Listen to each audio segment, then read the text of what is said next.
Sir, Vice Chair Wynne to lead us in the Pledge of Allegiance.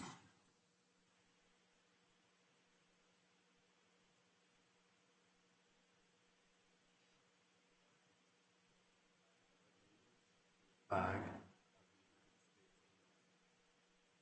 Public for which God.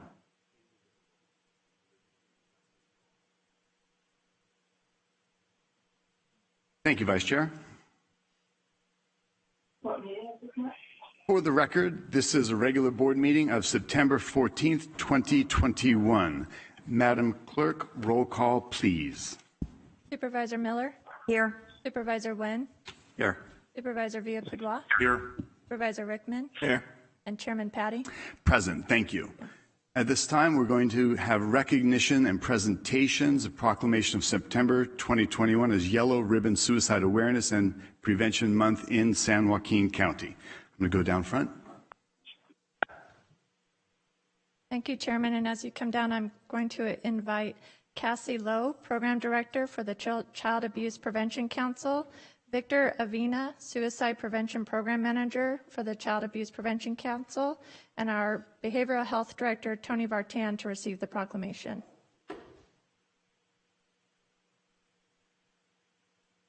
Good morning, and thank you all for being here.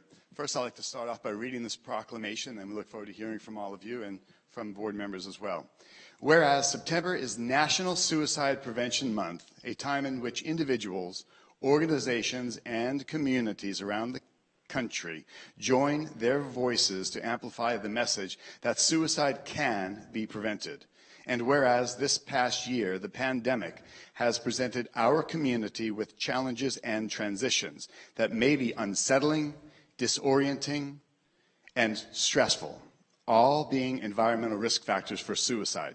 And whereas more teenagers and young adults die from suicide than from cancer, heart disease, AIDS, birth defects, stroke, pneumonia, influenza, and chronic lung disease combined. And whereas children who experience physical, sexual, and emotional abuse or neglect are 2 to 3 times more likely to attempt suicide. And whereas adults who have experienced adverse childhood experiences, ACEs, are more likely to attempt suicide in their lifetime than those who have not. And whereas each day in California, on average, 1 person dies by suicide every 2 hours. On average, there are 132 suicides per day, and for every suicide, 25 have been attempted. Whereas San Joaquin County has seen an increase of suicide rates from 76 in 2018 to 88 in 2020. In 2021, there have already been 40 completed suicides. Whereas the Yellow Ribbon Suicide Prevention Program is recognized as the symbol for awareness and prevention of suicide by suicide prevention groups, crisis centers, schools, churches, youth centers, hospitals, counselors, teachers, parents, and youth throughout the world. The heart in the center being for the survivors of loss. Now, therefore, be it resolved that this Board of Supervisors of the County of San Joaquin does hereby proclaim the month of September 2021 as Yellow Ribbon Suicide Awareness and Prevention Month. We encourage the citizens of San Joaquin County to work together to support youth serving child abuse and suicide prevention activities in their communities and schools during that month and throughout the year. Presented this 14th day of September 2021. Mr. Vartan, anybody please step up? Good morning, Mr. Chairman, members of the board. Thank you very much for the recognition and the proclamation for Suicide Prevention Month. As it was read in the proclamation, we have some work to do on this, and I'm happy to say that we have a committee put together that consists of various members and partners from the community that we will be working together under an initiative called Striving for Zero Suicide. This is an initiative that is also being implemented throughout California under Mental Health Oversight and Accountability, MHAOC, and we will be replicating that here with our community partners. We have been engaging into several meetings, and the regular committee meetings will continue on a monthly basis, and subcommittees will be working in various settings such as schools, hospitals, law enforcement areas, and other community locations to be able to continue to do education and prevention work on an ongoing basis. And I'd also like to recognize that our own Supervisor Kathy Miller will be part of that committee, assisting us with this initiative. So thank you again for the proclamation. I'd like to thank our staff who are continuously working and serving the community members. I understand that we have a lot of prevention work that has been done and continues to be done, but again, we're going to strive for zero. I'd like to also appreciate and thank our community partners and CAPC and other agencies that are contracted with us to help us on this endeavor. Thank you very much. Good morning, Chairman Patty and members of the board. We are so grateful to meet with you again this year and accept this proclamation for the 5th year in a row. We recognize that none of this would be possible without your unwavering support and the commitment from Behavioral Health Services to continue to bring mental health programs and conversations about suicide prevention to the forefront. According to the CDC, suicide completion rates have surged to a 30-year high in America. Nearly 121 individuals die by suicide each day. Our active duty or veterans of the United States military represent as many as 22 of these daily deaths. It has become the second leading cause of death among young people 15 to 24 years old, surpassing automotive fatalities. As of 2016, the fastest rising age group for suicide completions are adolescents 10 to 14 years old, with girls being the highest risk in that age group, and Black youth suicide is increasing faster than any other racial or ethnic group. Data from our local child death review team suggests that children right here in our county are no exception to these staggering rates.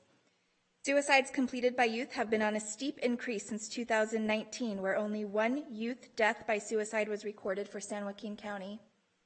In 2020, that number jumped to 5, and already in 2021, 4 have been recorded. The youngest of these 10 children to die in the last 3 years by suicide was 11 years old. Take that in. Our children that we are talking about. San Joaquin County children experiencing so much pain, they can see no better solution than to end their life. But there is hope. Suicide can be preventable.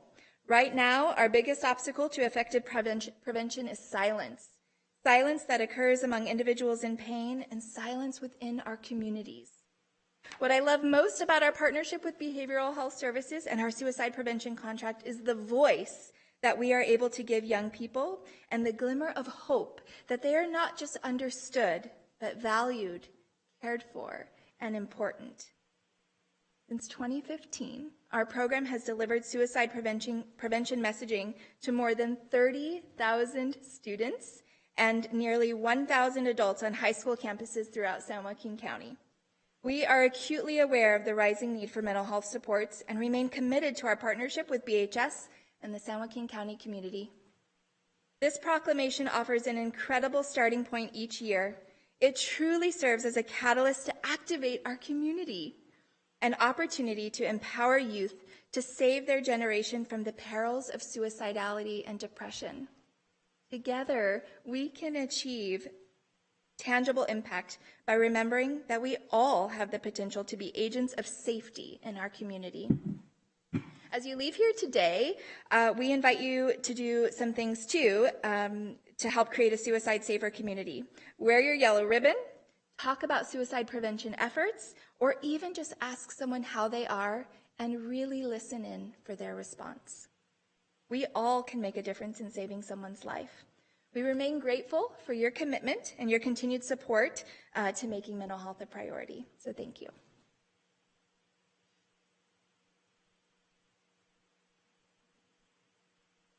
I'd like to turn to our fellow supervisors. Supervisor Rickman. Thank you, Chairman Petty.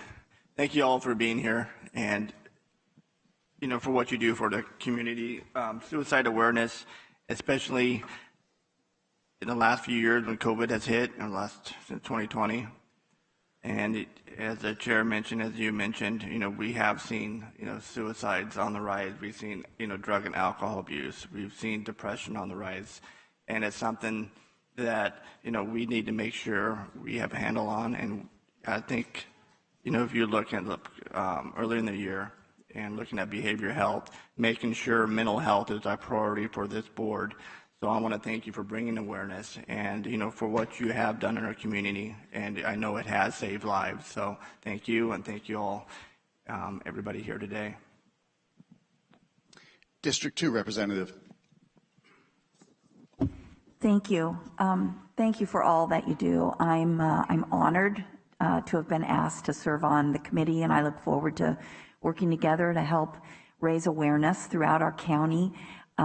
You're right, silence is really the enemy, and making sure that everyone, but especially our young people, know that there are people not just willing to listen, but to really lean in and help provide those services that they need. That's really critically important. So a lot of appreciation for everything that you do working with our young people. Thank you. District 1. Thank you, Chairman. Really appreciate you guys making this effort today. I know that so many people have issues that they don't want to talk about. Just last week, we lost a good friend of ours. It's a horrible situation, and mental health is such a strong issue in our county. It's a tough issue, and I appreciate everything you guys do for everyone. Appreciate it. Vice Chair. Thank you, Chair. Probably about 45 years ago, I lost a cousin to suicide, which was a surprise. About 15 years ago, I had a coworker, probably one of my best sergeants that I'd ever had a chance to work with, who was extremely talented, could do anything. He could have been commissioner of the Highway Patrol. In fact, his father was a deputy commissioner. But the reason I bring that up is that beautiful family, 2 daughters at UCLA. He worked here in Stockton in a dream job, a special operations job that he'd been looking forward to for years. And I bring it up because out of nowhere he committed suicide, and to this day we don't know why. So it is unfortunate when the silence, the lack of communication, et cetera. And I just recently had a friend of mine whose granddaughter in middle school attempted suicide. So it is something that affects all of us. And as you say, it's extremely unfortunate because it's a life that could have been turned around, and who knows what accomplishments they would have made had they not made that decision. So I want to thank all of you for what you do. I can only imagine how difficult it is dealing with people who are in extreme depression, who see no alternative but to take their life. And so hopefully, as we continue on, and as Supervisor Rickman talks about, I know that we've seen an increase in calls to suicide prevention. We've seen an increase in suicides. And it's just tragic for our youth, especially, who have a bright future in spite of some of the challenges that, for whatever reason, decide that, ending it all is the best alternative. So that's so tragic. So I want to thank all of you. Tony, you and I have had conversations. I always appreciate your staff and what they do. But again, hopefully we can improve upon that. I know, unfortunately, we'll never eliminate it, but the fewer that make that decision, the better off all of us are. So thank you. As spoken by the supervisors, and as we all realize, it becomes very personal when it strikes close to home. Sometimes it's just a statistic, and the next thing you know, it's in your family or friendship tree. Supervisor Villaputo and I think we're talking about the same person just last week, a local business owner, somebody I've known since he's going back 40 plus years. Business owner, family man, wonderful person, committed suicide, and I'm just devastated by it. Just last week, spoke to a friend of mine, just checking in, calling, and he had just gone through a recent breakup, and he was literally on the edge. He was ready to commit suicide. And I talked him down and was able to get through to him, and the next day things got better. But it was truly a call that wouldn't have happened if I didn't reach out to somebody that just was on my mind. So I know that there's so many of you here present and so many here in the community not only affected by this, but taking the effort to make a difference. We all appreciate that. because it's more than a statistic. These are members of our community, these are members of our lives, and these are meaningful people in every capacity, and that loss is devastating, and as Supervisor Wynn points out, it's confounding. It's just a mystery.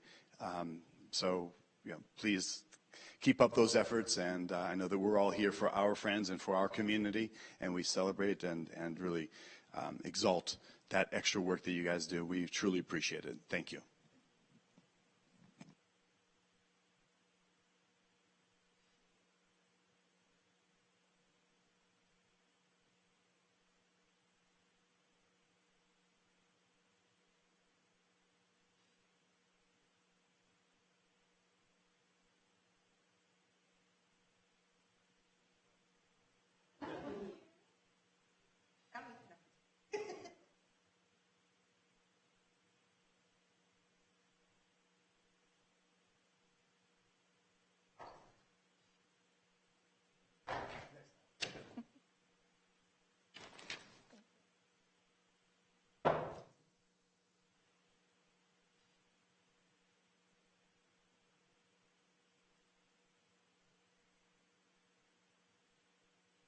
Next, we have the oral presentation by San Joaquin County Agricultural Commission on their 2020 crop report. Mr. Tim Pelican, please come on down.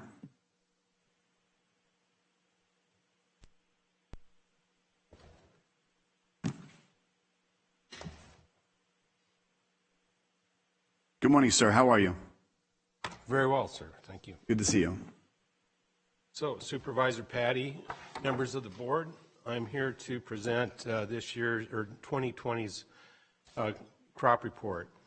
In accordance with Section 2272 and Section 2279 of the California Food and Agricultural Code, I am pleased to present the 87th Annual Report of Agricultural Production in San Joaquin County.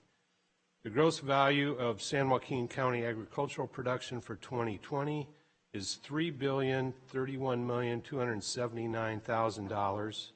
This represents a 15.79% increase over the 29 value of $2,617,815,000. In spite of some trying circumstances, multiple commodities showed some substantial gains in 2020. Fruit and nut crops saw an increase of 18.38% and continued to be the largest in total value at $1,603,784,000. Because of an increase in overall pricing of commodities like cherries up 111% and pistachios 43.62%, almonds remained our #1 commodity with a value of $694,031,000, an increase of 54.35%, primarily due to the record yield and increase in bearing acres. Other commodities showed gains, including vegetable crops at 13.75%, livestock and poultry products at 15.24%, seed crops at 24.66%, nursery products 14.46%, and apiary products at 28.58%, and livestock and poultry 2.66%. Some commodities also saw losses in 2020, including wine grapes, which were valued at $340,913,000, an 8.5% drop from 29 value of $372,468,000 due to a lighter crop and fewer acres of production. However, overall price per ton was up. Other commodities seeing decreases included walnuts at 23.56%, blueberries at 3.01%, and tomatoes at 43.78%. The values shown are estimates based on most common method of sale for the individual commodity, except for fresh fruits and vegetables, which the value is based on freight on board packed price at the shipping point. The figures contained in this report are gross values of agricultural commodities rather than returns to the grower. I wish to express my gratitude to all those who cooperated in providing data for this report, including our agricultural producers, industry representatives, and other public agencies. A special thanks to San Joaquin Delta College student Kevin Heng and Vincent Lawrence Jones for their help to create this year's layout. I'd also like to express my sincere thanks to the Agricultural Commissioner's staff, especially Agricultural Biologist Standards Inspector Israel Arambula, Jatinder Gill, and Jana Lou Brachet for all the hard work and diligence in compiling this year's information. So with that, we'll hit some of the highlights of this year's report. As you can see, the story was this recovery and resilience. And here we have just a few quotes from some of the people that were interviewed for this report. From Joan Singsong from San Joaquin County Clinics, the whole process has been a perfect collaboration between agricultural employees. From Amy Blagg from the Lodi Wine Grapes Growers Association, our prime focus throughout the pandemic was the health and safety of our growers, workers, and their families. And Krista McCoon, the coordinator of our Adventure program, we had two options: adopt and figure it out, or do nothing. So with that, we will look at some of the highlights of the report, including our trading partners. We had 11,292,000 phytosanitary certificates written this last year with 97 different trading partners. Exports by country, the top 10 countries were Republic of Korea, Japan, United Arab Emirates, Turkey, Taiwan, Canada.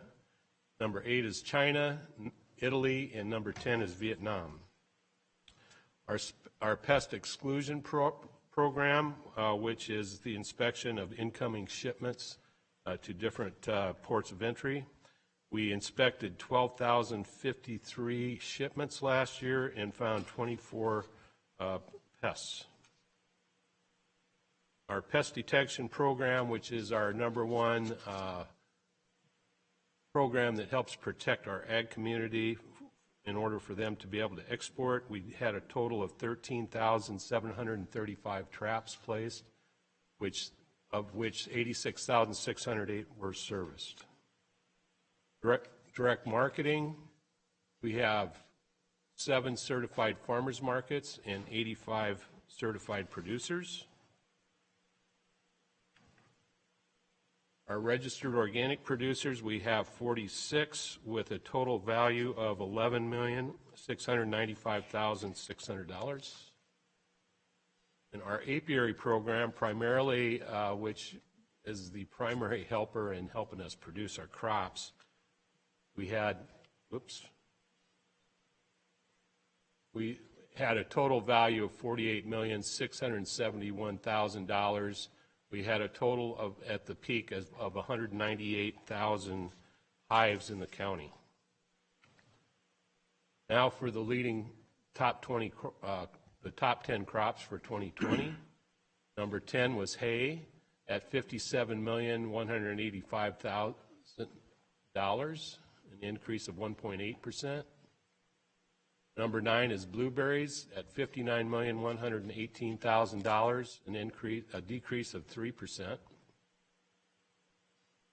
Tomatoes was number 8 at $61,473,000, a decrease of 30.45%. Cattle and calves were number 7 at $109,354,000. Chicken and eggs value was $181,649,000. Cherries showed a 111% increase at $186,512,000. English walnuts were number 4 at $221,926,000. Grapes were at $340,913,000, were number 3. Number 2 was milk at $439,824,000. And number 1 was almonds at $694,031,000, which was a 54% increase. And here are our partners that we help get our information from. California Walnut Commission, San Joaquin County Farm Bureau, Lodi Wine Grape Growers Association, of course UCCE, the Almond Alliance, California Cherry Commission, Lodi Wine Grapes Growers, and then also American Ag Credit. Here is Vincent Lawrence. He was our main person that helped put the crop report together this year, and Kevin Hang, who we weren't able to get a picture from, but he did a lot of the photos on site that we have on our crop report this year. And with that, that would be the end of the report. Are there any questions? Starting from left to right, Supervisor Rickman, any questions? Thank you, Chairman Patty. No question. Thank you very much for being here. And I think people need to see this, because when people think of industry in San Joaquin County, people think of, Amazon and, the freight industrial. But the number one industry is agriculture. And, it provides food for not just here in the state, but throughout the nation and the world. So thank you for all you do, and thank all the farmers here in San Joaquin County. And God bless you guys. Thank you. And our crop report does have a link on our website as well, so it is available electronically. District 2, former farmer Miguel Villapudua. Thank you, sir. I want to thank you for the report. It was well put together. Love this. I'll take a look at it tonight. Thank you. Vice Chair Wynn. Thank you, Chair. First, I want to say thanks for the documentation and collection of statistics. It's always important to see where we stand from year to year. And I know there's a lot of, friendly competition between the different commodities as to who will be most productive. A couple things you touched upon, for example, some of the decreases like grapes, tomatoes, walnuts, et cetera. Was that attributed to lack of trees or development or water, or why was it, or was it just the price of the commodity that caused the decrease? Chair Wynn through the, excuse me, not Chair Wynn, Supervisor Wynn through the chair. It depends on the commodity. Tomatoes, for instance, a lot of times the acreage planted will fluctuate quite a bit. Walnuts, the price was just way down to the point where we didn't even have any problems with theft last year, which is kind of an indicator of where the prices are. Cherries, we had a really large increase, but that was primarily due to the fact that we didn't have any rain during the cherry season, which is always a huge factor in how that commodity works. Well, I appreciate that, and I know, at least from my, and I don't profess to be an expert in farming, but I know cherries can be the most volatile in regards to, like you say, the rain can destroy an entire crop. The other comment that I would make is I want to, and to be honest, I'm somewhat surprised considering the challenges that agriculture faced during the last probably over 18 months, especially in regards to getting workers. I have to thank you and Joan and OES and all those partners who worked very hard to expedite the vaccination of farm laborers who obviously were desperately needed. And unlike other businesses, you can't, for example, just stop production, turn off the machinery, and then start it up again.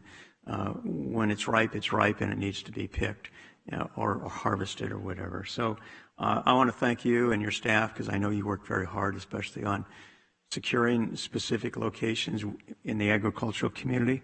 And I think that was a great testament to some of this success as to being able to get the people in the places that they needed to be at that time.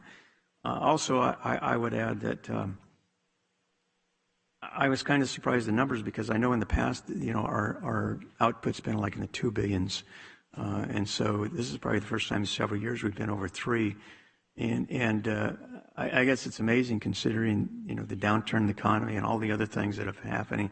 So it's a testament, in my experience in dealing with farmers, most people think, their knowledge of agriculture is the local grocery store, and they go put things in their basket and they pay for them, et cetera. But I've been out with pest control experts, with the traps, et cetera, and also the dampness of the ground. There's a whole host of things. It is extremely scientific, and a lot of people somehow think farmers are just, they put a seed in the ground or they plant a tree and they water it and et cetera. It is amazing, not just the amount of effort, but the documentation that's required. And I think it's a testament, as Laputa says, agriculture is our economic engine, and therefore how it goes, how the county goes, and the jobs associated with it. So anyway, I want to thank you and your staff, certainly agricultural community, another stellar year. And statistically, by the way, the Central Valley, which goes down to Kern County, provides 25% of the food for the entire country. That shows how massive our output is. So again, thank you for a great report and appreciate all your efforts. Thank you. District 2 Representative. Thank you. Thank you for the report. We always look forward to this every year. It's really nice to see the increase in the numbers, especially given how difficult last year was. And you and Joan Singson, I know Community Foundation of San Joaquin participated in some of the outreach. It was massive, and you guys got on it right away. You were very proactive in terms of reaching out, and the agricultural community was very receptive and provided locations and really supported one another in keeping their workforce, getting them vaccinated and keeping them healthy, and providing housing for them so that they could stay safe and not be in such close quarters. So thanks to all of you that were involved in this. I think the numbers speak for themselves in terms of how successful all of your efforts were. So thank you. It's a great report. Thank you. Mr. Pelican, question. So love the report and thank you, and appreciate the diligence and the engagement that we have and that flows through you and the office. Anything you'd like to share or comment in between the lines, given in light of some of the discussion that we've had and what you see if you were to have a crystal ball, projection or understanding of what's going on? I'm going to ask Mr. Blodgett to come down shortly and address this some water curtailments that are coming down from the state. So just anything between the lines you would like to share at this time? Yes, Chair Patty, I think one of the things, the numbers kind of speak for themselves. I wish I could take credit for them, but I really can't. But I think if you look back to last year in our Crop Report Plus, really showed the diversity of the agricultural community here. And that really showed up in this year's report. Some of the other counties, I think you'll see that are primarily nuts. I think you may see a little drop in their overall production, but we saw some increases. In terms of trying to protect workers in ag and our ag community, I can't take a lot of credit for that. There was a lot of people involved. It was a team effort, and we got support from the board as well as from the community. So with that, I really would like to thank my staff. And I failed to introduce my staff member here, Jatinder Gill. She was the primary person in charge of helping put all of our numbers together. But I think in terms of the future, I think, it can look bright. We'll take a look and see. Hopefully we get some rain this year, which would be a great help. But I guess that's about all I really have to say. Thank you. And on a completely different side note, how are we doing with the nutria eradication program? We haven't really gotten an update. So while you're here, if you can just touch base briefly on what that threat is, how our county's faring compared to others, and what overall the picture looks like. So total so far at the last report I had, there was 104 taken at Walthall Slough. There still is quite a few of them that are located at the right north of the wildlife refuge in south of the county. So they are right on the verge of the county. They're in that Stanislaus, San Joaquin convergence area. In terms of, I think one of the things we had talked about in some of the meetings that we've had with Fish and Wildlife is This year we didn't really have a lot of heavy water flows, which over the last couple years we had seen. And at those times we'd kind of seen more movement of the nutria. So that maybe in a way was helpful. They are still doing limitations throughout the Delta. Recently, there was a bill passed that provided more funding for nutria eradication. There's $10 million in this year's budget and ongoing in terms of money that's available for that particular program. And are you in need of anything? Are all the resources available, or is there a step-up effort to fully eradicate? What's the prognosis? Well, our Chair Patty, our place in that particular program is we're really more there for support. I know myself and some others did go to Washington, D.C. and spoke there in terms of trying to get more funding for this. This is really a state-run program. They do have money available. They've gotten grants from the Delta Commission and other places. I think this year they've got enough funding. I think what we're going to be looking at is in 22 where their funding levels are going to be. That's where hopefully some of that $10 million in federal money will come in. So if the county were to start its own eradication program, and something maybe I'd ask our CAO to engage with you and bring back to the board, something that if you feel this is critical and we could really eradicate and pretty much get ahead of this issue instead of waiting for what might happen at the feds, perhaps we at the county might want to engage. Is that something that might be helpful? Well, Chair, I think in terms of where it's at now, I think the state being the lead is probably the right thing for that. It's a very specialized program in terms of nighttime surveillance and trapping and dispatching of the animals. So I think in terms of county, what we do provide for them is we do help them with contacts when they get into new areas, or if they get into areas where they're having problems talking with some of the growers. So we do provide help in that sort of way, but it's really, from my standpoint, it's not a huge drag on our staff. We do help where we can. We have provided some office space for some of the state folks from time to time, but other than that, I don't really see the county having a real strong place in the program. Okay, so you're comfortable then with the state's efforts and what they're able to accomplish, that we're fine in the position we are? Correct. Okay, thank you. I appreciate that. At this time, I would ask Mr. Blodgett to come on down. I wanted to pick his brain.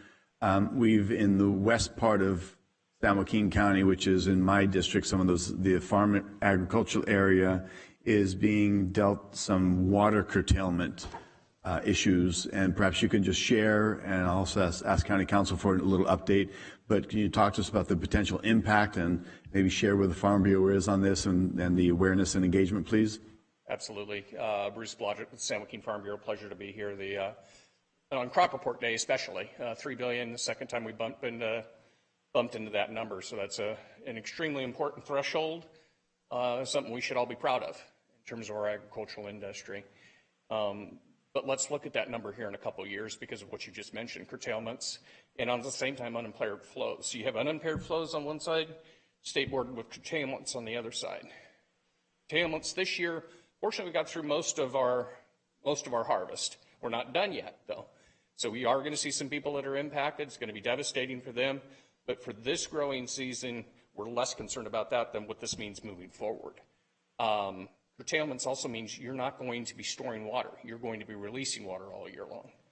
So getting our reservoirs refilled is going to be more and more difficult. So we need some real significant changes in policies because you have curtailments on one side and you have unimpaired flows, and both of them are designed to do the same thing, which is drain our reservoirs and eliminate our water supply for counties like San Joaquin and further south. And, well, for that matter, the entire state. I think a lot of districts, when the unimpaired flows segment of this argument came in, a lot of districts, even some in our county, in the north part of the county, were thinking it's not going to affect us that bad. They found out they're wrong. It is going to affect them. So it's going to affect our entire county in time. It's going to affect every county to our north and every county to our south. So Water supplies are the battle. Staying at a $3 billion number or growing from there, water will be the limiting factor. Plain and simple, water is going to be the limiting factor. Water will be the thing that drops us down below $3 billion again. Understood.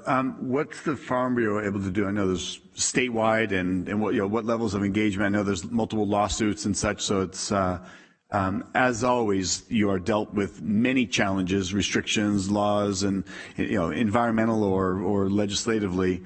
And of course, financially, the impact is devastating for people's lives. When we talk about you talk about that $3 billion number, that's farmers taking a risk. That's their prospecting on what that yield may be and working hard, and then they're getting curtailments thrown at them, and all of their investments could be lost. Absolutely, we're going to fight it any way we can, whether that's in the courts or in the court of public opinion. One way or another, we're going to keep trying to get the message out, getting the word out. And again, we do look at we see the districts that have already filed lawsuits on the curtailment side. Ultimately, I think it's going to be a whole host of groups that are going to be filing lawsuits on that to get that thing solved. Plain and simple, you got to look at all options. Right now, for whatever reason, it's all about draining our water supplies, and at a time that's absolutely we're in the horrible drought that. If we don't get rain next year, and significant amounts of it, as bad as it is this year, next year is going to be horribly worse. Understood. And just to give people up to speed, correct me if I'm wrong, but there are many very influential lobby and environmental groups that truly want to drain the water storage. They're against hydroelectricity. They believe, if I remember correctly, reading some of the history on them, there was a book called Population Bomb by Paul Ehrlich, and he was a professor back in the 60s and 70s that theorized with water storage there's population growth. If you eliminate water storage, then we will curtail population growth. And there's, to this day, environmental activism that is hook, line, and sinker. Even though we've more productive with farmland, less water, greater use of technology, we've not reached that point where we're going to have mass starvation, which was the thesis of his book. So not only is he dramatically mistaken, but the impacts of these actions by these environmentalists and the legislators that follow them and follow the money, they enact some of these measures. Do I understand that correctly? Well, the level of activism at the state board level is and at the legislature is pretty disturbing, and it's ultimately going to be damaging to this state.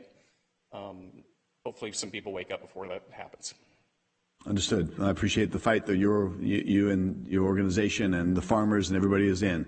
County Council, could you give us a briefing on where we are in some of the challenges and lawsuits as it affects our water districts and farmers that are in San Joaquin County? Thank you. There are presently 4 lawsuits that we're aware of. Both South Delta Water Agency and Central Delta Water Agency have filed their lawsuit. There's a lawsuit that's been filed by Banta Carbona Irrigation District, and another 4th lawsuit that's filed by the San Joaquin Tributaries Authority, which is a JPA consisting of Modesto Irrigation District, Oakdale Irrigation District, South San Joaquin Irrigation, Turlock Irrigation, and the City and County of San Francisco through their Public Utilities Commission. And that's been filed in Fresno County. And then Merced Irrigation has also filed a lawsuit. And generally they charge a couple, they're based on a couple factors. One is the absence of a fair hearing. Second is that the methodology that was used failed to consider various important factors, such as assuming water from the western sources is too salty for use by the petitioners, making incorrect assumptions about residents' time of inflow in the Delta channels. And finally, that the order exceeds the board's jurisdictions with respect to pre-1914 appropriative water rights. Is there any measurable action that our county and this board may care to consider for the county and through our office, through your office, to engage and heighten the magnitude of the challenges and the lawsuits? I don't think so. these same agencies filed lawsuits on the last curtailment, and they saw some success there. I think they're quite capable of fighting this through. Would it be symbolic that we were to join, because this is directly affecting San Joaquin County and farmers in my region and farmers in our county? I would be favorable to anything that can increase the magnitude or levity or the optics, so that we're not sitting back letting other people do the work, but we're actually engaging on it. And I'm not speaking for the rest of the board, but speaking on my behalf, if that would be of any benefit. I don't know. I'm asking, throwing it out there, but. Be happy to look into that. Okay. Do you feel, Mr. Blodgett, do you feel it would be helpful? Is there anything additional the county could do? I think working through your advisory water commission, trying to see if you can come up with a recommendation, and whether it's a filing an amicus brief in one of the cases, trying to make sure we're doing what's best for the county. Okay, thank you. I appreciate everybody engaging on this. Thank you, Mr. Pelican. A great report, very positive, but there is concerns a little bit down the road here. I did want to mention the nutria situation. I'm hearing more and more rumblings about nutria. Again, Tim's office does a great job with it, but it might be worth a future meeting having Fish and Wildlife come in here, Department of Fish and Wildlife come in and give you an update on status. They're not exactly speedy in terms of how they move through this stuff, so anything you can do to prompt them along be good. That's actually along the same lines. I was thinking of that, so my office will follow up and we'll see if let's maybe schedule that appropriate to as you see fit. Thank you, Mr. Pelican. Thank you, Mr. Blodgett, and everyone. Chairman Petty? Can yes. I follow up on a question that you just had? I'm sorry? Can I just follow up on a question that you just had? Yes, please. Counselor. Counselor, is there an opportunity for us to do like an amicus brief on any of the 4 different lawsuits? Well, right now they are all in Superior Court. Okay. So if there are appeals that are filed, then certainly there'll be an opportunity to file amicus brief. All right. Thank you, sir. Thank you, Chair. Great.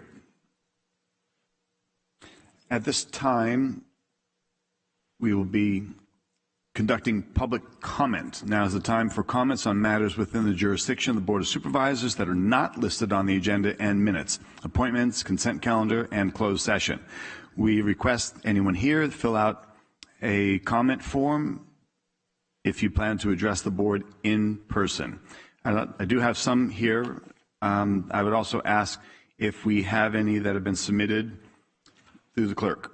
Thank you, Chairman. We do not have any general public comments submitted at this time. I do have public comments for later discussions. Okay, great. So then I have this to read for those that are present. Now, there's the 3-minute limit for public comment. There's a device on the podium with a green, yellow, and red light. As you might imagine, red means stop. The yellow light will come on 30 seconds before the end of the 3 minutes. With regard to public comment, the law strictly limits the ability of board members to discuss matters not on the agenda, so this is not an appropriate time to have a discussion with the board regarding your comments.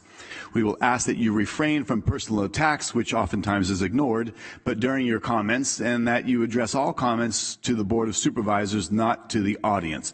Comments from the public may not reflect the viewpoint of the Board of Supervisors. I will first call upon Ms. Angela May.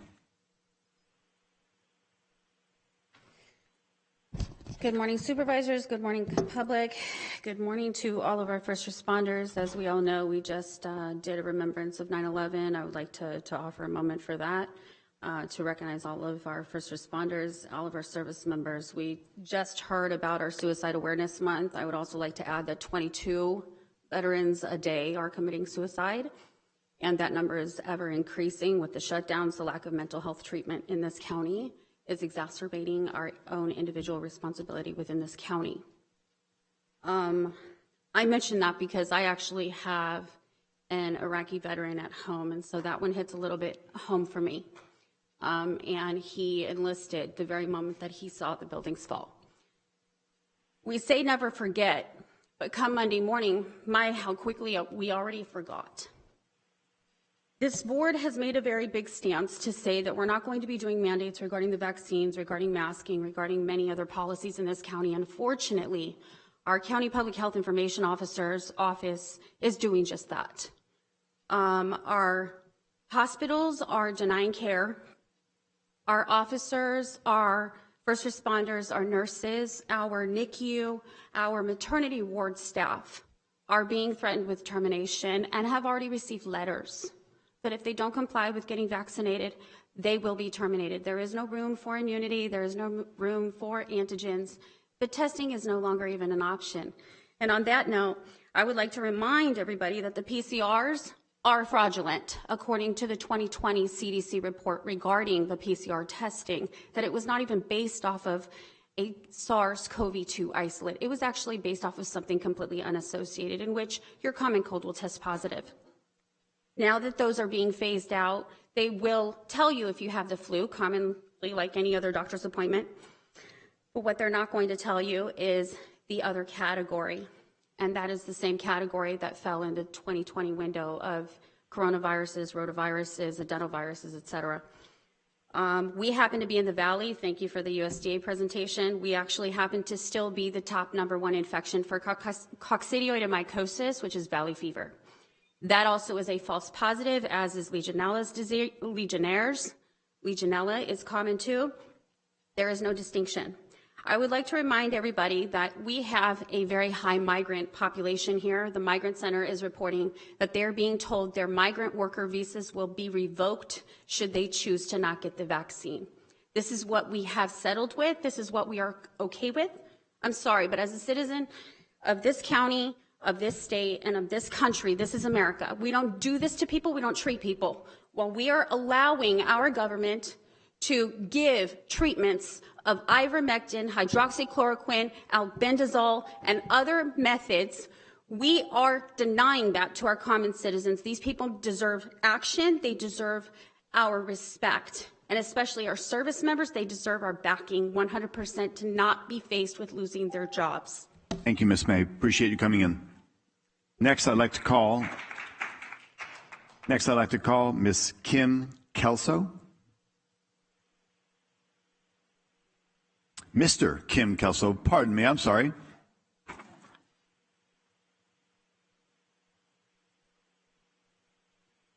Hello, good morning. I'm here to speak out against the vaccine mandates as well. In order to make an informed, educated decision, you must consider all the facts that are emerging daily, if not hourly, in regards to the alternatives to the vaccines, mainly the antibodies. Consider the information recently released out of Israel in regards to the antibody studies, proving to be much more stronger than the vaccines. Therefore, you can't even begin to consider mandating vaccines for all. You must also look at the UK withdrawing all vaccine mandates, from what I've heard. More recently, someone just immediately in my immediate family received an email yesterday wanting them to participate in an antibody study from Kaiser.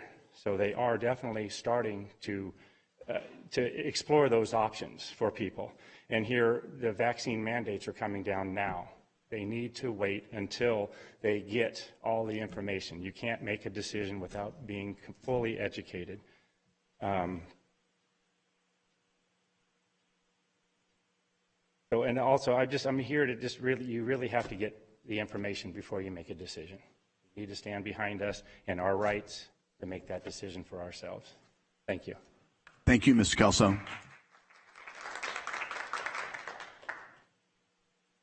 Next, I'd like to call Ms. Denise Aguilar Mendez, please.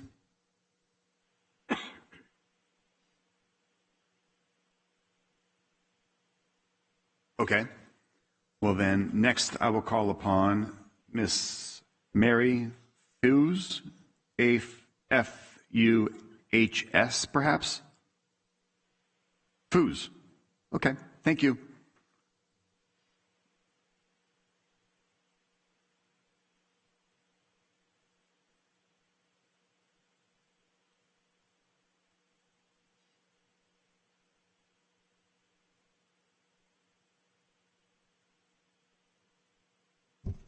I thought I'd be talking when you were making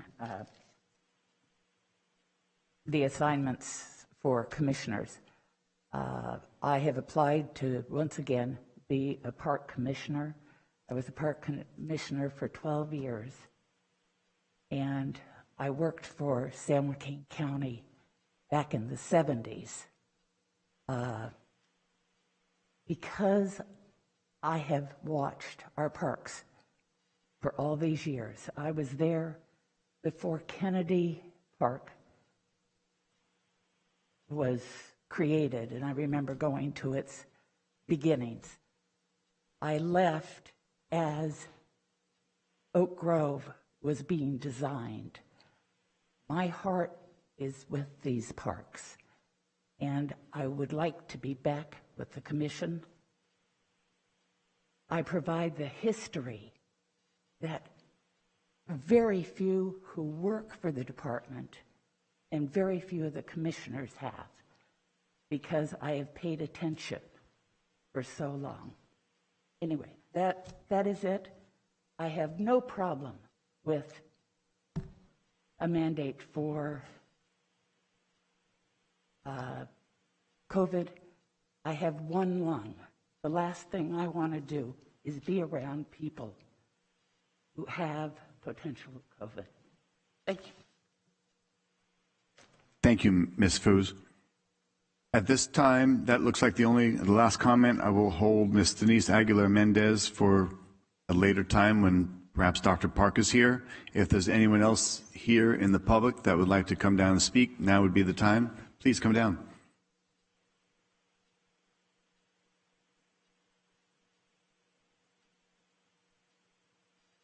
Good morning, Board of Supervisors. I'm Katie Galvin. I did submit a comment. I'm not sure what happened to it, but I would like to bring forward a resolution to the board that we would like to have submitted for a vote, and that is supported by San Joaquin County residents. Request for resolution, San Joaquin County, a resolution prohibiting the use of vaccine passports by any San Joaquin County office, board, or agent. Whereas an individual's COVID-19 vaccination status and records are protected health information that should not be shared by mandate, and whereas COVID-19 vaccine passports should reduce individual freedom and sacrifice patient privacy, and whereas no free government should ever compel disclosure of protected health information, and whereas the vaccine passports would create a division among our populace and violate the fundamental American principle that all people are created equal by establishing two classes of citizens, vaccinated and unvaccinated, that are treated differently. And whereas the vaccine passports would further erode public trust and violates the basic dignity of each American citizen. And whereas this type of government interference further divides a divided nation, and whereas a vaccine passport would become the next generation of a show me your papers totalitarian regime. Now therefore be it resolved that the San Joaquin County Board of Supervisors does hereby prohibit the use of vaccine passports by any county office, board, or agent. And be it further resolved that the San Joaquin County Board of Supervisors strongly discourages the use of vaccine passports by any other agency or business within the county. Everyone should be free to choose whether or not to receive the COVID-19 vaccinations and/or boosters, and no one should be discriminated against in any way for the personal medical decisions that they make. Thank you. Thank you. Could I request that you hand that? Would you hand that to our clerks so we can have that on record and take a look at it? Madam Clerk? Chairman, we did receive a number of requests to speak specifically on COVID. I withheld those since that's a discussion later, but they're welcome to speak now if they wish. Okay. Is there anybody that would like to speak now or the COVID? You can come on down.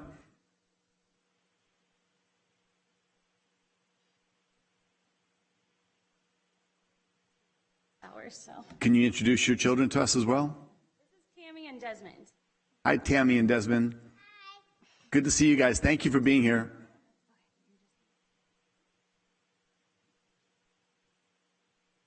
Good morning, Board of Supervisors. We are living in a pivotal time in history, one that demands we watch and keep accountable those who have sworn to uphold the Constitution, protect it, and ensure people's rights to remain their own. We have watched this nation be manipulated into fear due to tyrannical mandates, unconstitutional orders, all in the name of public health and safety that is determined through cherry-picked and backed by big pharma science. We have completely abandoned the Constitution and have chosen to ignore the very principles that this nation was founded on: freedom. This proposal that my friend Katie Galvin just read is for blocking the vaccine mandate. It was created with all of our constituents in your county in mind and still allows for everyone to have bodily autonomy. We are not anti-vax, as the media tells you. We are anti-mandate and pro-informed consent. We are asking that you honor our right to choose what to inject in our bodies. We are asking you to understand the side of history that you will be on if you choose to enforce vaccine mandates in this county. I have a few questions for you all to ponder, but it's most specifically directed to Dr. Maggie Parks. Number one, the PCR test has been proven to be inaccurate by the CDC. How are we testing for new variants? When do the boosters stop? Number two, there are over 200 million Americans who are vaccinated, and daily case rates right now are 300% higher than they were a year ago when there were 0 people vaccinated. Can somebody please explain this to me? If you have Ebola, hepatitis, shingles, MRSA, meningitis, conjunctivitis, strep throat, measles, mumps, pertussis, tuberculosis, chickenpox, etc., you may still travel, go to work, go to school, go to a restaurant, go to the gym, go to the store, theater, or concert. Can you please explain why we are targeting just COVID here? If we are so concerned about health, why don't we mandate no smoking? This accounts for more than 480,000 deaths in the US every year. Number 5, if we are so concerned about health, why aren't we using the budget to educate and provide subsidies for our communities about the proven benefits of eating only whole, organic, and clean foods? Support our farmers. I'll help you with the answer. The solutions to all of the above would decimate big pharma. We are asking the people who profit off of us being sick to give us the solutions. It's time we start taking responsibility for our own health decisions while also understanding the root of why so many of us are sick. Thanks for listening, and I hope you sincerely consider our request before a sleeping giant is awoken. God bless you all. Thank you very much. Is there anybody else at this time who would like to come forward and share their thoughts? Any public comment? Okay. Seeing none, we'll move on. Next is minutes. I'll need a motion and a second for our supervisor hearing, budget hearings, June 22nd, our budget hearing, June 23rd, our regular meeting, July 13th, and our regular meeting, July 27th, barring any changes or amendments or corrections to those minutes. Is there a motion? So moved. Second. Second. I have a first and a second.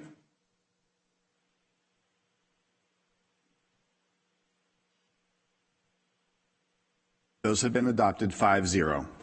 Thank you. At this time, I'd like to ask Vice Chair Wynn for appointments to boards and commissions. Thank you, Chair. I make this in form of a motion.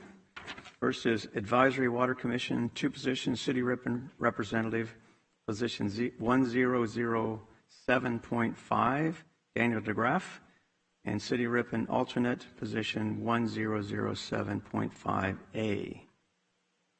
Next is Agricultural Commissioner Board. There's 4 positions available. District 1 Representative position, position number 1101.2, Joseph Nicolini. Second District Representative position 1102.2, Scott Johnson. Third District Representative position 1103.1, George Biaggi.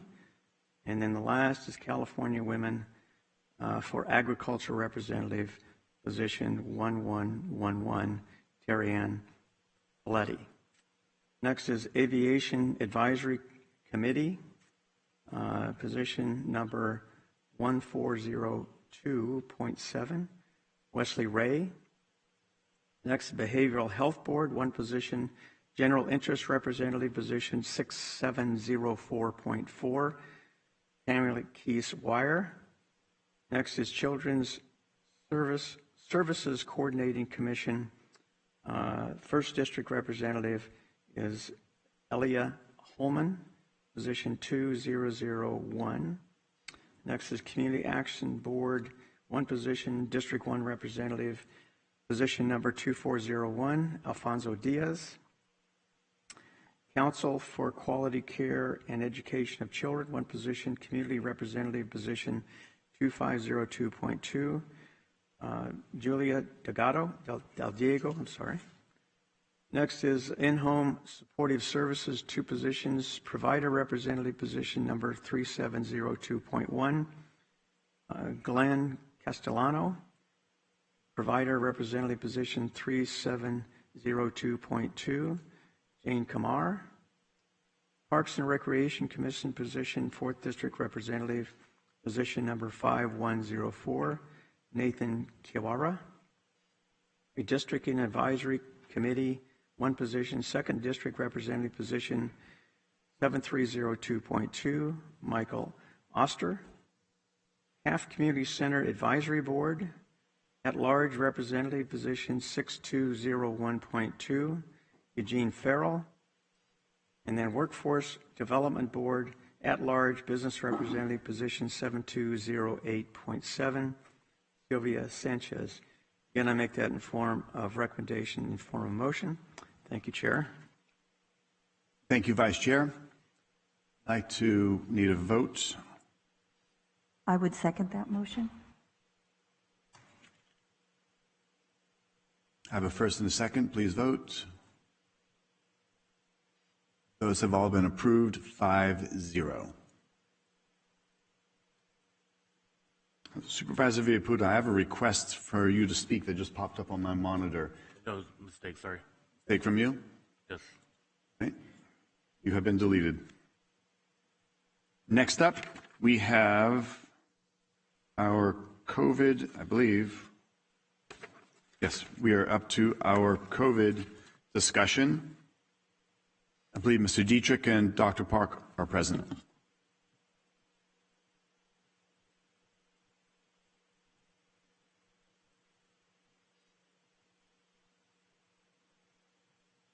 Mr. Dietrich, let's start off with you. I know oftentimes we get caught up with Dr. Park and her presentations and the information, but perhaps you'd like to lead us off and share some information or give us a little evaluation on how things are going. I believe we reached our peak in hospitalizations maybe about 10 days ago, and we're starting to gradually come down. I know Dr. Park will mention San Joaquin General Hospital is getting some state support for nurses, I believe on the order of 30 nurses to support their ICU and emergency department. So we have some positive news, but yet we still have a lot of spread of the disease within the county. Our positivity rates are dropping. Our case rates are dropping, but they are still extremely high, and we're working to support expanded testing. So it's still a struggle, and obviously a lot of divisiveness and issues with mandates coming out that I think will have some collateral impact that I'm worried about. You know, individuals in skilled nursing facilities who might make $15 an hour with a vaccine mandate, might they go work for Amazon instead? And will we have capacity in that area? Similar concerns with hospitals and maintaining staff there as well. So, but thank you. All right, thank you. And we may have some more questions after. Dr. Park, good morning. How are you today? Good morning. Thank you.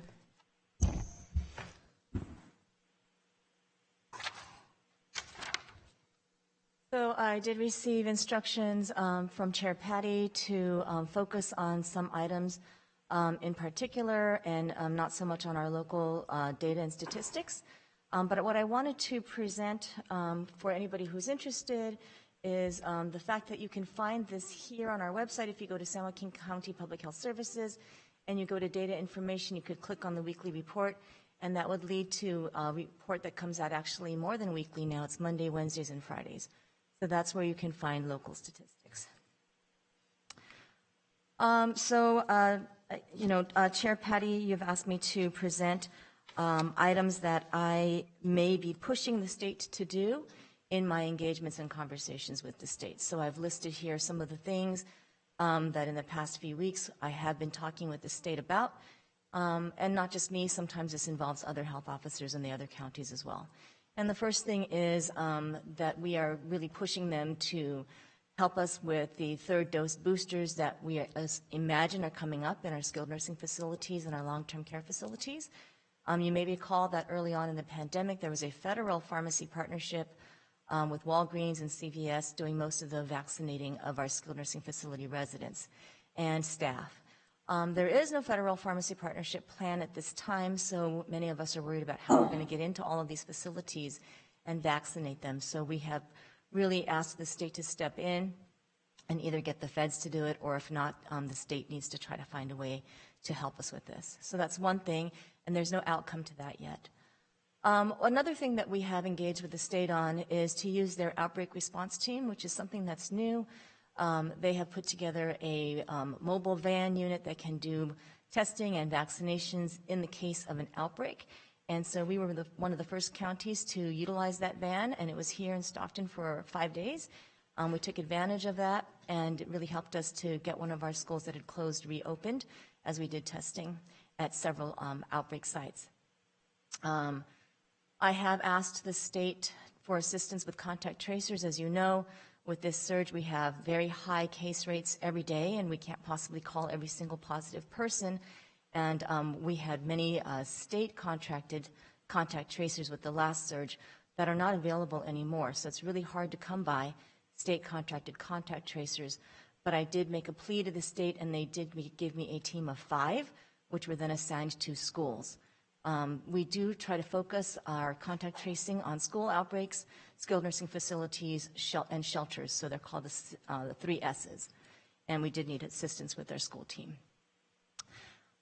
We are engaging with the state continually about what can they do to help us with either contracted vaccinating and testing staff or resources, and help us with more of those needs. And so I'll go into that a little bit later on the next slides. San Joaquin General Hospital, as Director Diedrich just said, is in the works for getting 30 state-contracted nurses to assist in their ICU and ED. This is all planned out with the state, with the agreement that our hospital would then be taking transfers from other county hospitals, from within our county. One thing that a lot of the state health officers and health directors have been pushing together for the state to do would be to give us some youth sports guidance. You may recall that there had been youth sports guidance in the past, but it was tied very much to the tier system so that you could perform or play certain sports if you were in the red tier, different sports if you were in purple, so on and so forth. So that had to get retired on June 15th when the state reopened and there was no longer a tier system. So since then, we've been asking the state to give us some framework for how to control outbreaks in that setting. So those are some things that we have been asking the state to do. So this is our schedule, which we call our mobile vaccine schedule, and I've shown this before. It's always going to be in this color so that you will learn to recognize it, but it is really called the Snap Nurse Van Team because this is a company called Snap Nurse, and they have been driving around and doing different events every day, and we did ask the state to add on a testing team to this van, and with that request and a couple of meetings with the state, that is about to happen very soon. Once I secure some color PCR test kits from the state and they get delivered to me, then these folks, when they pick up their vaccines from public health, will be picking up PCR kits as well as rapid antigen Binax Now kits. So wherever you see the van on a particular date, they will be there doing vaccines, but they will have a separate team that will also be there doing testing. And as soon as that's available, we'll have that up on SJ Ready and on the public health website to let people know that that testing is available. It should be very soon. Definitely the testers will be not co-located with the vaccinators. They will set up many feet away from each other. There may be days where we can use the van to drop off the testing team at an outbreak site such as a school to help them through an outbreak and have the vaccinating van move onward to the schedule. So it's a possibility that they'll be separated on certain days. But for the most part, the two teams will travel together. So that's the Snap Nurse van, and that's something that the state is helping us with. The other thing that I should point out is that these two sites that say register here the former Joe Serna Elementary, as well as the San Joaquin General Clinic parking lot site. Those sites are run by OptumServe, which is a testing company that is being funded through the state. And we did ask for those hours to be increased. So another thing we pushed the state to do, and as you can see, the site in Lodi, which used to be open 3 days a week, is now 5 days a week. And the one at the hospital, which was 2 days a week, is now 3 days a week. All the other sites that are not the two that I just showed are run by HR Support, and that is the company with which we are bringing today to the board a contract to be, paying them to do the Bionex now. So we are ready to go. They actually did just start on Monday with 8 of the 10 sites, and then today they're starting with the other 2. So all 10 of those sites will be offering Bionex Now rapid antigen test in addition to the PCR test that they're already doing. So just wanted to point that out.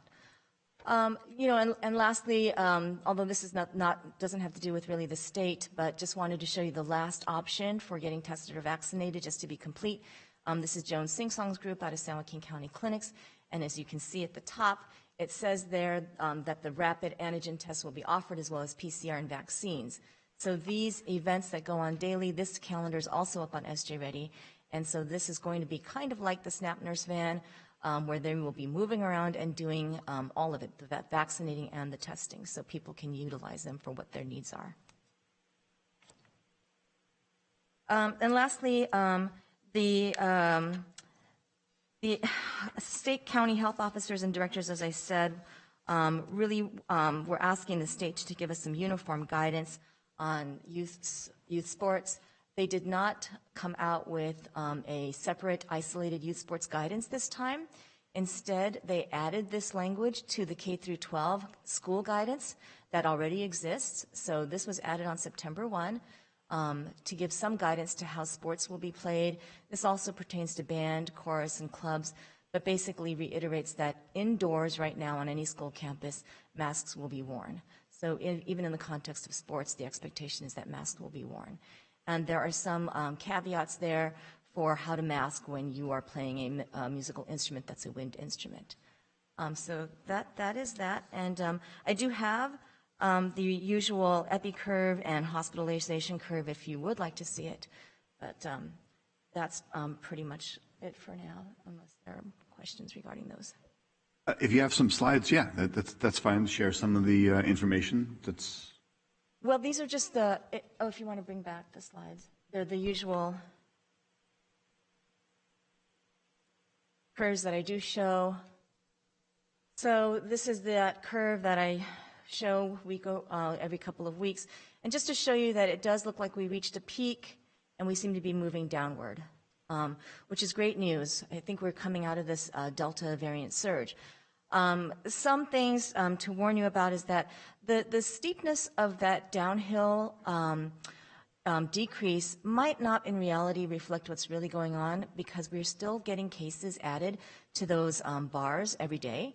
And we are still a little bit worried about Labor Day and whether we will still see effects from that.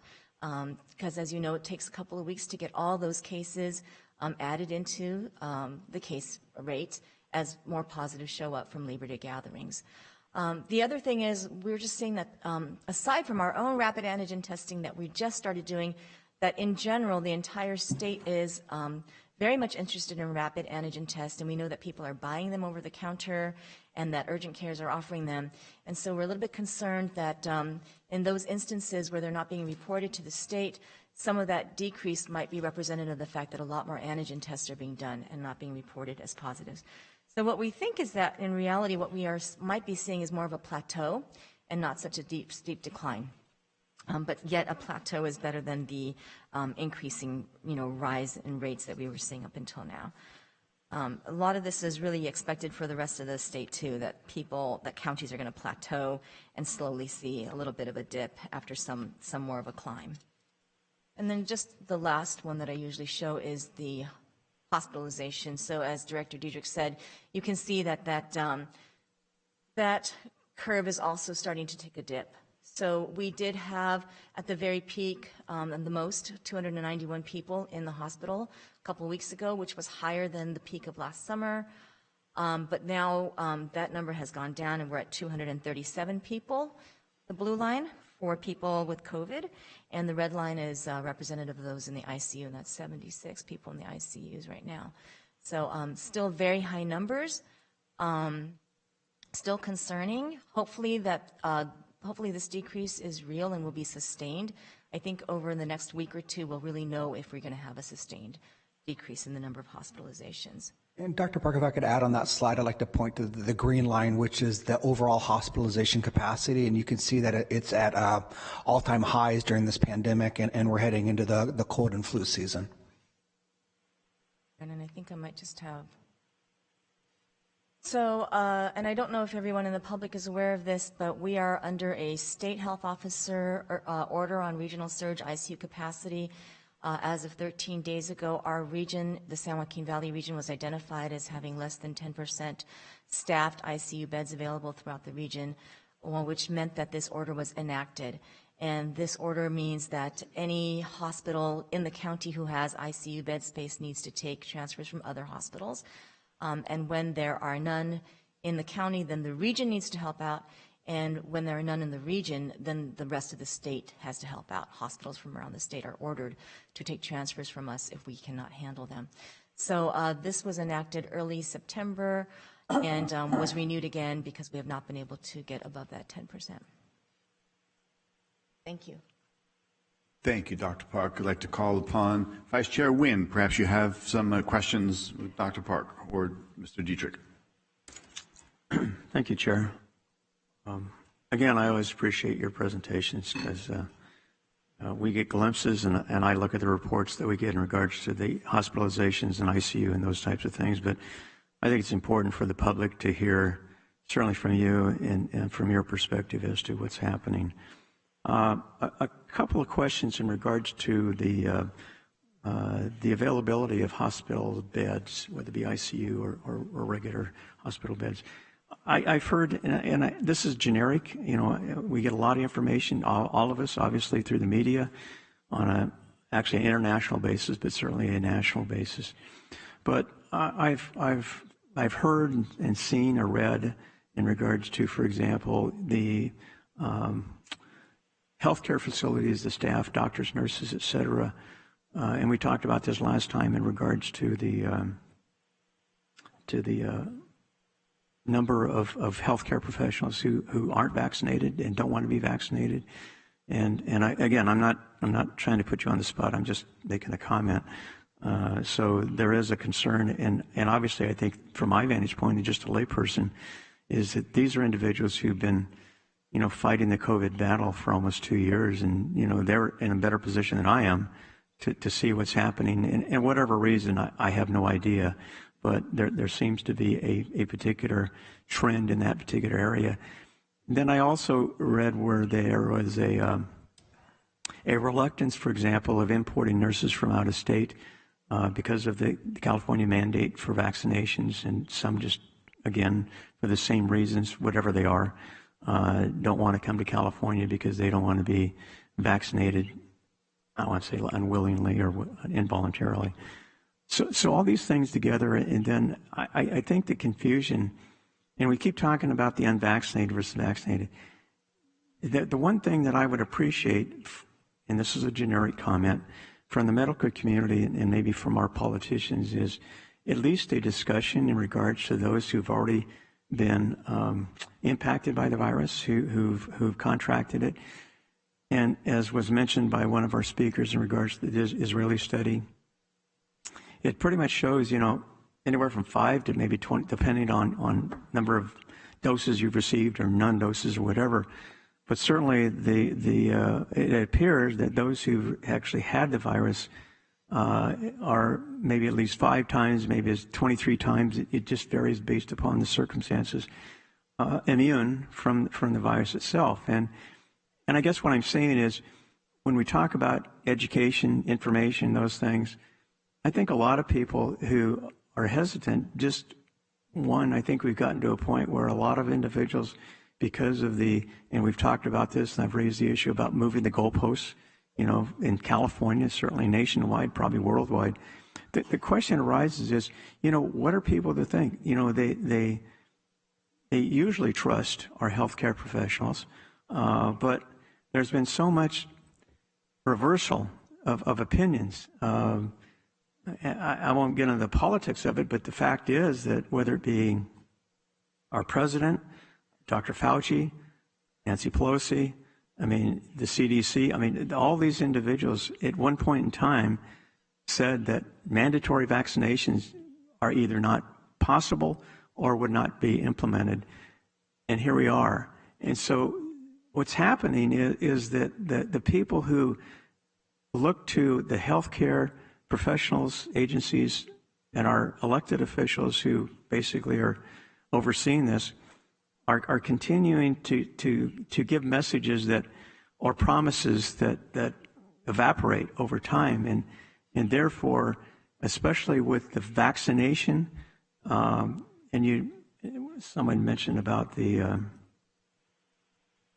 different types, smallpox, all these different infectious diseases which we get vaccinated for. My understanding, for the most part, is those types of vaccines, and I hate to use the term 100%, but certainly they're pretty strong in regards to resistance to those types of diseases and protecting individuals. The COVID vaccination, as we found, and we keep talking about this in regards to, if you receive, and we were told, when we receive the vaccination, we can take off our mask, we can return to normal, those types of things. We have deteriorated from that particular position. And the rationale is now that even if you're vaccinated, you can spread the virus. Therefore, we have to either wear the mask to protect others or to protect ourselves, or certainly we've got this class of unvaccinated that now, again, we're dividing our country. And what I'm trying to get at, and my question will be is, how does the average person who doesn't have certainly your experience on the front lines, your education, and see all the data and the conference calls you have maybe on a daily basis? I know Mr. Dieterich has similar calls. How does the average person kind of factor all this in and decide when they talk about the adverse effects, which I understand are I won't say minimal, but they're certainly a very small percentage. And then we talk about, the effect of the Delta virus with our youth, all these things that are coming in. But again, we never talk about those probably 100 million not California, but Americans who have received the virus and are, quote unquote, based upon experience with flu and all these other, viruses that occur over time, are pretty much to some degree immunized. And I get, the sustainability or the permanency of that. I get it. But, I think over almost 2 years now, it would seem like we would have done studies specifically to address the immunity levels of those who've had the virus, as opposed to Israel or others. We would have studies in regards to youth as far as wearing masks or not wearing masks. We would have there's a lot of studies out there, don't get me wrong, but it would seem like as a country, we would have really embarked upon a very vigorous campaign to study the progress of COVID and therefore provide that information to the public to make an informed decision as to where they want.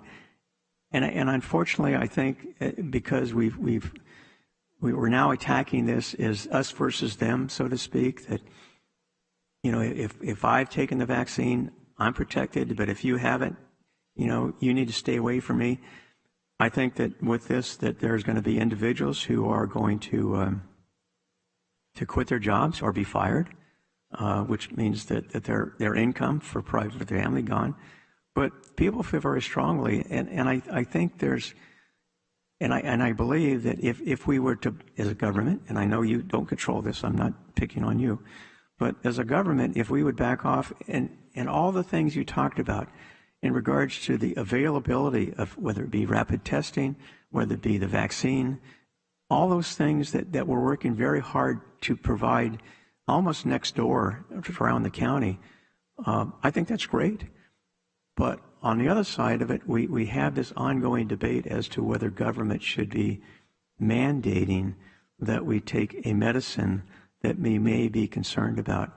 And so I guess my question to you is, how do we, in your position especially, because you have, contact with your fellow public health officers, et cetera, how do we communicate to those at the state level and possibly even the federal level, and maybe you don't have those conversations, how do you communicate that more people would be willing to take the vaccine if they felt like they're taking it because they wanted to?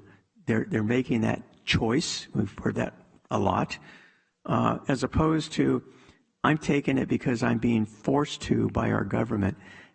That's the dilemma. I think, frankly, without the mandate, we'd get a lot more vaccinated individuals than we are now, because people have gotten to a point where, for lack of a better term, they don't trust the science because the science is all over the map. They don't trust the politicians because the politicians are all over the map. And I think the average person is just confused as to what should I do. And for some, like myself, in quote high risk category, I figure that most people my age probably consider that in spite of maybe the possible adverse effects, and you talk about skilled nursing facilities, and I guess my question on that is, are we talking about mandatory vaccinations at skilled nursing facilities? Or are we just providing that possible third dose or booster dose to those who are eligible based upon the time frame? That's my first question. As far as skilled nursing facilities, is it mandatory in availability, or is it voluntary? Yes, that is a good question, and I believe the answer would be that for the residents, it is voluntary, but there is a order for the workers under a health care worker order. Okay, all right, then thank you. I'll be honest with you, it's refreshing when you can get an answer from the experts, and I'm not picking on you, but I've seen the experts on national TV or whatever ask questions, and they beat around the bush, and they don't have any numbers, they don't have any facts, I guess, verified facts. So from your vantage point, I think we're doing everything we can to encourage individuals. And the problem as far as, and we've had comments in regards to passports, so to speak, and whether you can go into a restaurant. I look at New York City and some of the draconian measures they've implemented. But, I've mentioned this before, but the concern is that, one of our populations, which is probably proportionally disadvantaged, are minority communities because they have some of the lowest vaccine rates. And so you're going to disadvantage them from going into McDonald's or a restaurant or whatever. I'm not sure sometimes that we think these things out of the impacts there will be, as opposed to a one-size-fits-all mentality. How would you address that to make individuals more comfortable that it's their choice? Push aside the vaccine mandate for a second. It's their choice, and it's in their best interest to make that decision, one way or the other. I'm not advocating, I'm not anti-vax by any stretch of the imagination.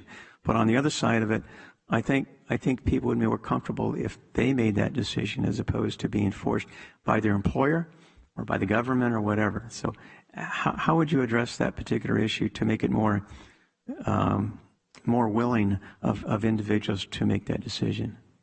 Sure, and again, if I could have my slides up, thank you. So, everything that you're talking about is the dilemma that we're in at public health, is how do we weave through this, try to educate people when the science does evolve, and that's what science is, right? When we have a pandemic and it's a new virus, the rules aren't going to stay the same all the time.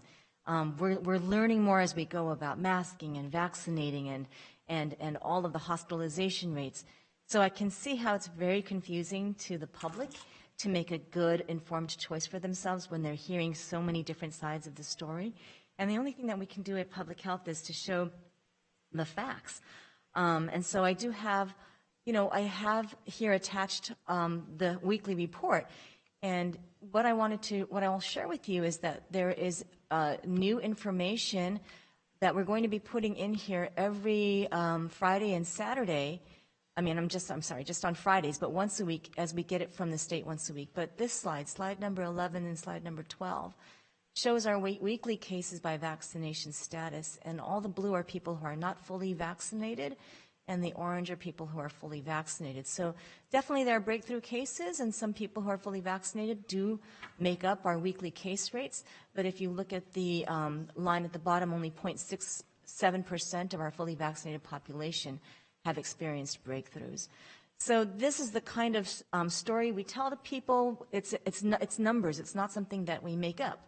It's not something that can be made up. So hopefully they could look at this and make their own informed decision based on the fact that we're seeing a Delta surge, high case rates, yet the majority of cases are in people who are unvaccinated.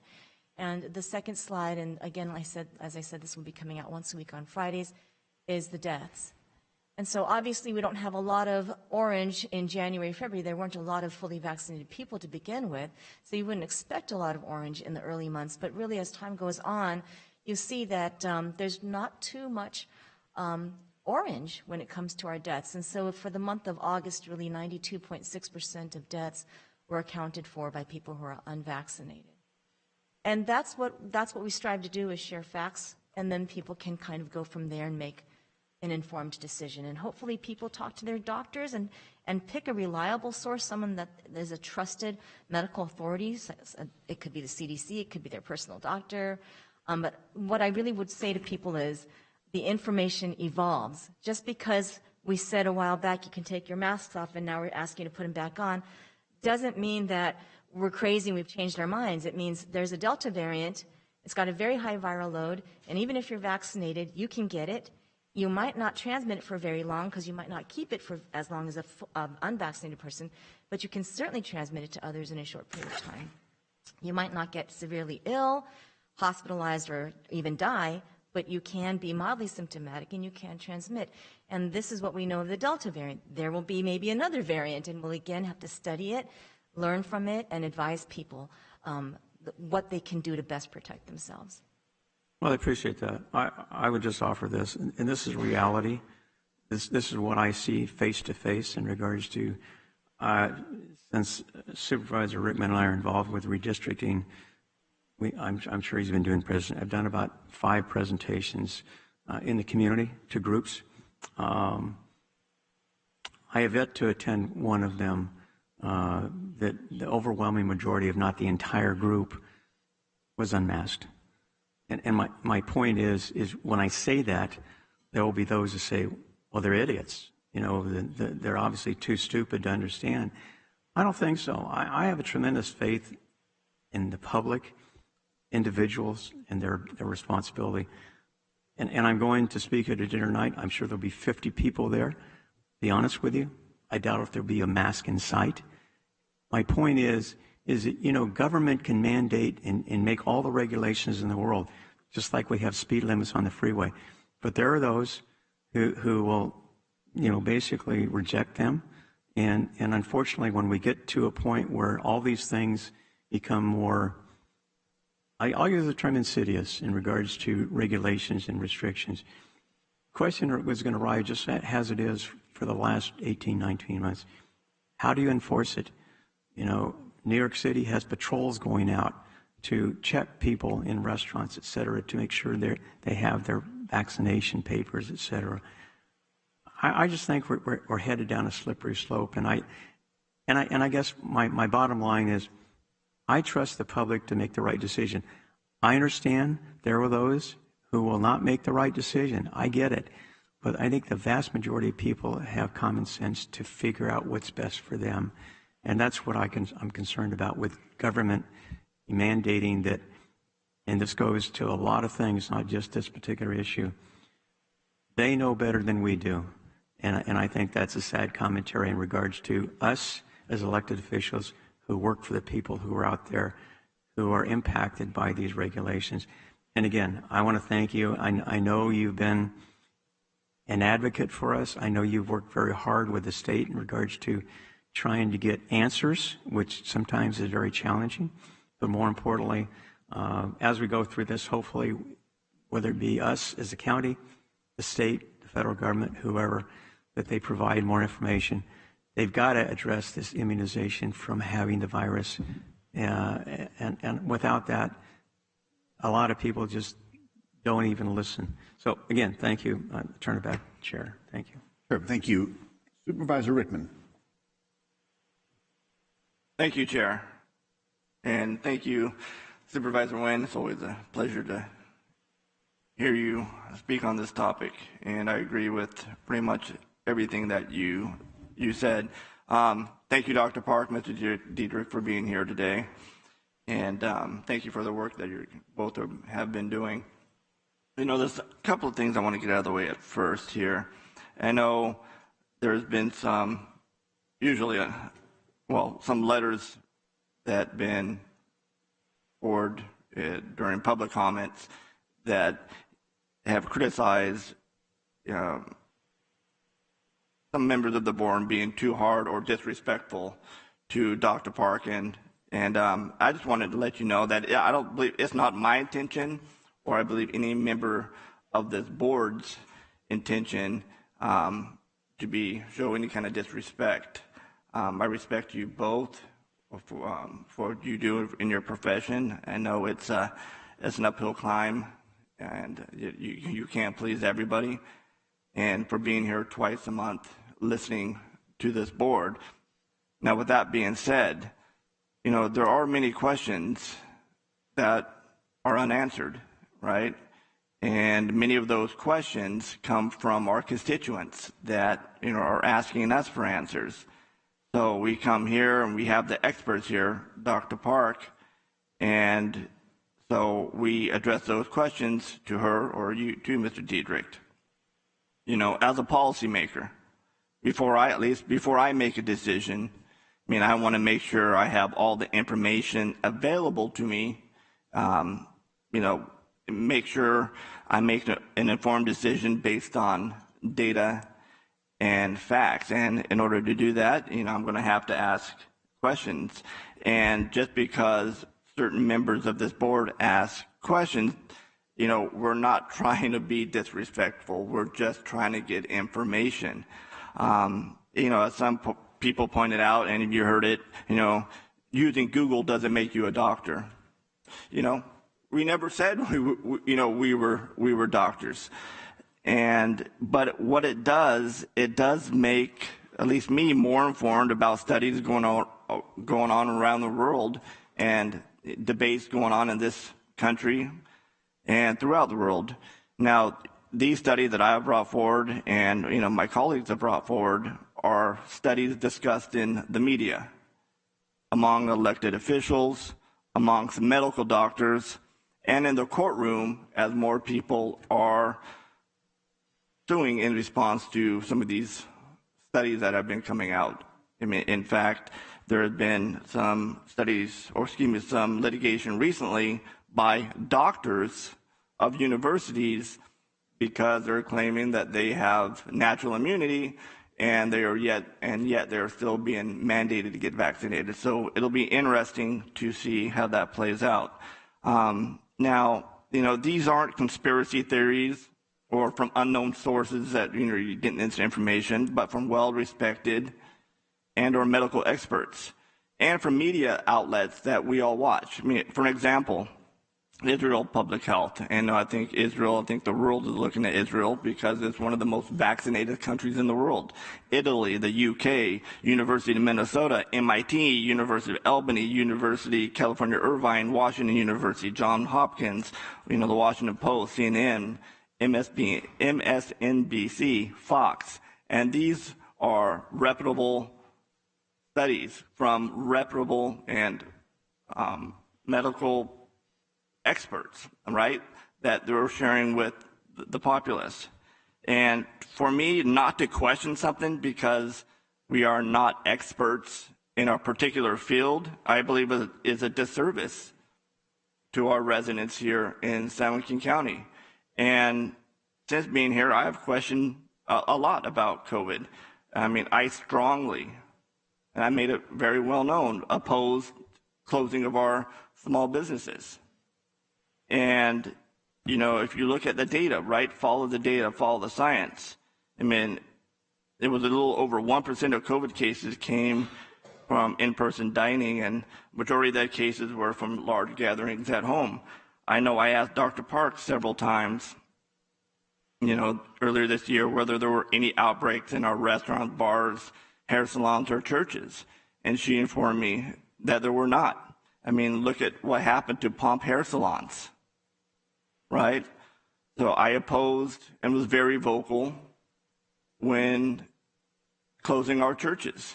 And again, this isn't Dr. Park, this is coming from the state, but, you know, looking at the data and so on.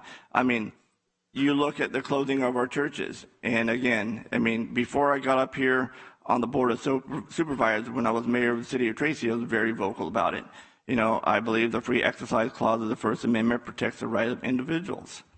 And, you know, it took 5 Supreme Court cases for California to finally let people practice their First Amendment right. And it kind of referring to what Supervisor Nguyen was talking about is that, you know, what are we doing as a body to make sure that this information is going to the state and trying to make, you know, something right. I mean, for me, you know, the churches, I just find it absolutely appalling that, you know, it was even done in the first place. And again, this comes from, you know, the state, and it took 5 Supreme Court cases in order for us to go back to our church, and it's, you know, it's unfortunate that ever happened. You know, I questioned, you know, shutting down our schools, and, you know, I ask about the consequences of, you know, the consequences of such actions, like, you know, we talked about today, increased suicide, drug, alcohol abuse, and so on, you know, depression. And, you know, even we questioned the county response to how we were implementing the incident command system. Now, you know, how we should be following the standard emergency management system. At the end, I know Supervisor Nguyen and our chair, Patty, and I sat on that committee, but at the end, we went from sporadic to being able to administer over 30,000 vaccines in a week. And this dramatic increase, you know, probably saved lives, and it was because we were questioning things. I mean, I know I take COVID very, very seriously, as everybody on this board does. We know it is it can be a deadly disease, and we do take it seriously. And, you know, sometimes, you know, we get accused of not taking it seriously or being anti-vax or whatever it may be, and it's just, you know, simply not true. I think we've all done a great job trying to get the message out. And I know before I became county supervisor, and again, I'll jump back to my previous employment as mayor of Tracy, you know, I remember talking to Dr. Park and our public health personnel team in March when this virus was first coming out. And, you know, I remember sitting in a room, myself, our city manager, our city attorney, and our fire chief. And I remember, you know, asking, hey, you know, what are we doing? What should we do? Should we shut down the city like they're doing in the Bay Area? Well, you know, what do you guys recommend? And we couldn't get answers at that time. So, you know, as the mayor, we did a special meeting, our emergency meeting, and we were the first city in San Joaquin County to declare a local emergency and issue a citywide directive. And that was before the county, and I believe it was before the state. So I do take these things seriously. You know, I've talked to the governor's office with other county supervisors throughout the Central Valley to increase our vaccine allotment. You know, I worked with our assembly member, Carlos Villapudua, to get more vaccines for our farm workers. You know, I joined him to talk with major healthcare providers for increasing vaccine output in our region. And I believe we've all made, you know, vaccines more available to our communities. I know I pushed very hard, and thank you to OES and all those that work on OES, you know, to bring it out to South County, not just in the city of Stockton, but throughout the whole entire region. Now, I support people getting vaccinated, right? And I think the vaccine has been proven to prevent death and serious injury, I guess, serious illness. And I think that's bound in science, proven in science. However, I do feel like it should be up to the individual. And after consultation with their doctor and their own conscience, that whether to get vaccinated or not should be their decision. And I just wanted to get that out of the way, and let you know at least where I'm coming from when I'm asking questions. And I'm going to go right into it again. I don't have many questions because Supervisor Nguyen discussed most of them, hit most of them. But the one thing that is frustrating for me, and because I just don't have answers, and it's not Dr. Park's fault, but is why does the entire American society need a COVID-19 vaccine if evidence increasingly indicates natural immunity is just as if not superior in boosting that immunity? We've seen it just recently with the Israel study. I mean, this is the second study. And, and this isn't a study of 20 people. I believe it was compared to 46,035 members. And it found that, and the study was people who had 2 vaccine shots had a six-fold higher chance of getting infected with Delta than patients who hadn't been vaccinated by previously contracted the coronavirus. So why aren't we discussing that? I mean, why isn't that being used when we're talking about vaccination and when we're talking about the health of our community? I mean, I just don't understand why. I mean, if you have all these experts and the literature on this and those experts that are coming out about natural immunity, but you don't hear it. Why isn't this something that's more talked about? I mean, I know there was just an interview with Dr. Fauci on this same topic, and they asked him about the same questions. And he pretty much said, I believe the quote was, I don't, have a really firm answer on that. And, you look at the vaccinated versus unvaccinated, and I guess everybody or people that are unvaccinated are in that category, even though you've had COVID-19 in the past, and you probably do have that robust immunity, what all these studies and dozens of studies have indicated.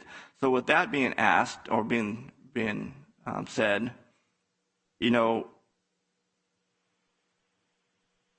there are, we discussed it a little bit here today, there are different segments of our society, mostly in the workplace, that the unvaccinated, if they don't want to get the vaccine, they have to get vaccinated once or twice a week.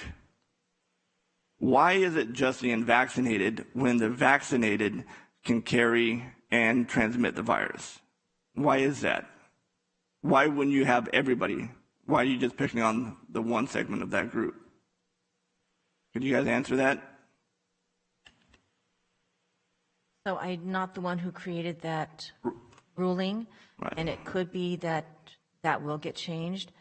The people who need to be vaccinated at this point or to submit to testing is mostly healthcare, and the CHCQ folks at the state have told hospitals that they will continue to screen their employees, vaccinated or not, as they enter the workplace. So, and I don't know if that's part of the answer to say that they're going to continue to screen, but I think that really they're trying to focus on people who are most at risk to see if they might need to be sent home and isolate if they're positive. So I think they're trying to prevent outbreaks and transmission to patients in the healthcare setting as much as possible. And I mean, and that it would be great. I know there's some countries, I know there's some businesses, I believe it was, I want to say Michigan, that if you've had the COVID-19 virus, then you're just like you're just like you've been vaccinated. So there are some. I believe it was a hospital in Michigan that had that policy. So hopefully it will trickle down here. Now, we talked about it earlier too, Dr. Park, multiple times about herd immunity. At one time it was 70% of the people to get vaccinated, and then, if you had the virus, and that was part of that herd immunity. Is that, what's herd immunity now? 100% vaccination? No, the goal has been for the state to reach 70% vaccination rates. So are you asking me where the state's at? Right. Well, yes. So once we hit, do you think once we hit that 70% mark of vaccinated, that, the 30% that have COVID or not? So in your opinion? I think I understand what you're asking. So I'll start off by saying that the state, at the moment, the state of California is 68% fully vaccinated with another 10% partially vaccinated. In our county, we're more like 54% fully vaccinated and another 9% partially vaccinated. The goal was 70% across the nation to get people vaccinated. Will we actually have herd immunity once we get to that number? With these variants and with these champion variants emerging, I don't know if that means we would still not have another surge or another wave. It's possible, even with those vaccination rates. But I think that goal was set because the feeling was that would offer high protection. I don't think that the virus itself is ever going to go away completely. It will become endemic, and it will last. It will stick around for years to come, probably like the flu. So, but what we're trying to prevent are the big waves, surges of cases, and hopefully when we get to higher vaccination rates, there will be that protection. Of course, now we're talking about the need for boosters, third doses, in order to keep that immunity going. But there are studies, I understand, that do talk about herd immunity, and I think there's just so many different studies out there.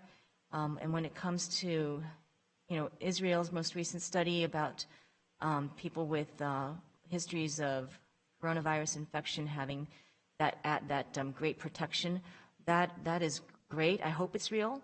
I think that there's other studies showing that people who had COVID and then got vaccinated are super immune as their antibody levels get tested in a lab testing sort of environment, and their antibodies get matched in vitro, against COVID, and are shown to neutralize. So there's some proof there that having had COVID and then getting the vaccine is even better. So there's just so much out there, and it's hard to say that having had COVID offers you such great protection that you don't need the vaccine, because there are some that would mistake that to thinking, I'll wait to get COVID then, and why get the vaccine? It's better to actually get the illness. So we really have to be careful how we message that, because we don't know what the outcome will be in every person. Of course, we know that people with comorbidities tend to do worse, but we've seen a lot of healthy people die as well. And so I hate to have people think that it's better just to wait to get the infection than to get the vaccine. So for that study, I understand what you're saying. It would be great news for people who have had COVID, but there's just so many studies out there and a mixture of ideas. So right now, the CDC is still supporting vaccinations for all. And will that change over time? I don't know. All right, thank you. And of course, when we mention natural immunity, we're not telling people to go out there and get sick in order to catch it. But I believe over 100 million people have had, I think CDC estimates that over 100 million people, maybe close to 150 million people, have had the virus. So what I'm saying, if they've had that virus, they have that immunity, that's more vaccine that can be used for, other countries or other purposes, and, free up those vaccines. And of course, mandating somebody who already has immunity and to get the vaccine, making them take medicine when it's not needed. So that's what, I think, when we're speaking about natural immunity, of course, we're not telling people or even suggesting to go get COVID. But again, you talk about the transparency and accountability, and Supervisor mentions it earlier. I think people will get the vaccine if they believe what they're hearing from the government. If you're withholding information, and I think people are reluctant, and if you're withholding this, what else are you withholding? A few more questions, Chair. Thank you. Now, we talk about hospitalizations. How many people are being? What's the breakdown? Let's see if you have you probably don't have the breakdown on this. Maybe if you could get back to me on this. How many people are tested after being admitted for another illness or problem versus people just being admitted for COVID only?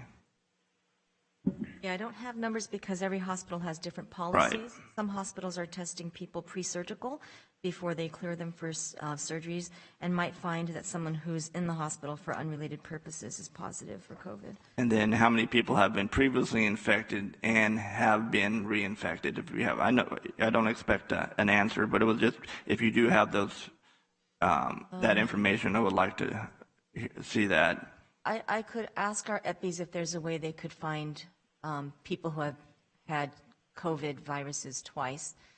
The issue with people who might be reinfected is that what we've found is that anyone who's had COVID really shouldn't be tested again within 90 days because they're likely to test positive again on a PCR from the viral remnants in their nose.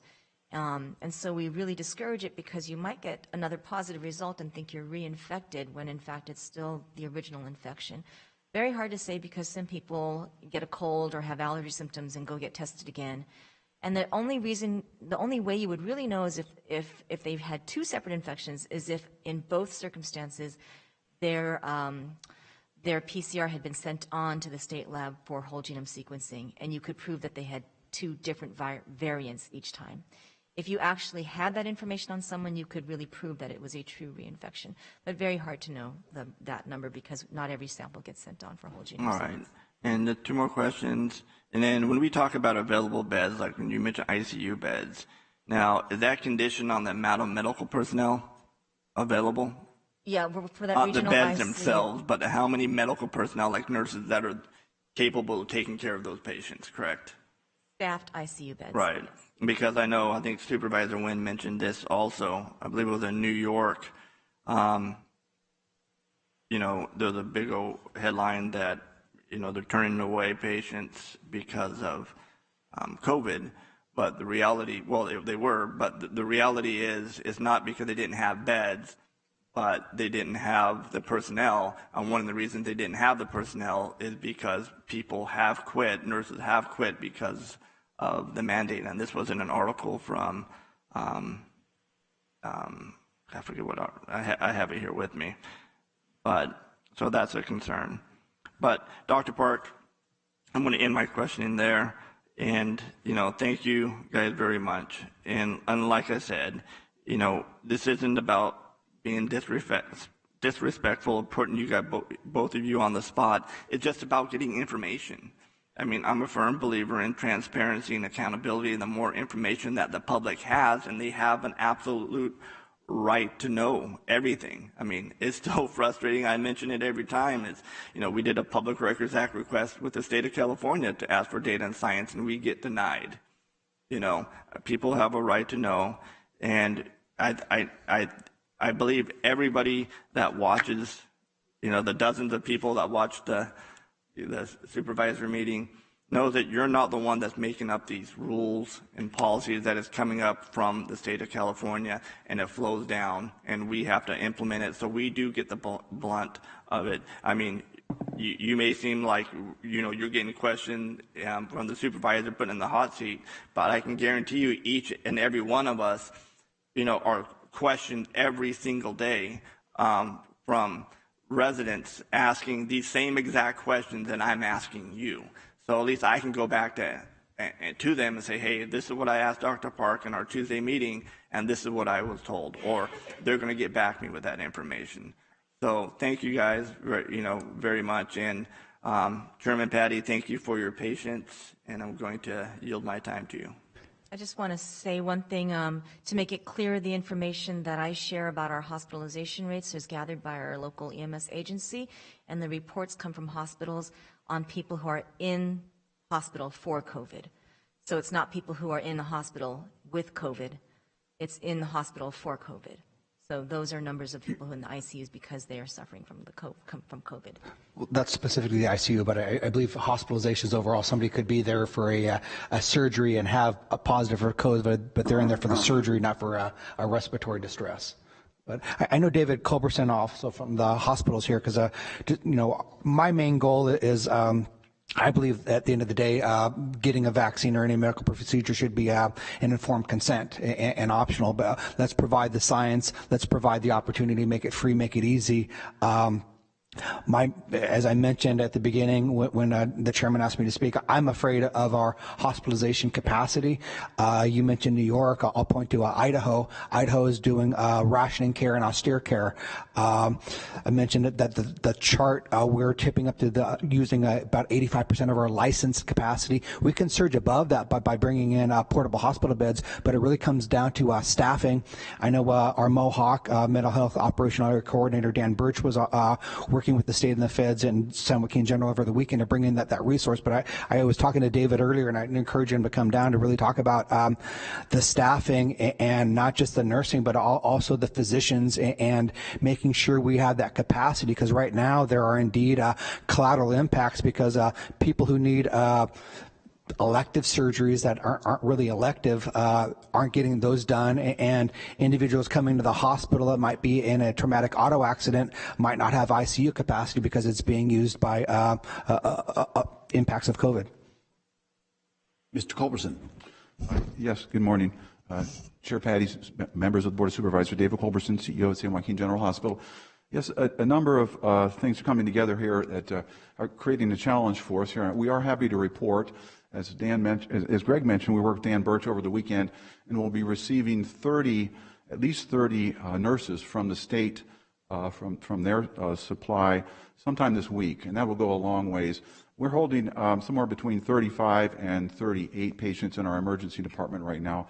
These are folks with various conditions, trauma patients, they are COVID patients, coronary syndrome. There's a number of illnesses that we have. And so the additional 30 nurses we think will go a very, very long way. I want to shout out to Dan and then the state EMSA as well. David Duncan at state EMS really helped facilitate that. So that's a bit of a positive. If I could, through the chair, Supervisor Rickman, just to answer a little bit of your question.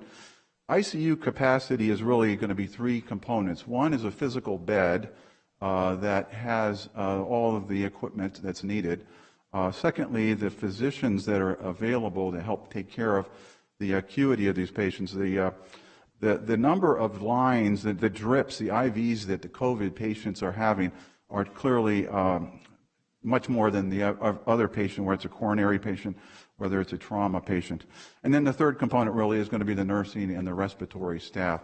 So right now, San Joaquin General Hospitals are operating at about 200% of our ICU capacity. We have 16 licensed beds on the second floor, and we've expanded our capacity with telemetry monitors with staff. But we really haven't been able to add too many physicians, to be honest with you. That's one of the constraints we've got right now, is the respiratory, pharmacy, and physician staffing is not being able to keep up. We do have, again, we're lucky. We're down from a COVID census of about 10 days ago of 50. We're down to around 30 right now. So we're very lucky from that perspective. And we hope the vaccinations really do make a difference in our community. But we have seen a number of conditions that people have that have had, whether it's a trauma case or whether it's a diabetic case that's gotten a foot ulcer now that's become septic and needs to be admitted for a series of antibiotics, or even a surgical case. Care that's been really not provided for the last year and a half, 19 months now, is something that's really affecting our hospital census. So again, we're very lucky that CalEMSA has helped provide those 30 nurses. Let's see here, Greg, anything else I bet you could, No, I'm just the vaccine mandate and that staff, and I'm just worried about the collateral impact of that, because you might not have staff if indeed that comes to the choice of vaccination or not. And Counselor, if I could interrupt real quick. Counselor, on that question right there, if because of this mandate, we lose, our men and women of nursing and the medical personnel, is there a recourse that we can do? I mean, you look, because of a law is putting our hospitals at a disadvantage or a community in jeopardy because people will be resigning. And this isn't just in, of course, in the medical profession. It's going to be, you're going to see a big impact in law enforcement. You can see a big, big impact in our fire departments and, workers all over this nation. So this is insane. But, well, I just want to put that in your brain there, Mr. Miles, and I'll leave it at that. Whether we can have some kind of avenue, but so thank you. I have a quick question, Mr. Culberson, while you're standing here. I know that at the last board meeting we had talked about the monoclonal antibody treatment that was being utilized at the county hospital. Who brought that on board? What was the protocol that brought that to our county hospital, since apparently it may not be widely adopted everywhere else? Is that a staff decision? Does that come from Dr. Park? Recommendations from CDC? Where did that decision come from? I think it really, Chair Patty, I think it was a combined effort here on behalf of the internal medicine physicians, Dr. Capre, Dr. Sadat, based on guidance from CDC and also the state CDPH, California Department of Public Health, recognizing that really is a very, very effective effort to, once you are exposed and having symptoms, that we can get monoclonal antibody therapy to you and keep you out of the hospital. So I'd say it's a combined effort, state, local, and the medical staff here. Dr. Park's team also was certainly part of helping to push that. If I could, unfortunately, give an update, Maggie, a little bit about that program. That program now is actually going to be taken over by HHS, Health and Human Services, as of last night. So we'll have some more updates. No longer will hospitals be able to purchase the monoclonal antibodies from our pharmaceutical vendors. We're going to have the allocation from HHS onto the state, and I imagine, Dr. Park, onto local public health agencies. And that's a development just happened last night. We just were on a call this morning. I will say this to my team, Dr. Sadat, Dr. Capre, and the outpatient team, and actually the inpatient, the emergency department now are infusing the monoclonal antibodies. I believe we're the only location in the county that's actually providing that. We gave up to, I think the highest we've had on a daily basis is 6 infusions. And I mentioned last board meeting, probably 2 months ago, we might have had 1 or 2 a day. Now we're up to 4 to 6. Mm-hmm. Very, very effective program. In fact, it's gotten so effective, I think that's why the HHS has stepped up and said we're going to have to help direct the flow of that very important resource to those hospitals that have demonstrated a program and it's successfully implemented, and then those areas where it's a massive outbreak. And again, we looking on a map earlier this morning here, we continue to have outbreaks here in our Central Valley, also, of course, in Florida and in Mississippi area. So those will be, I would imagine, that's where a good amount of the monoclonal antibody therapy will be going to, Chair Patty. Okay, and a quick follow-up. I was just a few days ago, I was down in Los Angeles at a business meeting and had the opportunity to sit and talk with the Cedars-Sinai chief, one of the chief medical doctors over there. And he was talking about intubating was one of the worst decisions we ever did in treatment for COVID. Come to find out, up to 50% of people that were put on the respirator, not the respirator, the ventilator.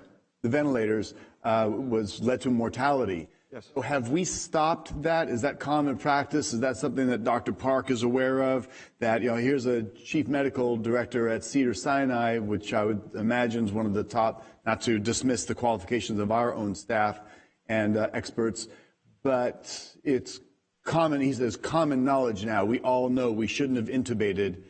So I'm curious, is that something we've stopped, or is that something we're still in practice of? Yes, Chair Patty, I think we learned from early on from the New York experience where there was a massive effort to put as many ventilators as possible into New York City.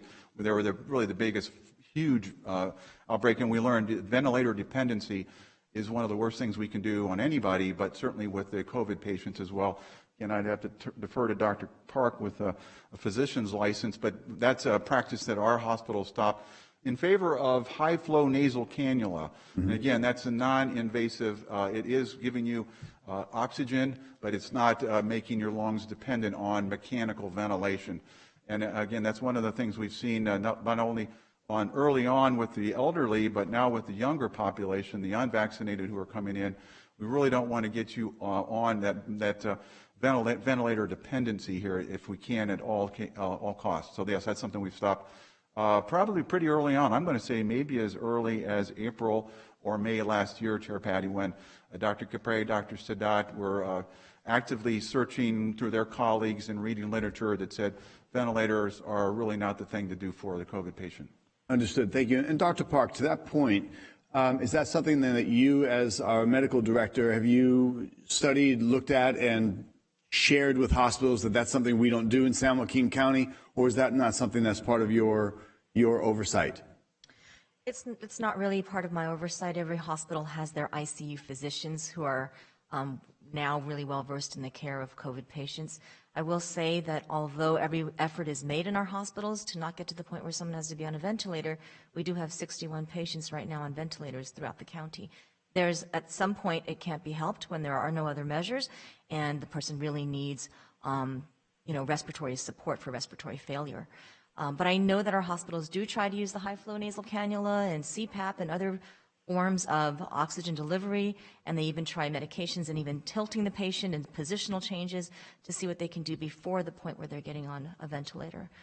Some use of ECMO as well in the county, or transferring out of the county to get on that other type of oxygenation system.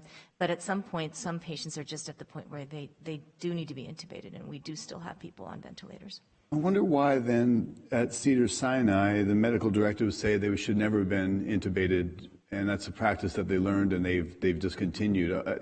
So apparently there's a statewide disconnect. That's regional, that's a hospital, and that's what they've come up to understand.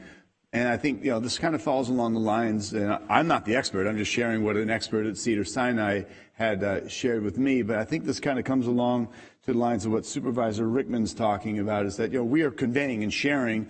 I don't really know what's actionable, but for us to be criticized, ridiculed, or relegated to as if we're just attacking, which we're not. But we've seen this. We've got staff members here in the county that have lied about board members, that have slandered board members, that have never even had the courage to come out and apologize for that. So it's really not surprising, but it's not productive. To Supervisor Rickman's point, we're looking to be productive. We're sharing some of these concerns. For you to share what I had learned in this conversation, a direct conversation with the Cedars-Sinai director, was just enlightening in some capacities. So it's not that we're criticizing, it's that we're obliged to speak on behalf of those that we represent. And your job would be to be responsive. We're looking at the health and safety and the well-being of our citizens, answering questions so that we can go back and resolve some of the unknowns that might be coming to us, and some of the criticism of what we are or aren't doing, and it gives us a greater level of understanding. But we also hope that some of the things that we share might spawn and spark some of the dialogue up to the state, so that it's responsive to what we as a board are seeing or hearing, or is desired by those that we represent. So it's certainly not criticism. We're not attacking. It's not a lack of anybody's job performance or anything else. It's just, we are obliged, that we serve the public. We are here to speak on their behalf, in spite of the personal attacks we might take, in spite of the anonymous or so-called anonymous allegations that come in, and in spite of the lies and slander and the truths that are not true. As we are attacked. So it's kind of what comes with our territory of the job we hold, but we are also responsible to talk with you and get answers and engage. So we appreciate that. That's why we don't limit the COVID discussion, because people's lives are at risk, and what we are doing and what's next and the levels of engagement. And where we are most concerned is a very important conversation, nothing more important today will be discussed in people's lives and how we're protecting and serving them. And I will come back. I'll finish up. I know I'll likely get an ethics violation charge because I'm speaking, and I'll have a complaint because I'm speaking perhaps out of turn, as somebody might expect the chairman to do. But thank you for coming up and speaking, CEO Culberson. I'll ask Supervisor Villapudua if he has any comments. Thank you, Chair. Questions. First of all, thank all you guys for this presentation and answering all our questions. I just had one question. I think all the questions have been answered already. Do you see, with your education, what do you see as far as the next 3 months? Do you see a big uptake? Do you see a big... Yeah, that's a great question. It's really hard to say. About 3 weeks ago, the state modelers predicted that this Delta variant surge would last for 4 to 6 weeks. You do see that it's starting to come down in most parts of the state. Our own data scientist also said, give it about 5 weeks. You might see it plateau, climb again, and then come down. But I'm expecting that we will come out of this surge in the next several weeks, perhaps month. And then thereafter, what happens is very difficult to know. People are already looking at the next variant and wondering what will be the next super virus that will emerge. So we just don't know. There is the Mu variant, there's a C1.2, and we just have our eye on it. Hopefully, there's nothing as powerful as the Delta variant. The Delta variant has proven to be very transmissible and accounts for 99% of all of that virus right now in the United States and in the state of California. But hopefully we do get out of that by end of October. And in the wintertime, we're praying that we're just not going to be like last winter. Last winter was really the worst. And hoping that we don't go through another surge like that. Okay, well, thank you for that update. Representative from District 2. Thank you. Thank you for the presentation, all of you. It's greatly appreciated. I guess my only question left to ask at this point is, do we see any other new variants emerging on the horizon anywhere? And if so, what are the characteristics of those? Yeah, so, there's just a lot of media coverage about some of these. There's the one called the Lambda variant, which has already been in the United States. And it doesn't seem to be winning out over Delta in any way at all. So we're thinking that that's just going to be fleeting and might be going away, and it really won't be a front runner. And it pretty much was here at the same time as Delta, and Delta clearly won out. So less concern about Lambda now, and as I said, more concerns about these variants that are happening in other countries. There's the C.1.2 that's in South Africa. It is concerning because it has several mutations on it that scientists believe may give it higher transmissibility and perhaps some immune evasion.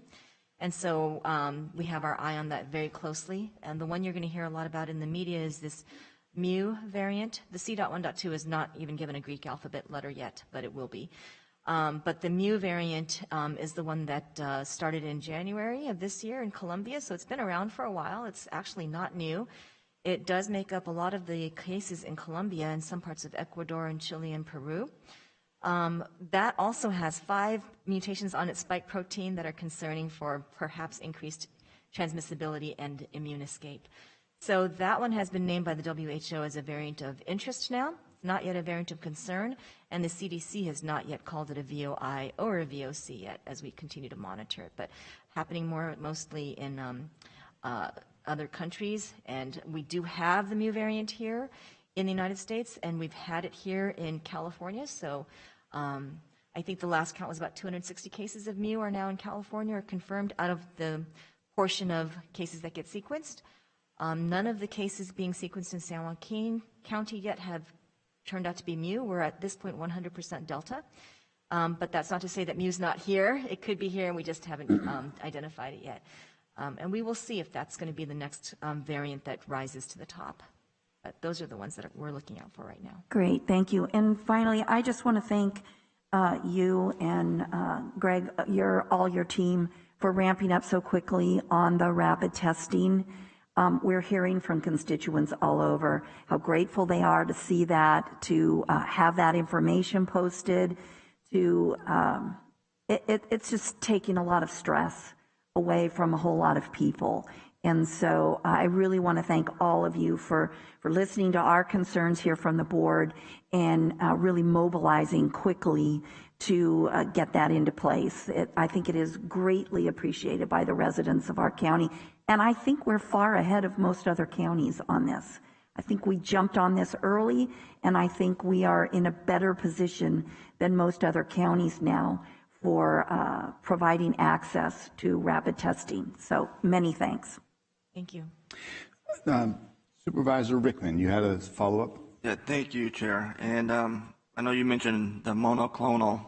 I know yesterday my Chief of Staff, Mr. Tyrell, and myself, we sat on the White House COVID briefing, and they indicated that the monoclonal treatment shipping, they're going to increase it by 50%. So hopefully we'll get more of that stuff here in San Joaquin County. I'm sorry, what was that called? I know, I can't pronounce it. Monoclonal. Okay, thank you. There you go. So hopefully it'll be shipping. We had a problem with the speaker. I wasn't sure.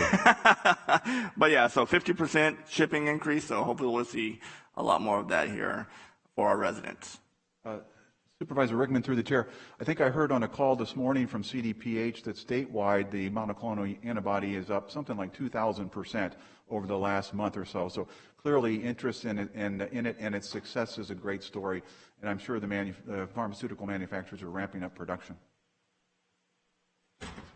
So Dr. Park, and to avoid a future false allegation, lie, or slander that is prone to coming from certain staff members or a staff member, and any attack that we're coming after you for anything that we're not qualified for, I wanted to share with you something that was in today's record. It was a Naomi Crage Bloomberg News Tribune News Service article, very brief. I'm going to read it.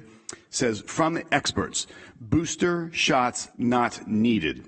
COVID-19 vaccines work so well that most people don't yet need a booster. An all-star panel of scientists from around the world said in a review that's likely to fuel debate over whether to use them. Governments would be better served to focus on immunization, the unvaccinated, and to wait for more data on which boosters and at what doses would be most effective, the authors, who included two prominent U.S. Food and Drug Administration experts, argued in the medical journal Lancet. They based their assessment on a wide range of real-world observational studies plus data from clinical trials. None of the studies, very short article, more than halfway done here. None of the studies have provided credible evidence of substantially declining protection against severe disease, the authors wrote. The review comes as most countries with ample vaccination supplies debate whether to allocate doses for booster shots or to prop up immunity and potentially help stop the spread of the more infectious Delta variant. The U.S. plans to roll out booster shots starting Monday, though the plan still needs sign-off from the FDA and the Centers of Disease Control and Prevention. Lastly, the article states, across the observational studies done so far, vaccination has been an average of 95% effective against severe disease, including against more infectious variants such as Delta, and more than 80% effective at preventing any infection, the review found. So when you hear something like this, and again, I share it directly from the news article so that we're not accused of attacking you, there won't be additional lies or slander from staff members that like to fabricate stories that never existed about actions that the board takes. So in light of that, when you see an article like this from a reliable news source, and you had mentioned earlier talking about the booster, this is coming from a pretty reliable source of information and experts in the panel, and you talked about potential boosters, and this is a statewide issue. So what could that prompt from us asking you, what could that prompt that would be different here in San Joaquin County, or what would you do with this type of information?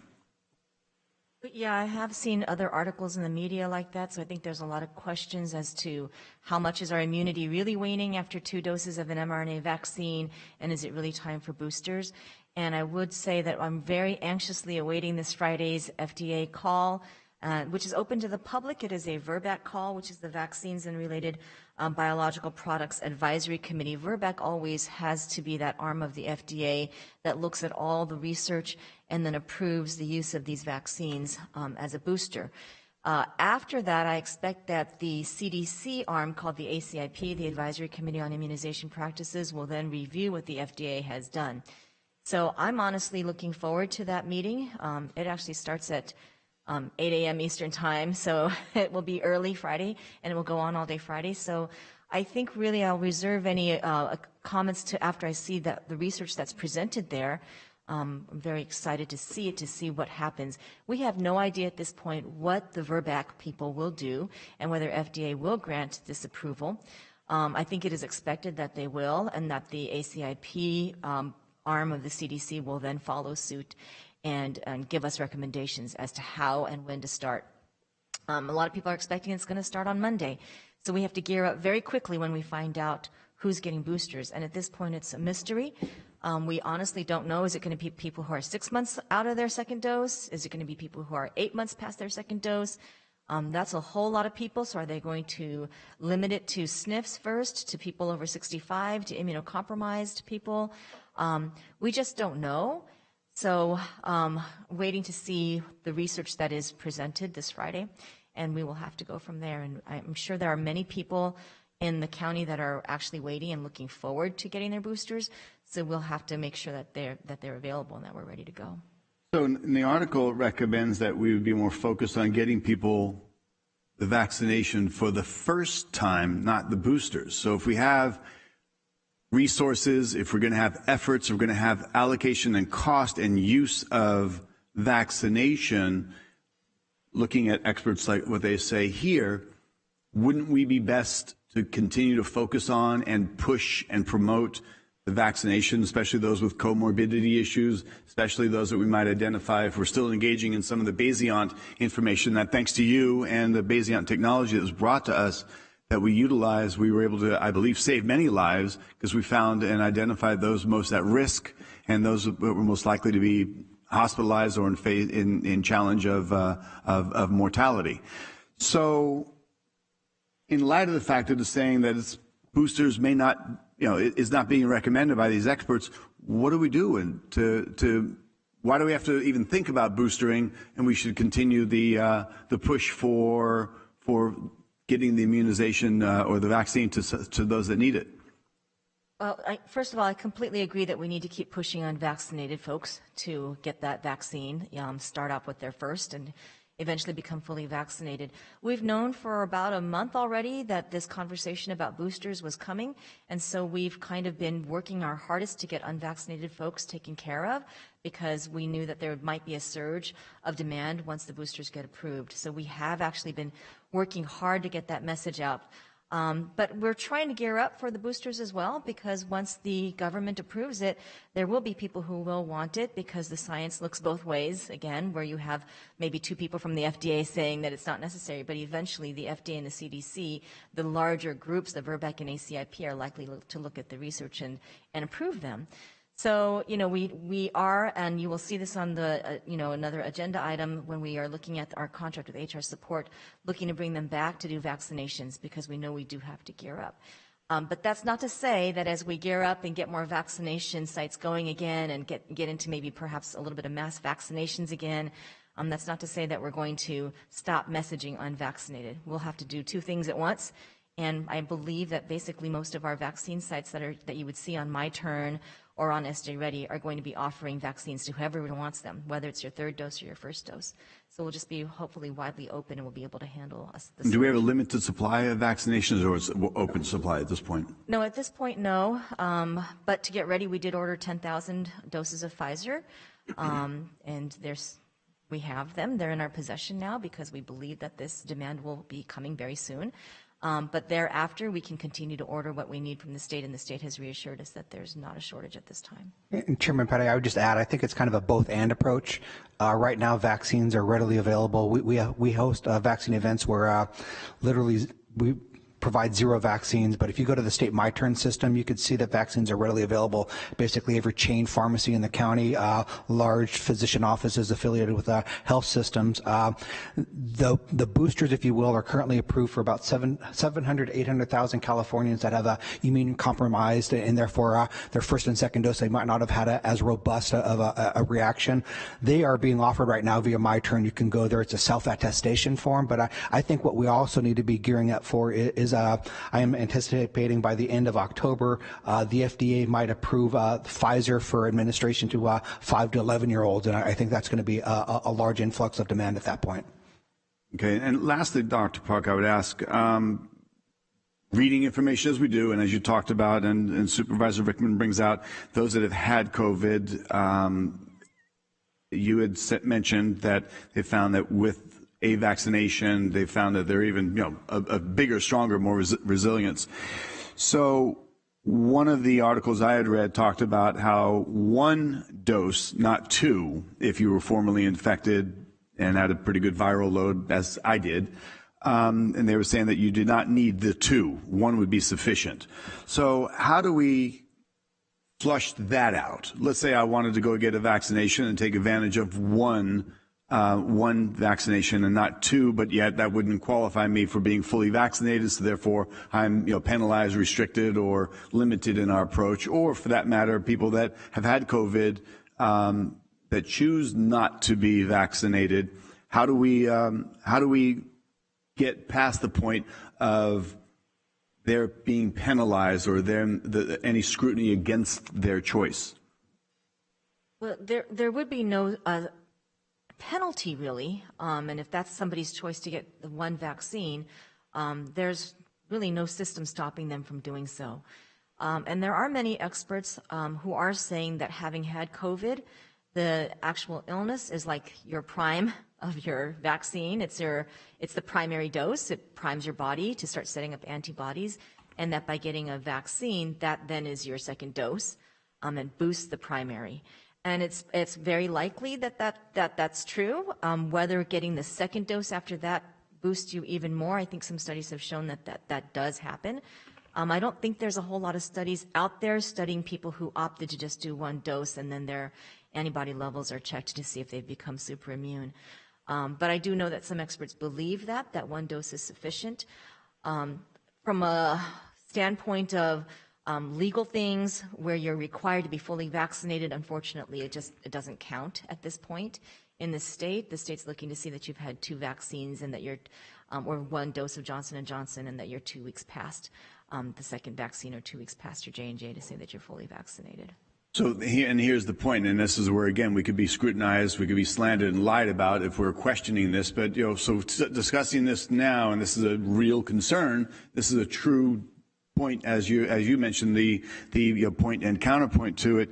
Where's this conversation go? Does this just fall on the ears of this room, and or do you convey this to Sacramento? And because you're our voice to Sacramento, there's not any level that I'm going to participate that they're going to listen to. Oh, a supervisor has spoken, but they're going to listen to our medical director and the 57 other of you in the state that are piped into those conversations. So, are these conversations for the most part futile, or is there any type of measurable action that can come when we talk about these things? No, I'm happy to take it back to the state. There is an immunization branch of the CDPH, and I'm happy to take the question back to them to see how they respond. And I could let them know that this came up in this discussion, and that we would like them to let us know whether they're entertaining at all, considering people fully vaccinated if they've had the 1 dose after a COVID infection. I don't know how much I would move the needle on that, but I could certainly bring it up. So there are opportunities. And would you find, and do you have conversations with other medical directors that you would be your counterparts, that when you get on these conversations, like, yes, we have that same exact issue in Fresno, and we've talked about that in Yolo, and we've talked about that in different places, and we can't be the only county that's going to ask about these things. We cannot be the only citizens in the state of California that this would be relevant to. I actually have not heard this particular topic come up in any of my health officer or health director meetings, to be honest with you. So would you ever leave this room and put on the consensus and find out anybody else have this coming up in your conversations? Is this something we want to discuss at a next forum? So that you're gathering whether there's momentum or not on this, so we can actually accomplish something, not just have this is what they say and this is what we have to do and this is the way it is. At some point we got to be actionable, in my opinion. And Chairman Patty, I just comment that the booster doses right now are only being considered for the Moderna and the Pfizer, the mRNA vaccines. Janssen or Johnson & Johnson's a one-dose series. It's the more traditional rather than using the newer mRNA vaccine technology. But one dose of Janssen and you're fully vaccinated. Mm-hmm. Yes, Chair. CEO Culberson. Yes. Yes, please. Chair Patty, I wanted to address your comment about actionable events at the state and dialogue that's occurring between our associations, at least the hospital side, and the California Department of Public Health. We have regular calls with California Association of Public Hospitals, who also then participate with the California Hospital Association. And questions like this and operational clarifications are things that we have all the time. And I'll make sure that we try to clarify what happens if I'm positive from my exposure, and then how many more boosters would I need. As Dr. Park points out, right now the state is defining fully vaccinated as 2 weeks after 2 doses or 2 weeks after 1 in the event of Johnson & Johnson. But we do have that dialogue, and I'll be happy to pass that on here. We've got a call this Friday morning. I'll make sure I put that on the agenda. Right, and I appreciate that. Thank you. And just, I guess, really digressing for a moment, we had in San Joaquin by a 4-to-1 vote, this board had passed a resolution asking for the school boards and parents to be involved in the masking protocol and requirements in school or not. But does that just fall on deaf ears, or is that something that goes from this room and goes up to in conversation? I know we submitted copies, but does anybody petition on behalf of this board and those that we represent? We are representative of our constituents. So does that go anywhere, or is that just figurative here in this chamber? And I'm looking at you, Dr. Park. I know kind of put you on the spot, or Mr. Dietrich. Does anybody have an answer for things like that? I'd comment. I don't think it was a direct response to this board's action, but the state did. One of the most severe letters I've seen them issue basically went to school superintendents and principals, basically saying, like it or not, your first responsibility is to protect the children. The state believes that is requires masking, and it was pretty severe. They went to the insurance companies of the school districts, basically informing them that their blatant disregard of the state order to require masking means your insurance company won't follow up with you. You're not following your due diligence. You're personally liable, and they may even go after their administrative credentials. I was surprised at that letter, but that to a degree is the position of the state. Okay. Thank you. County Council, I have a question for you. It was handed in, but there's, I know that we as board members have all received a copy of that resolution against requiring a passport or proof of vaccination here in San Joaquin County. Is that something that has been utilized in other counties, or is that something that has any merit to it? Because I do not believe that we should in any way, shape, or form require any types of passports or proof of vaccination. And I'm speaking for myself, not any other board members. I don't want to spark a ethics code violation or any additional lies or slander coming from a staff member. But speaking on behalf of my own curiosity and in support of a resolution such as what was read earlier that was sent to all of us supervisors, is it possible for us to come up with something like that, and would it have any value? To the Chair, your first question about whether something like that has been used in other counties, I don't know the answer to that. Okay. I can check with my compatriots and see what's going on in their counties, but I don't know offhand whether they're entertaining that or not. Whether the board can adopt something like that, certainly the board can. That is a policy decision. The effectiveness of it, is going to be limited if the time arises when the state mandates the use of vaccine passports. The county, as an instrumentality in a subdivision of the state, would be bound by the state's decision, just as we've been bound by the state's decision for the past 18 months in this COVID environment. Understood. So then, and then at that point, it's a matter of enforcement or not.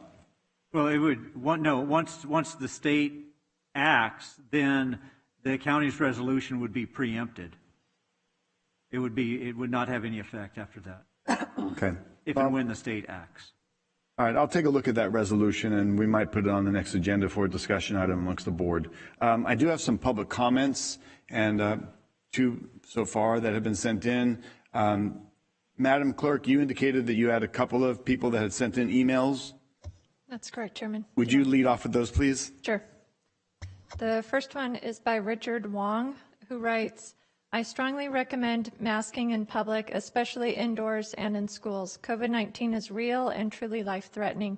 If you're skeptical, take 5 minutes and drive to any hospital in our county and speak to the physicians in the emergency department or the hospitals on the wards and in the ICU. They will tell you that unvaccinated patients are at greater risk of death and vaccinated but unmasked patients are the ones at greater risk of breakthrough infections. Unfortunately, we have young children in school that do not have access to the vaccine, so we as parents are deeply concerned about the lack of mandatory masking in our community. Richard M. Wong, MD, and Nguyen Vu, MD.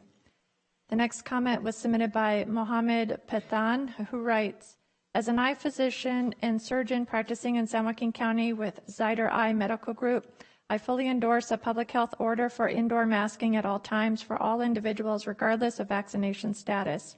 I firmly believe that indoor masking is absolutely necessary to reduce the spread of COVID-19 and to diminish the impending rise in cases and hospitalizations predicted.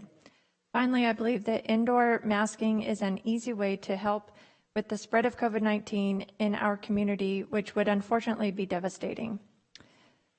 The next comment is submitted by John Casano, who writes, the wearing of face coverings while indoors should be a public health order. The face masks are effective at reducing transmission of COVID-19. Regardless of one's personal views or political ideologies, it is irrefutable that this pandemic has had and continues to have devastating impact on the health and safety of our community at large. Furthermore, its ruinous economic effects, harm to social and psychological well-being, and educational disruption is immeasurable. Please consider initiating a mandate to wear face masks indoors, regardless of vaccination status, as an important and necessary action in the struggle against COVID-19. Signed by John Canzano, MD, Zyder Eye Medical Group, Director, Surgical Center, ZMG, Associate Professor, UC Davis Department of Ophthalmology. The next comment was submitted by John Zyder, MD, who writes, as a physician and business owner, I fully support the wearing of face coverings while indoors in public, regardless of vaccination status, and that while it is currently a strong recommendation, I believe should be a public health order. We continue to lose employees to COVID, and our hospitals are now full again. My personal feeling is everyone should be vaccinated. However, knowing this will never happen, I support wearing masks not only in our healthcare offices and institutions, but in every public indoor environment. The next comment is submitted by Scott Wozniak, who writes, I am concerned about government overreach, coercion in the face of risk, and the eroding of our medical freedoms. I am asking for your support in resisting the mandates. I respect your right to your opinion and your freedom to hold whatever personal beliefs you have about vaccination. I am seeking your support for protection of the same freedoms, especially in the face of such grave danger and suspiciously coordinated efforts to vaccinate every single human being, despite the fact that we do not all face the same risks of serious illness. I seek your support in preserving the diversity of local communities against this top-down, one-size-fits-all mandate approach as it goes against the principles of our Constitution and the structure of this republic. This is a threat to people's rights as well as freedom that protects us from tyranny and will ultimately have a negative impact on, quote, life, liberty, and the pursuit of happiness, end quote. I call on you to stand with me in our fight to preserve the right of all people to bodily autonomy, the freedom of choice, especially in the face of clear risk, and equal access to health care, education, employment, and recreation for all people, regardless of vaccination status, without having to meet weekly testing requirements, and these decisions should be free of reprisal. We will never be free if our freedom is contingent upon taking someone else's freedom away. The next comment submitted is anonymous and writes, if you all are so qualified on the topic of COVID-19, I suggest you all work as contact tracers. Maybe then you will understand how hard the public health department works. Robert, you work with the Sikh community, which consists of doctors. Why we do not appreciate you and the rest of the board bashing Dr. Park. Your comments show the ignorance in this board. You're attacking a medical professional who studied medicine for years. The fact the board thinks that searching something on Google makes them qualified is disgusting, ignorant, and hurtful to the community. You're basically calling all medical professionals idiots and saying that we wasted time getting an education in this field because you can read an article and search for things. Your actions harm our community. The sooner you all wake up and support public health instead of bashing it, the better. The next comment was submitted by Holly Moore, who writes, 1. Despite months of requests, Dr. Parks has failed to provide peer-reviewed mask studies, BAERS warnings or vaccine ingredients, which she is required to do to provide informed consent. 2. Dr. Park has worked in conjunction with Governor Newsom to maintain the health emergency to keep the illusion that we need mail-in ballots, supposedly for safety's sake. As an appointee of Newsom, she has a conflict of interest to keep him in office. We all know that mail-in ballots are the most easily corrupted form of voting.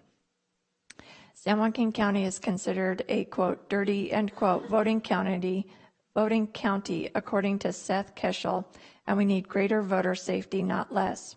Our register of voters should have decried this falsehood of a pandemic and enacted in-person with ID voting only. If we can shop in person, we can vote in person. Dr. Parks and the registrar are both complicit in enacting a treasonous charade on the voters. I demand the resignation of Dr. Parks for her willingness or incompetence to provide life-saving information to the public, and also an investigation into their possibly treasonous actions to sway an election. No matter how the recall election turns out, I am demanding a full forensic audit of our elections because of the insecurity of mail-in ballots and our poor reputation in election accuracy. The next comment is also anonymous and writes, there's a huge focus here on individual choice and personal decision-making. However, the very definition of public health is the health of the population as a whole, especially as the subject of government regulation and support. This is about we, not me, and it is absolutely the public health officers and board's responsibility to ensure the health of our entire community is at the center of this COVID-19 public health discussion. The focus on individuals by the board in the midst of a public health crisis is further evidence that some board members fail to understand how public health works and their responsibility in ensuring our community is safe. The study that keeps being referred to from Israel is not peer-reviewed, yet it's been brought up multiple times, all the while leaving out that it concluded those who previously had COVID and were vaccinated with the greatest protection. Let's keep the focus on the public at large and stop blocking progress by attempting to pare this down to an individual choice discussion. And Chairman, that concludes the written public comments. Thank you. I'd like to ask Ms. Denise Aguilar-Mendez to please come forward at this time if she's still here. If not, then we'll go forward to Kylie Mahoney. If you're available, please come forward for public comment. I have a request from you. Seeing no movement, I'm going to go with Ms. Angela May. Please come on down.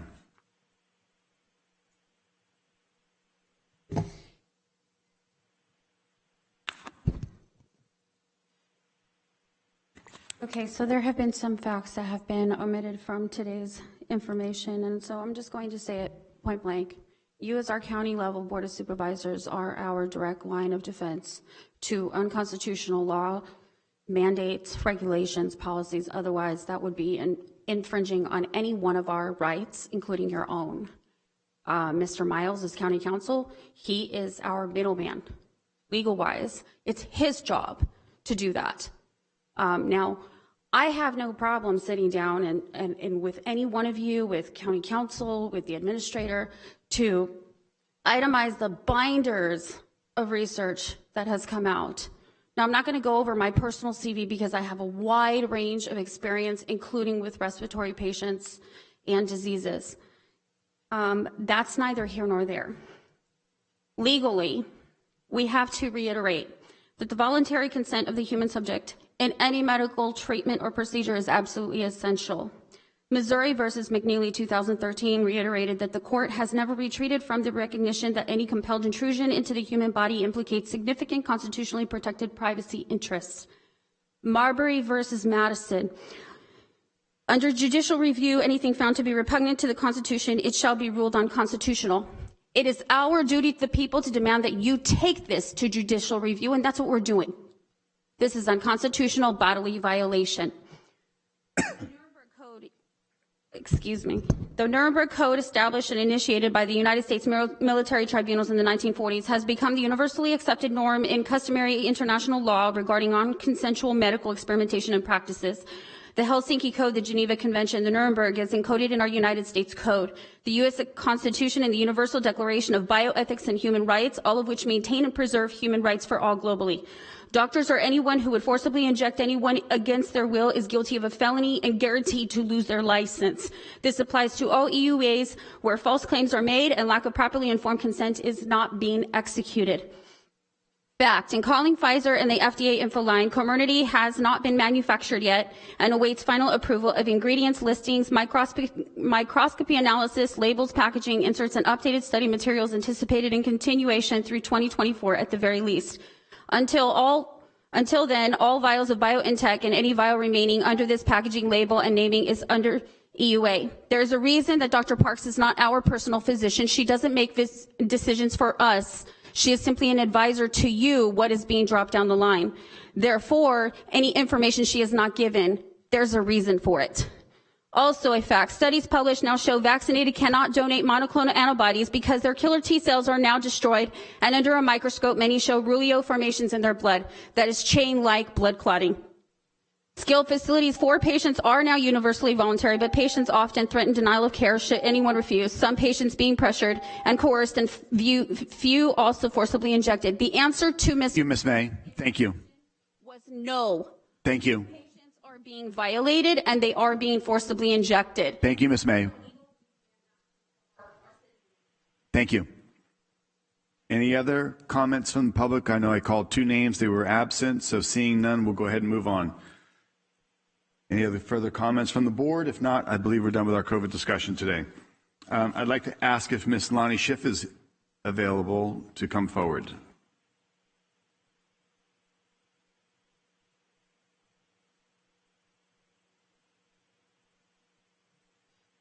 We have a request to approve a transfer of $4.2 million from the American Rescue Plan Act funds to the First Five of San Joaquin County Commission for COVID impact services for the period of September 14, 2021 through June 30th, 2023, and related budget adjustments. This will require a 4/5 vote. Ms. Schiff.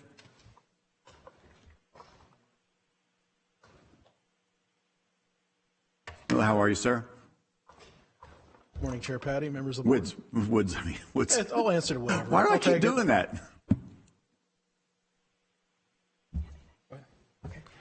Good morning, supervisors and Chair Patty. Ms. Schiff, I might note that had you been here at the beginning of our meeting, I was going to call upon you to lead us in the Pledge of Allegiance. Oh, I apologize. We would have been honored, but we were also lucky to have Supervisor and Vice Chair Wynn do it. So thank you. Well, thank you, Supervisor Wynn, for filling in. Good morning, supervisors. I'm here today as a follow-up for the April 6th meeting when you graciously funded First Five for COVID impacted funds programs in the community. Today, I'm here to share about the ongoing COVID impact on our children and families, provide an update on the programs, and request new funding from the American Rescue Plan Act. That will be for this fiscal year and next fiscal year. With all of our programs, as you can imagine, there's been a tremendous impact. And as I've shared previously, it's been incredible to see how our programs and partners have risen to the occasion in serving children and families, even as they go through their own COVID impacts. And I'm here today because of these impacts.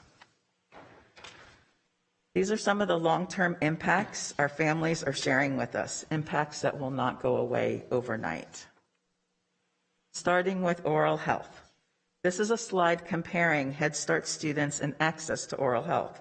The blue is fiscal year 2019 through 2020, and the green is 2021.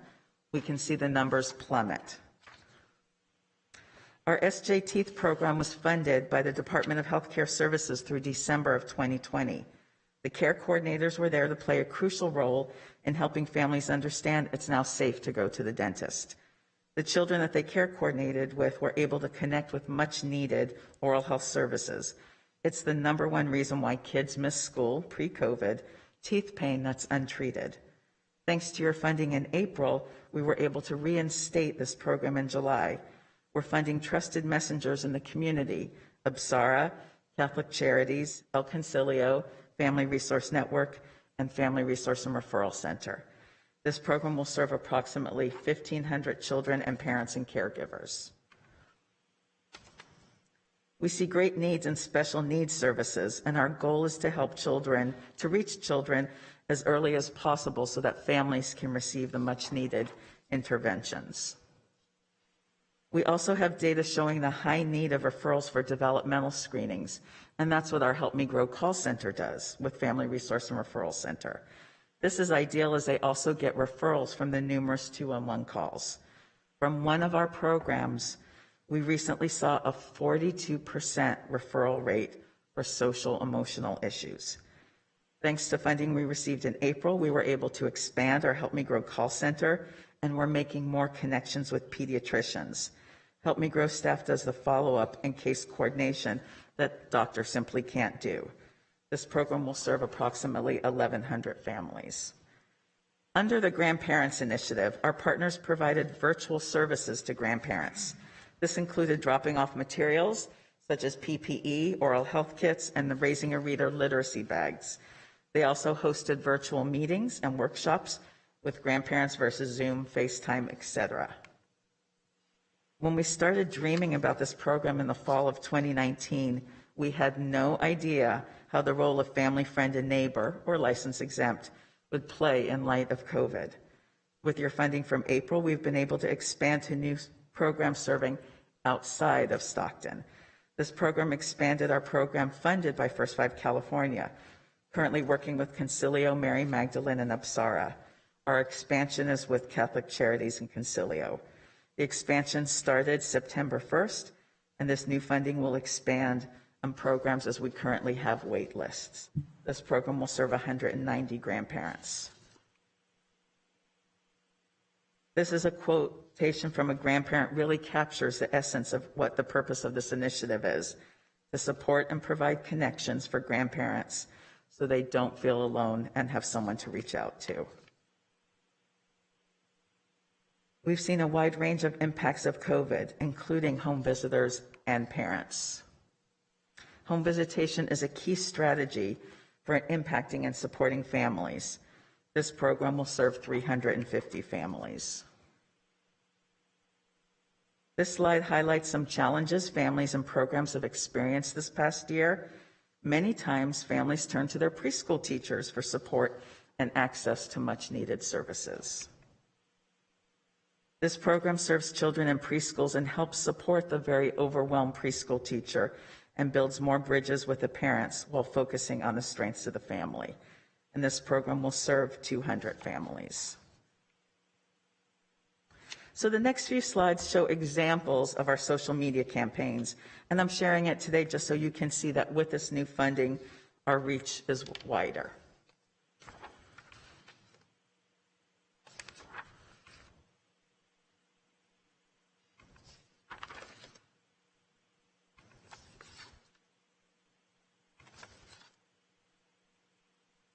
So in closing, we will return on an ongoing basis to provide updates on progress And if the need remains, we can show positive outcomes to you. Well, we will be showing positive outcomes to you, but if the need remains, we will come back to your board next summer for a funding request from 2023 to 2024 for ARPA funds.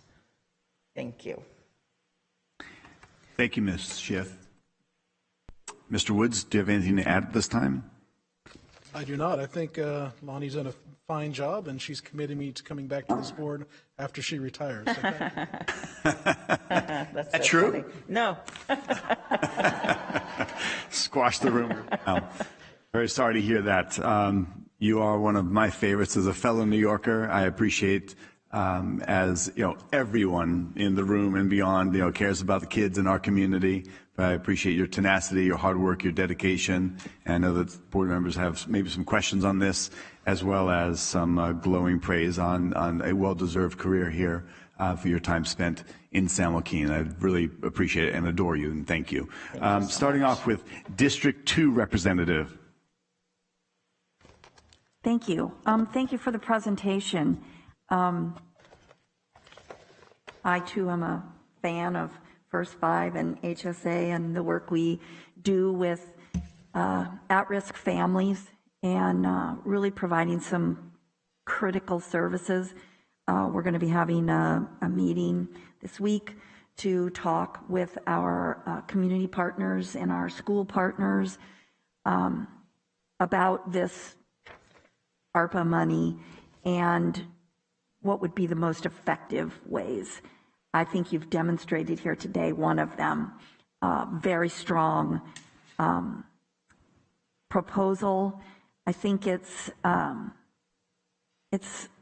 very impactful. I think our numbers speak for themselves in terms of the results with our kids.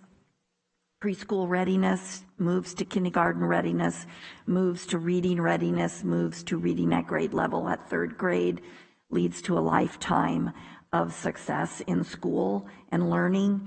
And without exception, every single group of child care services providers throughout our county, when asked what's the best investment, this was several years ago, without exception, no matter what age group they worked with, every single one of them said, we need to provide services earlier in these kids' lives. 0 to 5 is where it's at. We need to really direct resources there if we want to see the results down the road. So I am very grateful for this.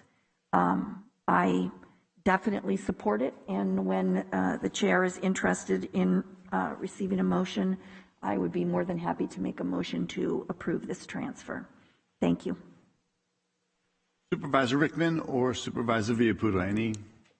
Yeah, real fast. I just want to say, I approve of this motion also, but also in line, I know it's part of your last meeting, so I want to thank you for all your hard work with First Five and how much I enjoyed working with you. We've become close friends, and we're always going to stay in touch. Thank you. That means Miguel will buy lunch anytime you want to go anywhere. I have that on record now. Thank you. Absolutely. Supervisor Rickman? Thank you, Chair. Now, will you be expanding more to South County? Oh, definitely. I mean, so just to be clear, we are currently in South County for various I've seen you programs. out there. The Grandparents Initiative, again, when we released it, we said you can't serve Stockton. So the whole goal was to get out there and serve South County and North County, but definitely a priority. All right, thank you. And when you do come back, and I mentioned this before for other nonprofits, is that, you know, if we're going to provide funds, I mean, me personally, I like to know exactly where those funds are going to. Absolutely. You could come back to the board if you wouldn't mind, is, you know, if you spend, say, you know, $100,000, I would like to know, and I think the public, you know, deserves to know exactly where those funds are going, you know, penny by penny. So we could be good stewards of our tax dollars. Absolutely. And we are tracking these funds separately, so we are able to account for all of that. All right, great. Thank you very much. Thank you. Vice Chair Wynn. Thank you, Chair.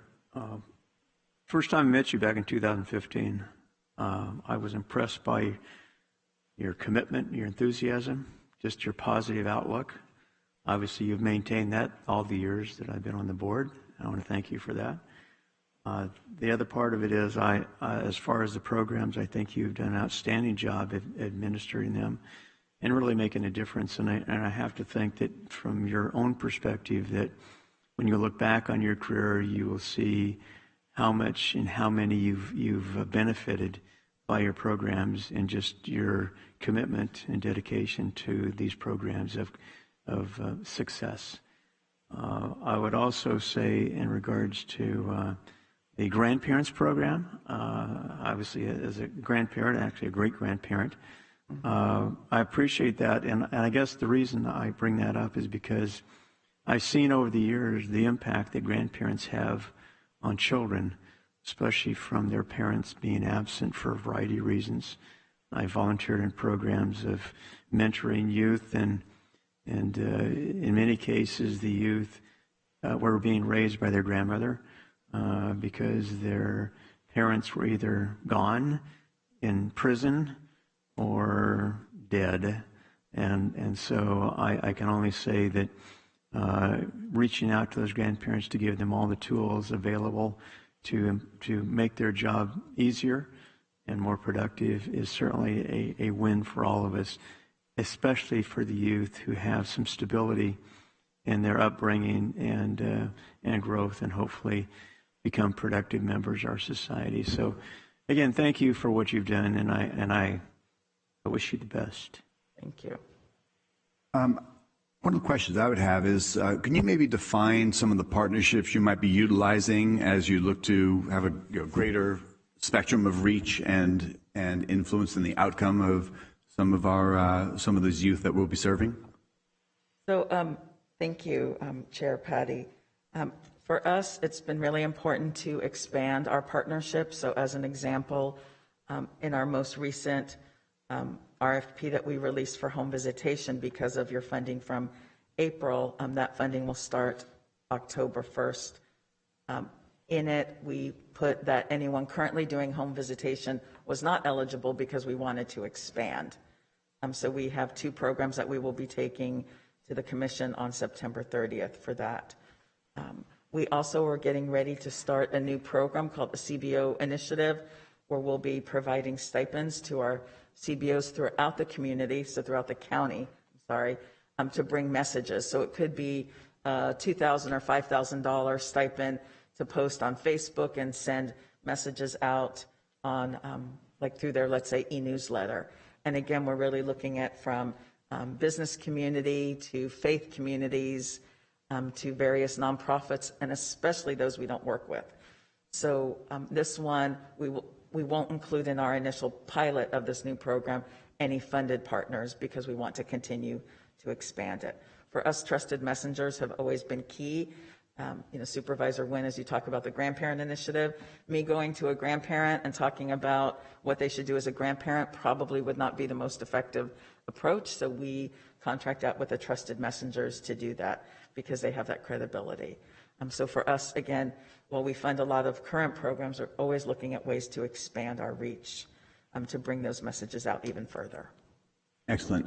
And there'll be some follow-up reports, as Supervisor Rickman points out, it's like where the use of funds go. And some Absolutely. Of the, Absolutely. yeah. All right, thank you. And Director Miller, do we have... Woods. I was teasing you on that one. Okay, perfect. Director Woods, do we have adequate staff? Do we have everything we need moving forward? Because we know that some of those most vulnerable population in our community are the children. I know that that through you and your staff and many efforts, the efforts of many, you guys are highly engaged. Is there anything additional you guys need? And we got looking at some substantial funds, but anything else you see on the horizon?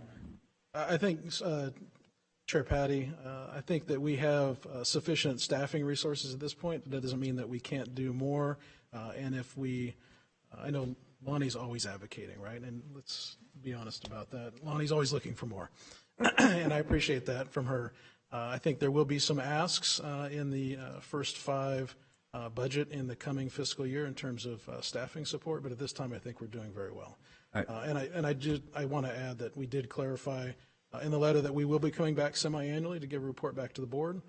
I want to add that I want to thank the County Administrator's Office for their support preparing this item and giving insight and input. It was very helpful in moving this forward to this point to come before your board. And I just want to also, you gave me the opportunity, sit here and thank Lonnie for her dedication to children and families in this community over the last 20 years. I'm a huge fan of hers. She's been tremendous support to me professionally, and she's a dear friend, and we'll certainly miss her. So hard to replace.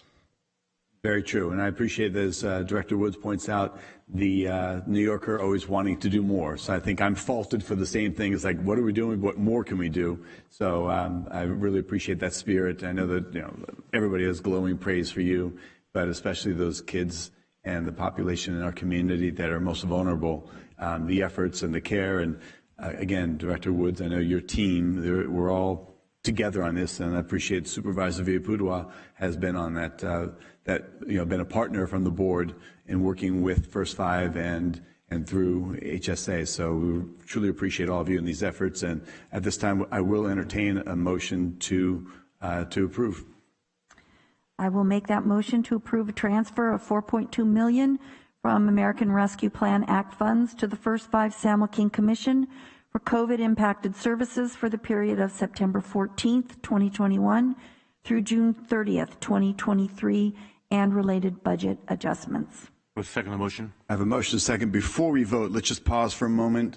Madam Clerk, do we have any comments that were sent in from the public? Thank you, Chairman. No, we do not. Okay, thank you. So let's proceed with voting.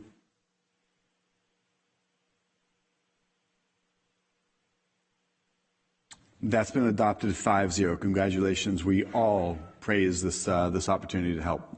Thank you. And if I may just take one more moment just in closing, while we do have a few more items that we'll be bringing back next month, they'll be on consent, and I hope they stay on consent.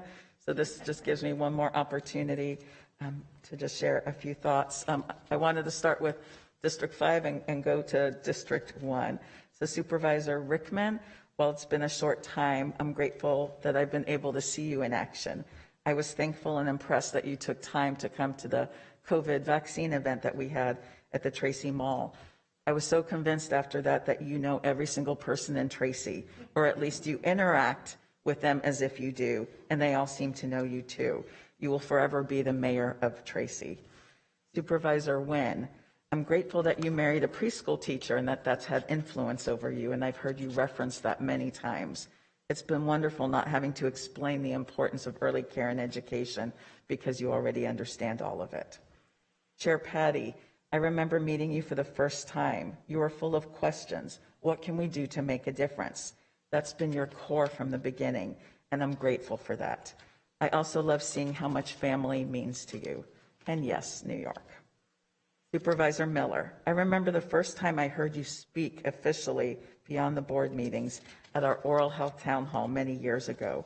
I couldn't figure out how you wove so many important facts together. It was obvious that children and families was your heart. Thank you for your ongoing leadership with the Children and Youth Task Force, and I'll see you Thursday. And Supervisor Villapudua, AKA our chair of the commission. From the first time we went out on site visits, you've been nothing but encouraging and supportive with all your heart and soul. You're a champion for children, and I am so thankful for your leadership with the commission. And also just an extra thank you for hiring chiefs of staff that have been great connectors and follow-uppers. They've been first class all the way. So thank you all for your support. Thank you to the county administrators where I first started with First Five a little bit over 21 years ago. It's been a blast, and I'm very grateful. Thank you. Quick question before you leave. When are you officially retired and stepping down? So my last official day is December 3rd. Oh, good. So we have you for a little while longer. Yes. All right. I know Lots that's to do. big smile on Director Wood's face, so we appreciate that. Thank you. Thank you so much for all of your support. Excellent. Next on our agenda is consent items 1 through 39. I would like to ask if anybody, starting with Representative from District 2, are you pulling any items today? No, I am not. How about Vice Chair Nguyen? 11 and 24. I'm sorry? 11 and 24. 11 and 24. Got it. Supervisor None. Rickman? District 5? None? All right, thank you. Well, then, starting off, going with item number 11, Supervisor Vice Chair Nguyen, we have this item, approve a proclamation of October 2021 as Filipino American History Month in San Joaquin County. Really pull it, at least on my computer and looking at it, there's nothing there. So I guess I'd kind of like to have at least an overview from whoever submitted this to talk about the Filipino community, which is extremely important in our county. So that's just my request. Good afternoon, Chairman. If you don't mind, I can speak to that. Okay, good. Through the chair. Yes, please, Madam Clerk. Thank you, Supervisor Nguyen, and I apologize that I didn't let you know in advance. This request came to my office and through the chair from our previous clerk, Lois Sehun. She is an active member of that community. They have a newsletter that goes out in October, and they wanted to include the proclamation in that newsletter. So she did ask for it in advance. However, no one was available to be here to receive it, so we discussed it, and she agreed to put it on consent calendar so that it could be approved by the board and then delivered to her and put into their newsletter for October. Okay. Well, thank you. I appreciate that. Just a question. And Vice Chair, to that point, though, in October, we'll be agendizing reading a proclamation into record, correct? We can. Yeah. You'd like? Yep. Absolutely. That would be And fitting. if you want, I can check to see if someone is available to attend that meeting. Please, that would be great. We're in advance of that, but not that far, so thank you. Absolutely. All right, Vice Chair Nguyen, you have item number, what was it, 24 next? Yes. We have item number 24, adopt San Joaquin County Code of Ethics policy effective September 27, 2021.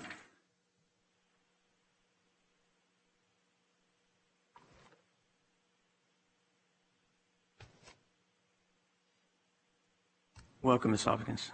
Thank you. Just a couple of, first of all, I think you did a great job putting that together. I know we've had a lot of discussions in regards to our code of ethics, certainly for the board and for certainly our county employees. I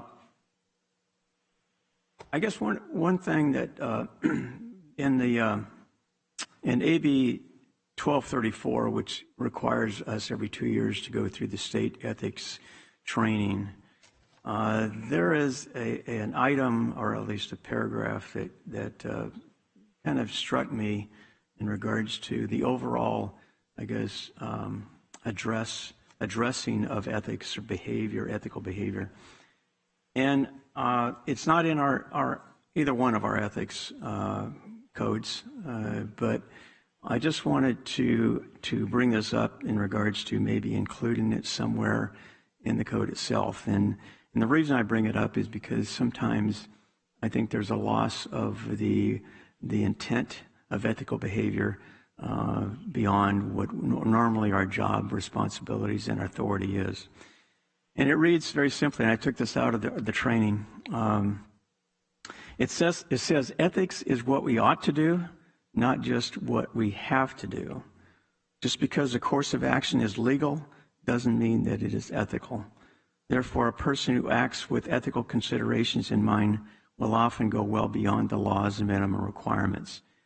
And I think that's important from the standpoint that, oftentimes as a board, we get stuck in the legality of our decisions, when in fact it may be legal, but it may not be ethical. And I think that's something that we ought to at least explain in our codes, because if we lose sight of that, then we become mechanical in our process and we just operate within the law. And I think the public expects more of us in regards to our behavior as opposed to just following the strict guidelines that the law requires. So I provide that as an addition to this particular ethics that will come up at our next meeting, to just remind all of us, especially our county employees and our board, that it goes beyond just doing our job, that we have to think in terms of the perception that the public has. And these ethics codes are there to remind the community and ourselves that we have a responsibility to act in a professional manner and not just have this as other policies that we adopt. They're just there and they're ignored. And I think this is extremely important for all of us, and most importantly for the public to have respect and certainly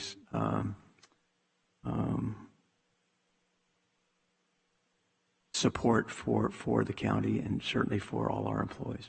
So I provide that as an addition to the particular proposal that will come forward next meeting.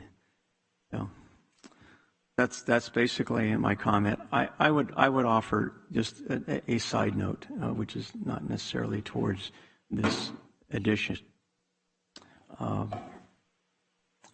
There are oftentimes comments made about our ethics enforcement in regards to our investigations that have occurred over the years in regards to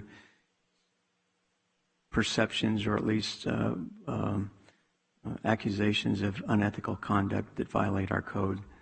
I think first of all, I think that's probably not appropriate, because if we have in fact a concern, I think we're all adult enough to make that known to either the CEO, county council, whoever, in regards to that. And my last comment is that it is not the representative of District 2, it is Supervisor Kathy Miller that you're addressing. And I think that by calling her by any other name as opposed to the rest of us, I think is inappropriate. So I'll just leave it at that. But anyway, so that's my recommendation. I'll leave it up to the rest of the board. Quick follow-up, Supervisor, Vice Chair Wynn. So are you asking or directing Ms. Hopkins to do something different with an ethics policy? You want her to incorporate something that is of your liking? Well, yes, it's my liking. It's my recommendation. Obviously, I'm just one member up here, and if the rest of the board doesn't agree with that, that's fine. But I believe that there needs to be some direction beyond just the ethics code itself that indicates that just because we follow the law doesn't necessarily mean that it's ethical or that the public would support us in those particular decisions. That's my comment. Understood. So the County Council, question for you along the lines of what Vice Chair Wynn has just noted. It seems as though in the past we have seen, and we've taken more than one stab at our ethics code that we follow, because in the past we've seen it kind of weaponized, and there's a random, arbitrary, perhaps interpretation of where or what is applicable or what would be considered an ethics violation. So when we start to look at the interpretation, as Vice Chair Wynn is indicating, if I'm not saying that's exactly what he said is the interpretation, but when we start to look at what might be a little bit more arbitrary versus what's legal, it seems to me like we're then opening up Pandora's box to be a more weaponized mechanism, so that, for instance, when we have a representative on this body that decides to frivolously and regularly come up with violations because they now feel that something's egregious or something bothers or something's not professional, and therefore I'm going to file a charge. It seems to me that we're, again, getting into this random interpretive position that anybody could take, and we can go endlessly into ethics violations, as we've seen coming from one or two offices here on this board. That was a long question. Sorry? That was a long question. It was. Not as long as Vice Chair Wynn's. I believe that Supervisor Wynn's statement, as we've talked about in prior codes of ethics, is whether or not they are compulsory or whether or not they state aspirational goals. And I think that Supervisor Wynn's statement probably falls within that aspirational goal of saying, as to advise. And this one is, although it has a line in it about that includes elected officials, this policy is really directed at employees. And to have that aspirational statement in there that the board is putting in that says, look, what's legal is a baseline. What's ethical is what you should do, and oftentimes exceeds what's barely legal. And I don't know that is necessarily actionable, but I think that someone could be called to question on whether or not, excuse me, whether or not something that they did, they might say, well, it was perfectly legal for me to do that. Yes, you're right, it was perfectly legal for you to do that, but was that consistent with the ethics that have been set out in the policy and the ethics that have been adopted by the Board of Supervisors? Understood. And how would that apply? I have a question for Ms. Hawkins. How would that apply? Like, for instance, we had somebody apply for a job. We had a discussion. They went to social media, lied, slandered. They pretended like they made up and fabricated a vote that never happened about that appointment. And then they're hired and they're at will and they're outside of the discretion of the board, even though they might have these lies and slander about board members, completely baseless, absolutely factually incorrect, but yet there's no accountability for that. So when we come forward with an ethics code, what type of mechanism of accountability for somebody that's a blatant liar, that blatantly misrepresents the truth, fabricates a narrative that never existed, and in appreciation for that person being hired, never even has the courage or decency to step forward and apologize for the lies and the slander? What do we do about that type of employee that might be here in San Joaquin County when they're hired? What type of mechanism does that at-will employee, would a board or the county have when you're bringing in somebody that's slandering and lying about elected representatives or co-workers? Is there anything in this ethics code that kind of addresses that type of issue? I'm not sure my microphone is on, but thank you for the question, Chair Patty. I'm going to also ask County Council to fill in any blanks that I might miss, but what actions an individual takes as a citizen are not covered under this policy. This policy would cover actions that employees are taking in the course and scope of their employment. Okay. So then if a person that works at will, let's say somebody worked in my office, and they work at my discretion and they're at will to my hiring and firing, but that person were to do something egregious and something that was perhaps offensive and that was wasn't truthful and didn't represent facts and presented a false narrative that maybe impugned more than one other person, what mechanism does the county have to address that person's lie, slander, and attack? If an employee was found to have violated this policy, regardless of their status, but more specific to your question about an at-will employee, that information would be brought forward to the appointing authority, and County Council Human Resources would work with the appointing authority to determine what the best course of action would be in that personnel matter. Okay. And these are addressed in this. We haven't read this yet, but this will be addressed, these factors? Not specifically as you've outlined them, because this policy applies to all county employees. So in some cases, we would follow an MOU, a memorandum of understanding with the union, or a resolution for those progressive discipline policies. So this policy outlines the behavior that's either that we want employees to engage in, or behavior that's prohibited from employees to engage in. And if an employee is found to be in violation of the policy, then specific progressive discipline policies would apply depending on that employee's status with our organization. Right, and then to County Council, just to further flesh this out, in no way, shape, or form would we look to limit anybody's freedom of speech, their own expression of and participation in expressing an opinion.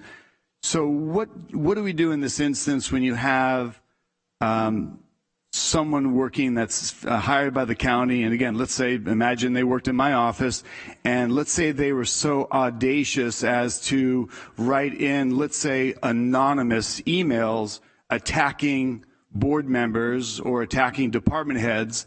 What type of mechanism, and again, we're not looking to impede anybody's freedom of speech and First Amendment right, but when you have staff spending time at the behest of being paid by the county, and they use that time to personally attack, lie, slander, or denigrate other, perhaps it could be department heads, as we've seen some anonymous letters come in to be, or if the person's working for the county and they're coming in as anonymous in their allegations and their slander, is there any type of accountability for that type of person that doesn't really have the courage to mention their own name? They instead want to attack anonymously and lie and slander about an individual. Well, it's very hard to discipline someone if you don't know who they are. So if the comments are coming in anonymously, then I don't know how you would identify the person that you would impose the discipline upon. Anytime, though, when there are comments that are made or comments that are published by employees, there is a legal rubric let me back up. Comments that are made by employees that question the actions of board members, or that questions the actions of the board, or that calls the board to issue or to task on something. There is a legal rubric that the Supreme Court has laid out through a series of decisions that looks to whether or not that is protected First Amendment speech or whether it's not. And so it's really hard in this sort of hypothetical without really well-developed facts to be able to say, yes, this is something that could be disciplined, or this is not something that could be disciplined, because that is a really fact-determinative analysis that has to be undertaken. Okay, and maybe we'll follow up, have another offline conversation about that. I'd be kind of curious when it comes time for approving that. So these are just kind of curiosities I have. Yes, District 2 representative. That would be Supervisor Miller to you. Yeah, I'd also be considered Chairman, Patty, which you've never once said. So we'll go ahead and stick with District 2 representative. I believe that what Supervisor Wynn was addressing was a more aspirational goal of a code of ethics. And it seems to me that because it was lifted directly from the ethics training that we all undergo, as well as our employees, that language could easily simply be included in a preamble to the Code of Ethics.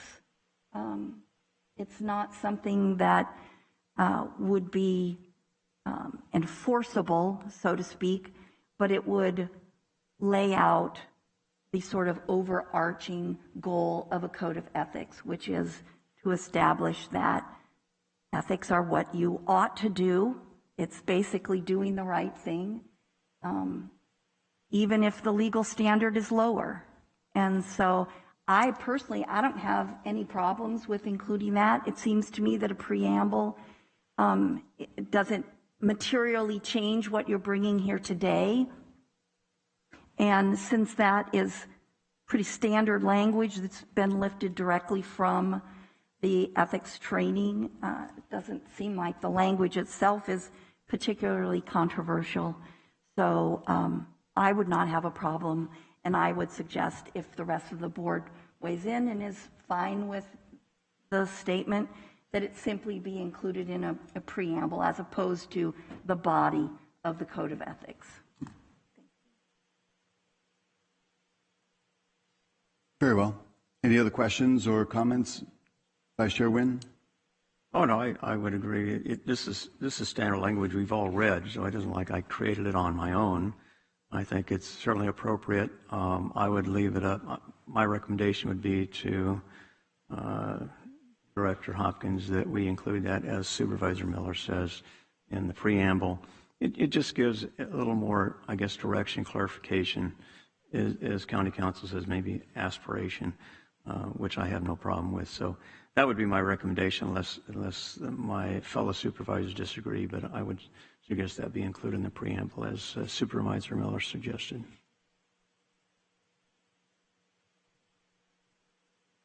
I'm fine with it. I'm fine. I mean, I think you find it in AB 1234, the training. It's right in there anyways. What's the difference between ethics and... So it's just reiterating what we already know in AB 1234. All right, sounds good. Looks like we have some good direction, good suggestion. Thank you. If that is all we have on consent, then we'll make a motion to approve consent. So moved. And second, please. Second?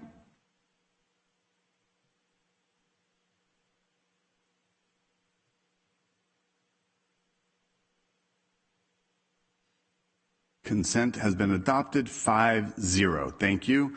We are going to take a 30, well, actually, it's going to be a 45-minute break.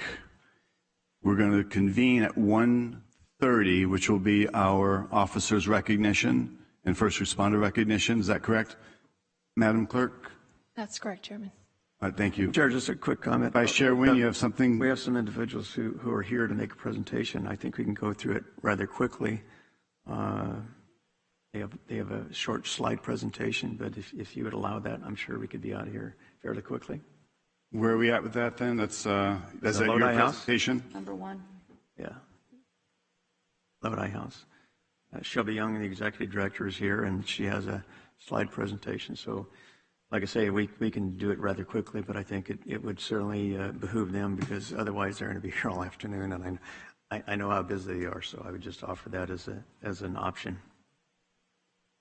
If you've got 5 or 10 minutes you feel you could do, fantastic. Come on down. Good suggestion, Vice Chair Wynn.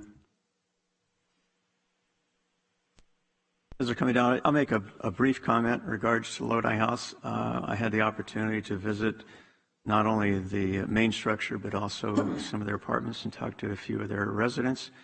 And I would say this, it's an outstanding operation that leads from shelter to transitional housing. One member I spoke with was living in the apartment in the transitional part, working full-time, three credits away from her bachelor's degree, and looking for a part-time job for her 6-year-old first grader, or kindergartner actually, and then another one at the shelter with her 3 young girls, and with really a lot of hope in her voice and her comments. And so I lead up to that. I won't go into a lot of the detail. You've all read the staff report, so I think the details are there, but I would leave it to Shelby Young, the executive director, to go through your presentation. Thank you. Good afternoon, Chair Patty and supervisors. It's a pleasure just being here and seeing the hard work that you are having to do. I have a new appreciation after this morning. But yeah, I'm just here to just give you a quick overview of our transitional housing project. And I have with me Crystal Wright, who's our program director.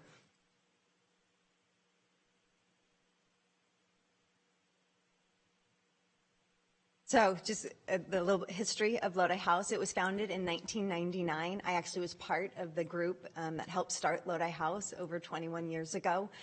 We found this location. It's located at 801 South Washington. It has 5 rooms that are designated for their women and their children. And then all the common areas are shared. It allows us to really build relationship with the women and children that they're with. And we really have 3 things that I kind of summarize what Lodi House does. We build relationships, we provide accountability, and then we provide resources. And our real ultimate goal is long-term stability. So it's a different type of shelter than you often see, which is just come, stay, we'll take care of you for a minute. our graduates from 20 years ago still have relationships with us, and that's our goal with what we do in our program.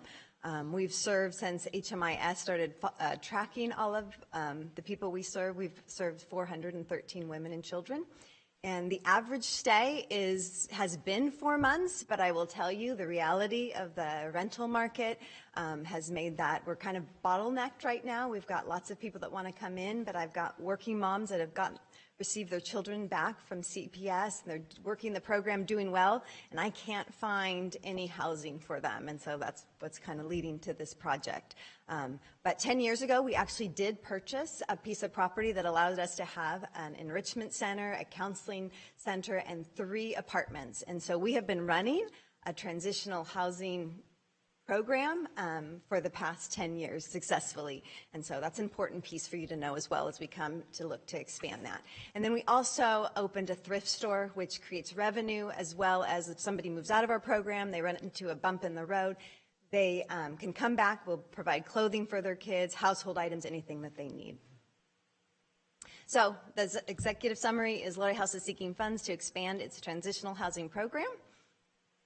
And problem is that housing is one of the greatest barriers single working moms face in our community, and I can't emphasize this enough. It's just what we're coming up against. You've got hardworking moms that are doing a program, being held accountable, making good choices, caring for their kids, and yet they get stuck. So the proposed solution is to purchase additional property that would allow Lodi House to duplicate its current number of women and children able to afford safe, affordable housing. So the strategy is, but we knew that we were going to put this project together about a month ago. We went out and we looked at lots of properties. There was one that was really available and fit what we were looking for, and it's located at 528 Hilborn Street in Lodi. And this property has 4 units. It's kind of that house in the front, and then there's 3 additional units in the back. But it would provide affordable housing. So someone that is in our program, they would graduate, move here, they would stay under, they continue to have a savings and a budget program. We'd be meeting with them, providing that accountability, checking in with them on a regular basis. And any other services that they might need, we'll just continue those wraparound services. Again, that relationship is really key. And then we'd help them establish good credit and rental history, another barrier that we're finding that our women are facing. And then what's beautiful, I think, about our program, and it's very unique, is that we're providing kind of gradual steps of support, because you can help someone for even 6 months, 9 months, but we know that real change takes a lot longer than that. So it allows them to have the dignity of paying rent, building self-esteem, having a job, holding them accountable in all those ways, but at the same time, giving them gradual steps to be successful. A lot of times women get their children back and they get a job and they're going full board, and then they're like, have to be completely on their own. Well, the likelihood of them continuing in that success is not as great. And so we want to provide all the support they need, and we can do that through this. So the indicators of success is very passionate about mothers leading the way and modeling independence and success for their children. We see, and when we're working, is that when kids watch how their moms function, they follow in those patterns. That's all they know. And so if all they know is how to get social services, that's what they do. And so we really believe in this program because it allows kids to watch their moms be successful, save money, have their own place, and the freedoms that come with that and the dignity that comes with that. And so that role modeling is really key. Increase the number of women and children helped through Lodi House. Again, right now, I can't help anyone until those people find a place that they can rent on their own. And then saving the community resources by reducing the number of women dependent on government and local funding. And we collaborate a lot with CPS. And so you can imagine, you know these numbers of what it costs the county when you have children in CPS. And if you can reunite them successfully, it is a win-win for everyone. So, project timeline. This property, thankfully, we found it, and they've had other offers, but I've talked with them, and they're waiting for today to see if this is going to go through. so that we could have that particular property. So we'd love to close in 30 days, and we have some renovations we need to do, and then we'll need some time to actually occupy because there are people living in that unit. So project budget, $846,181. You can see what the property is listed at $795,950, and the closing costs and the renovations. So qualifications, why is this a good investment to make? Lodi House has over 20 years of proven effectiveness in helping over 220 graduates and their children find stable employment and housing. We have a great financial responsible track record. We have a committed board of directors and staff. We have great community support. Most of our funding actually comes directly from the city of Lodi and San Joaquin County.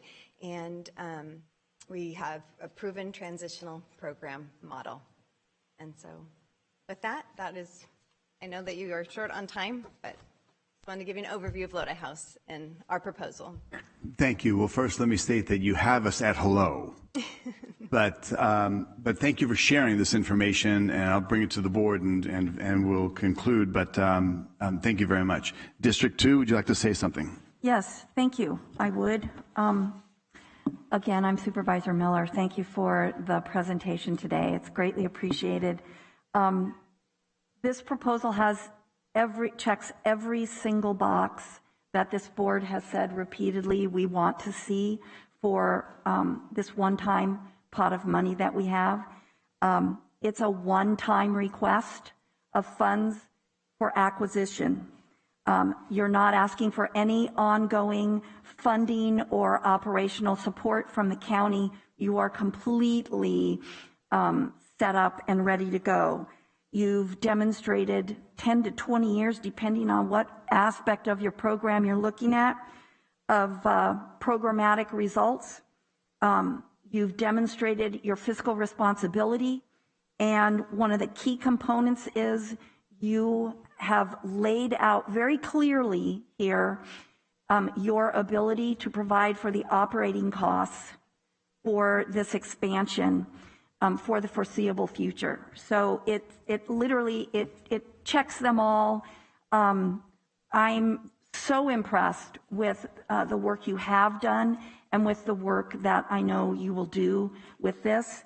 I would also like to thank Supervisor Wynn for such a really well put together board letter. He assures me he had a lot of support and assistance, and I'm sure some of that came from you, but this is really excellent, and I am wholeheartedly in support of this funding. I think it's exactly what some of this one-time money should be going for. Thank you very much. Supervisor Miller. Sure. Thank you, Chair. I've heard some good things also, and I'm happy that, thank you, Supervisor Wynn, for putting this together. This is a great project, and you're helping a lot of people, so congratulations. Goes through for you. District 5 representative. Thank you, Chair. And just to let everybody know, I mean, I pretty much wrote this board letter for Supervisor Wynn, and because it's a joke. Done. I'm just joking. It's he did a great job, and it's I mean, very impressive. So kudos to you, Supervisor Wynn. And no, I think this is a great program, and I think you look at what's coming out of Lodi. There's some great things coming out of Lodi, and this happens to be one of them. And women and children, and I know from experience seeing out there in at least in South County, one of the toughest things to do, and one of the toughest locations, a facility I should say, is facilities for women and children. And it seems that, you know, those that do have them are very small and they're filled up, and there's a waiting list months and months long. So this is very much needed, and I'm in full support of this, and great job to both of you and your team. So I look forward, hopefully Supervisor Wynn will invite us over there to check it out once it's all complete, even if he's not mad at me from cracking my joke of the board letter. But I look forward to seeing it once it's complete. So thank you very much. Vice Chair Wynn, did you have any comments to say before we take? Yeah, I want to add that Adam Cheshire was also instrumental in putting this letter together, and Shelby did a great job. Thank you for all the details and information. And I want to thank Supervisor Rickman for his support.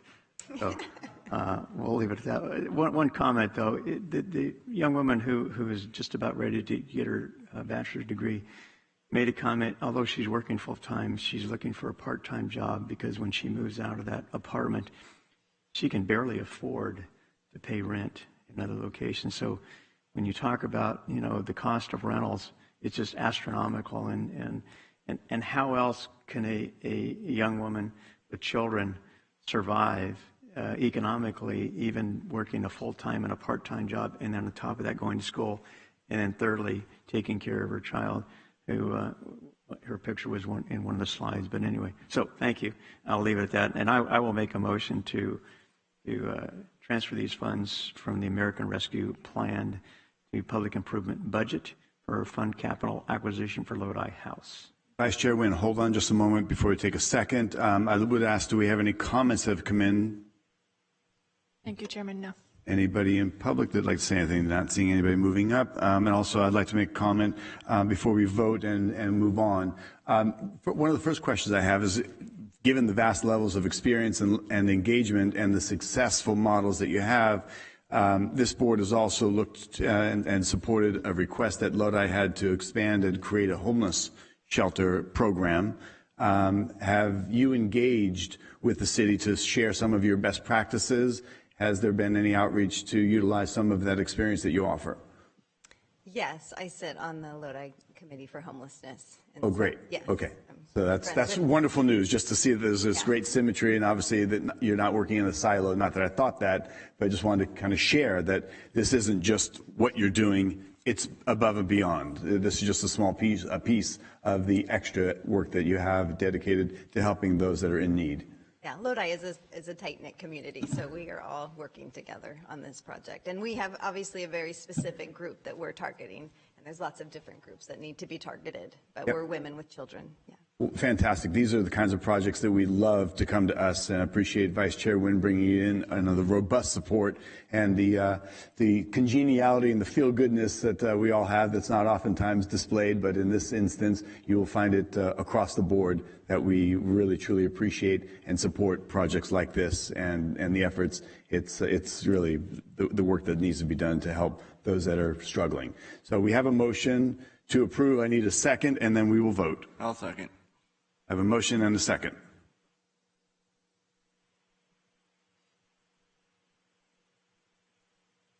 We are adopted 5-0. Congratulations, and thank you for bringing this to us, and thank you, Supervisor Vice Chair Wynn.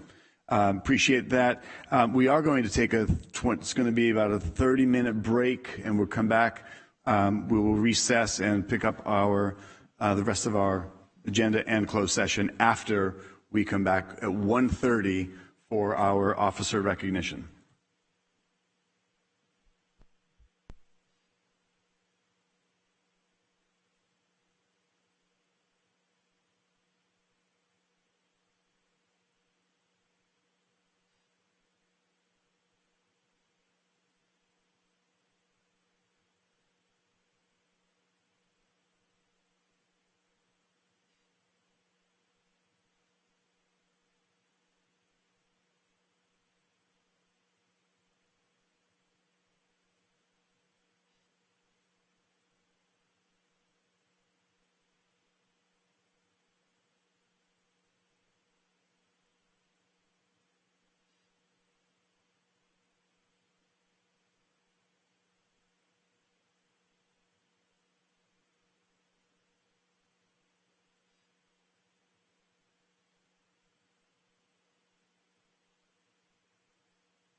Good afternoon. It is just 1:32 this afternoon today, and we have a highly anticipated and greatly appreciated day that about once a year comes around, that we have an opportunity for those of us that are able to be here, that are gathered, for us to share a proclamation and have some words of appreciation for each and every one of you, that every day and in every way you are serving our community. You are clearly amongst our bravest and finest that any community could ever hope to have, as you serve selflessly and you make lives better and you protect us as a natural protocol of your everyday life. So we thank you. I'm going to ask the board to come join me, and Madam Clerk, if you could introduce this moment. Thank you, Chairman. As the board members make their way down to the floor, this is the proclamation of September 2021 as First Responders Month in San Joaquin County. Chairman Patty will read the proclamation, and then we will call down each organization individually to receive the proclamation and take a picture with the Board of Supervisors. Thank you, Madam Clerk. So our proclamation. Whereas many residents across San Joaquin County have benefited from the courageous service of our first responders, and whereas law enforcement officers, firefighters, and emergency personnel work as our first line of defense every single day, protecting our communities and ensuring our safety, regardless of the peril or hazard to themselves. And whereas lives are saved as a direct result of the extensive training, rapid emergency deployment, and coordinated efforts of our first responders. And whereas the residents of San Joaquin County rely on the dedicated professionalism of our first responders to preserve the peace and security, the safety and well-being of all of us. And whereas in the face of COVID-19 pandemic, homeless crisis, and record wildfires throughout the state, our first responders continuously protect our community with courage and selflessness. Now, therefore, be it resolved that this San Joaquin County Board of Supervisors does hereby proclaim September 2021 as First Responder Appreciation Month to honor and celebrate the contributions and sacrifices made by all first responders in San Joaquin County, and this is presented on this 14th day of September 2021. Now, what we're going to do, and I know that every board member will want to say and share some words, but I believe what best would be, we're going to call down one agency at a time, and then take a photo, and then if you go back, sit down, and then all the boards of supervisors will have some comments for you. So we'll go ahead and start off with the first one. Thank you, Chairman. So I'll call down if we have representatives available from the Manteca District Ambulance Service.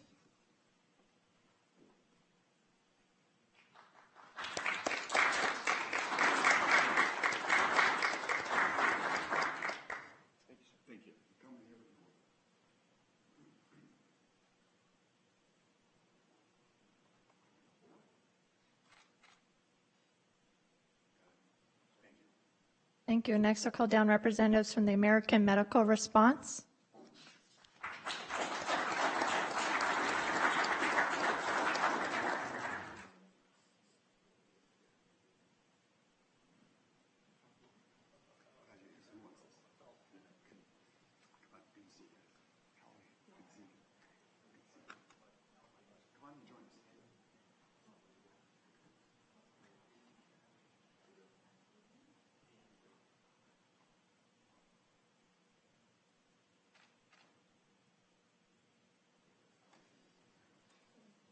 Next, I'd like to call down representatives from San Joaquin County's Emergency Medical Services.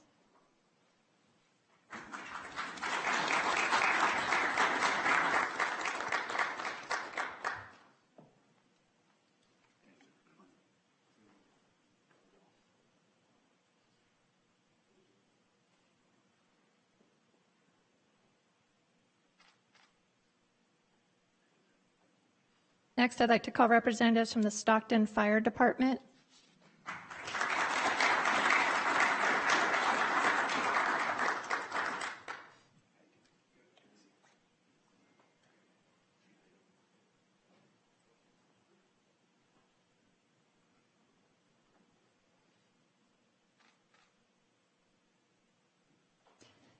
Next, we have the Waterloo Murata Fire District.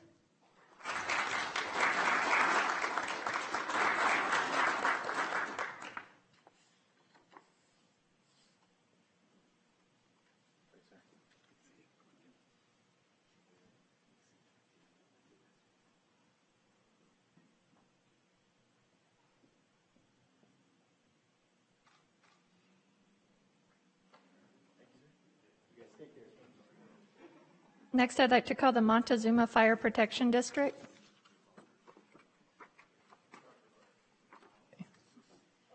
Next, I'll call the Linden Peters Fire District.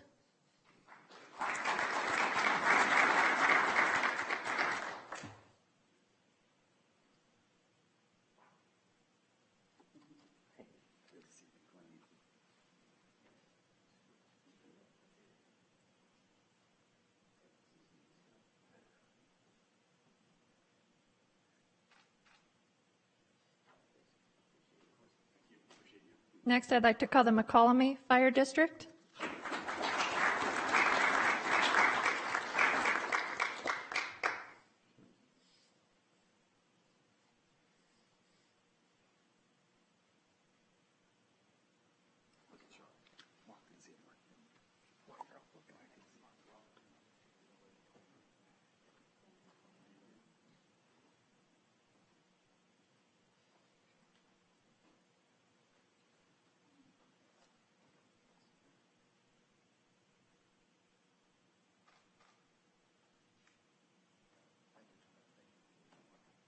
Next, I'd like to call the Manteca Fire Department.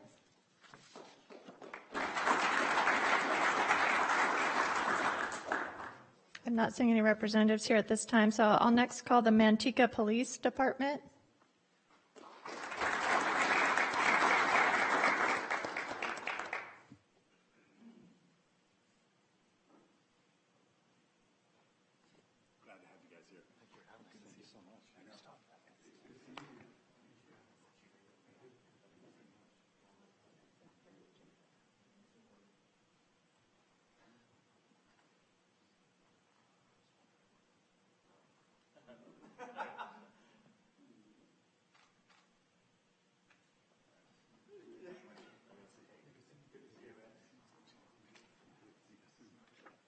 Next, I'd like to call the Stockton Police Department.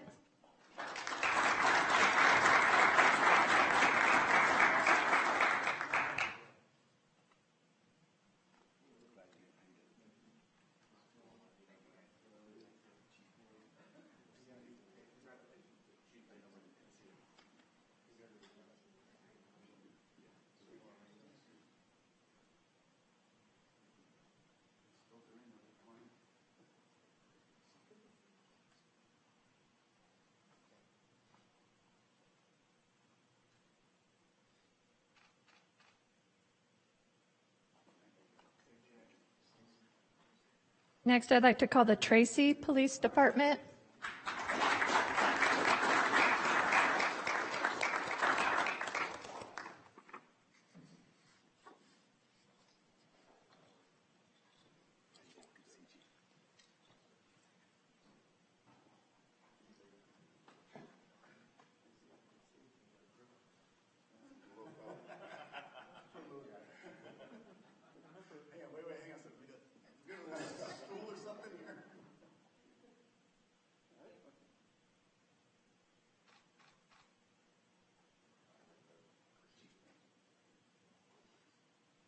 Next, I'd like to invite representatives from the Sheriff's Office.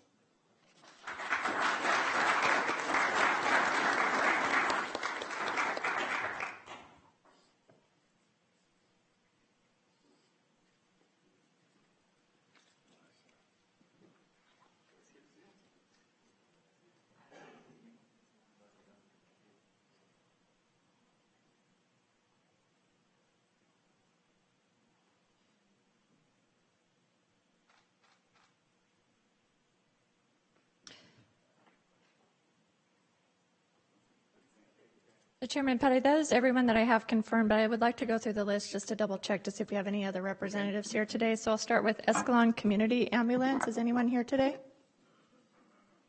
Farmington Rural Fire District. Ripon Fire District.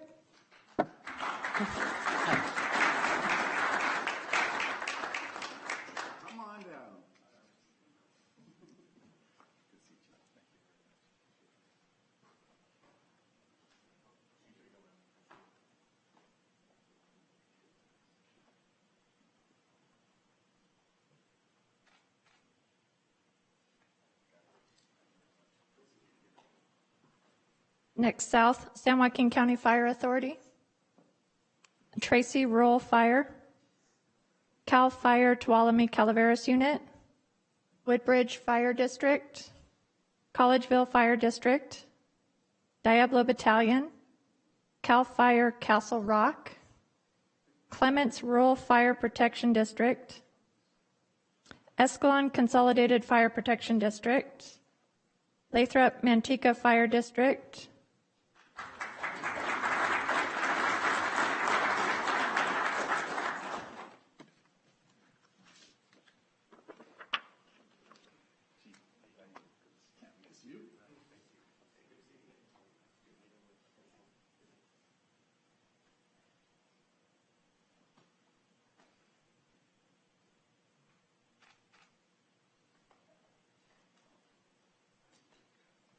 next, Liberty Rural Fire District,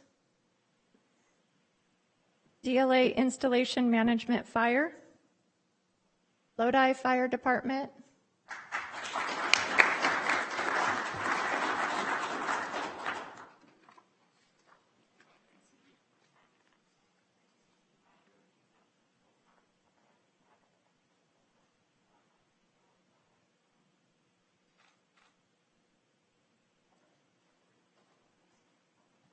Thornton Fire Department, Lathrop Police Department, Lodi Police Department,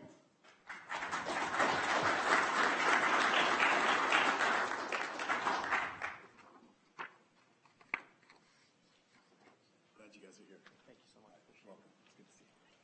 Thanks for coming in.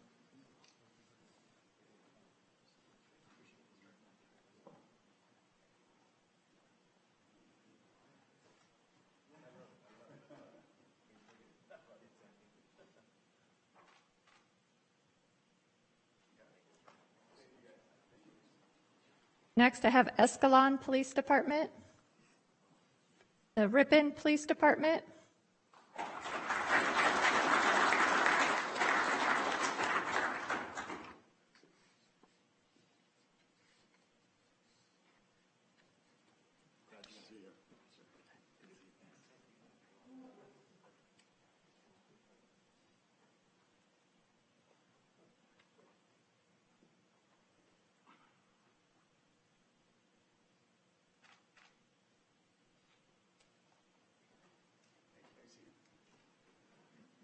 and lastly, California Highway Patrol.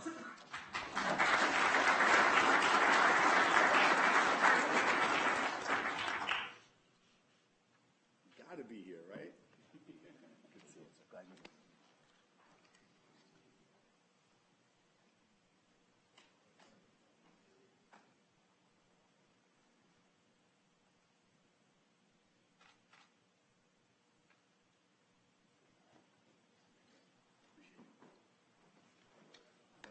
That's it. Okay. If there's anybody I missed, I do apologize. Go ahead and raise your hand now. Okay, great, thank you. So normally we take a great big giant photo for everybody that's up here. Does anybody feel like you want to do it or not want to do it? If you don't breathe, you can come up here. We're kind of on the fence if you guys want. If anybody wants to come on down and do a photo with the board, let's do it real quick. Tim's here, so we can do it without much lingering. Come on down.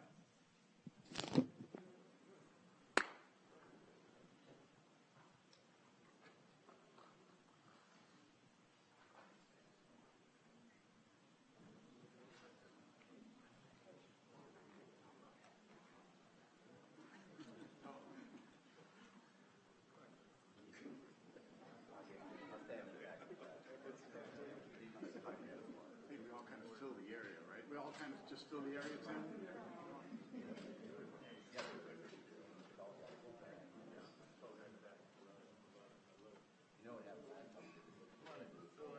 Fill in the area, yes. Come on in. Yeah.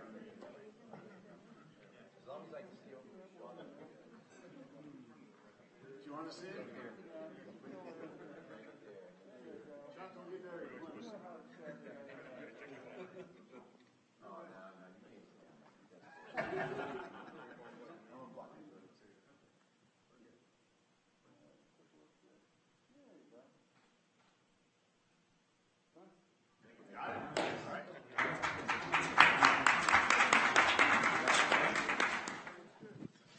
Don't go anywhere. We're not done yet.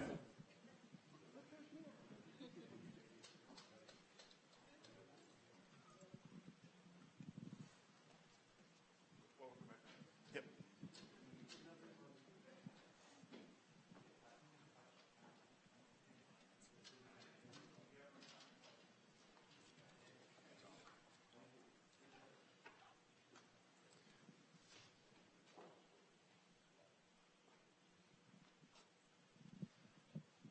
All right, let's start off with Supervisor Rickman.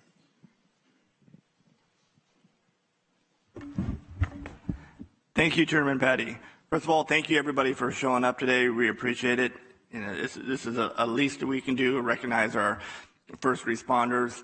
And I just want to say thank you for the job that y'all do here in San Joaquin County.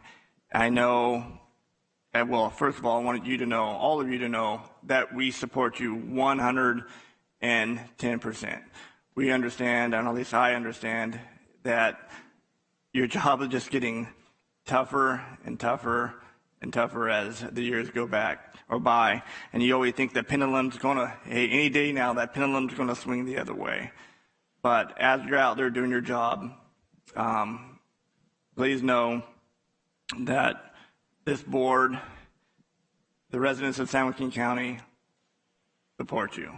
We understand that you're out there away from your families in inclement weather, and all the fire department. You guys have been up and down the state, away from your families, weeks at a time. And so thank you all very much.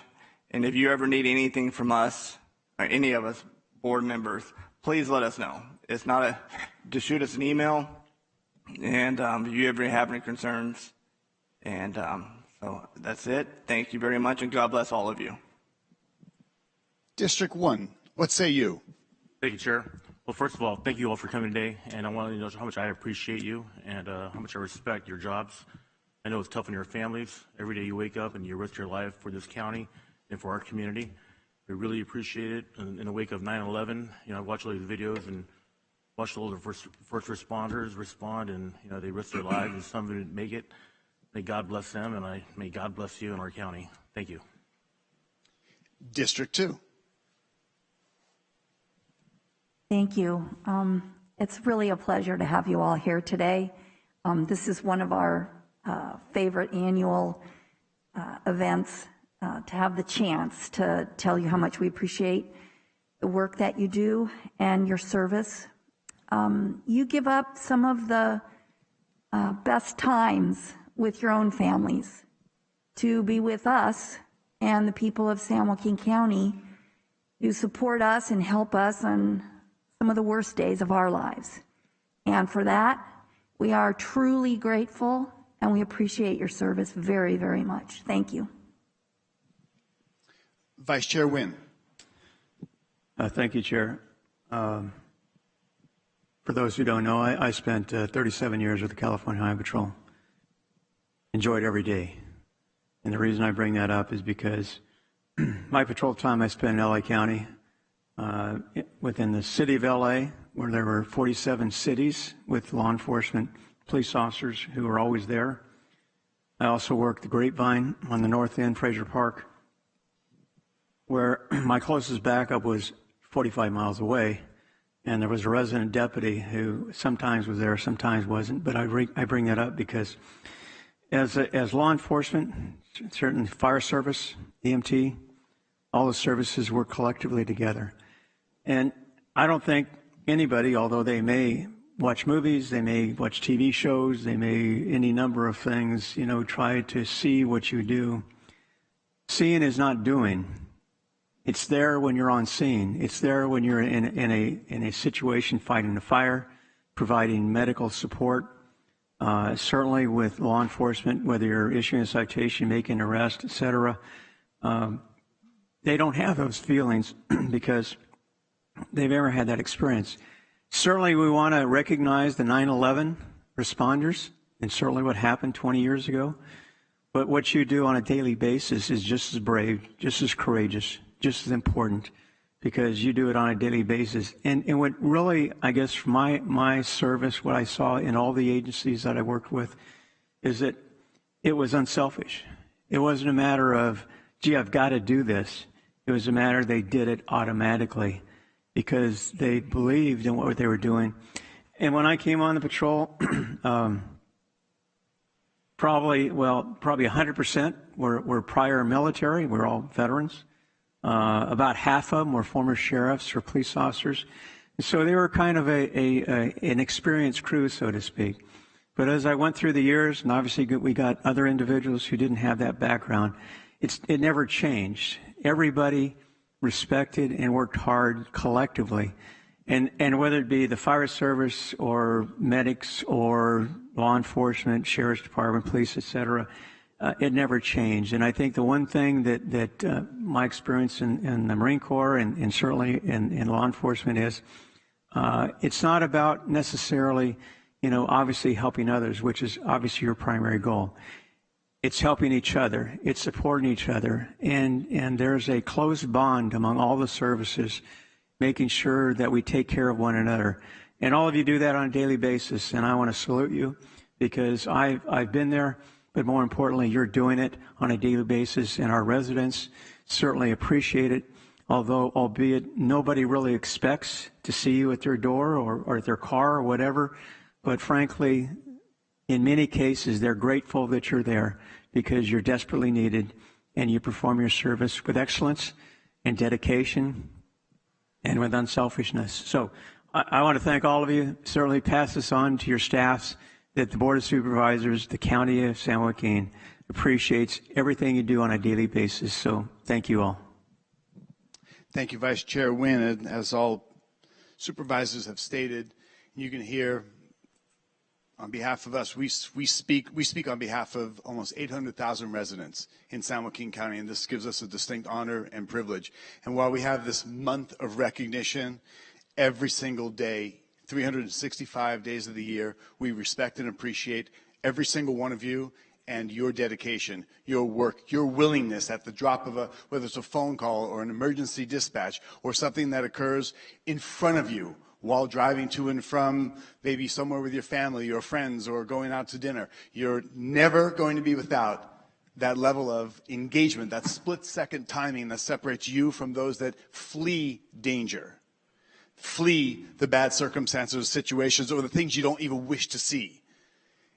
Every one of you, every man and woman that serves in this county and in the capacities that you do, as I mentioned earlier, you truly are our finest and our bravest. There's a lot of stress, a lot of anxiety, a lot of challenges, a lot of things you'll see that we'll never experience. And we thank you. We have extreme gratitude for you. And this is just a brief moment that we can recognize you, but just know that while there might be a very vocal minority in the population of our country and protests and such, there is a very silent and a very powerful and a very strong majority that value and respect each and every one of you. And we here in San Joaquin County, in every single capacity, respect, love, value, and appreciate every single one of you in the job you do. And that is personal from all of us on behalf of this county, the citizens we serve, to all of you. We thank you and appreciate you. Now, please don't go anywhere yet. I have a couple things more to read here and share. Let me go over my notes here. First, I want to thank you all for being here in our chambers. As today, we will also honor Officer Jimmy Yin, who was tragically killed in the line of duty May 11th, 2021, here in Stockton.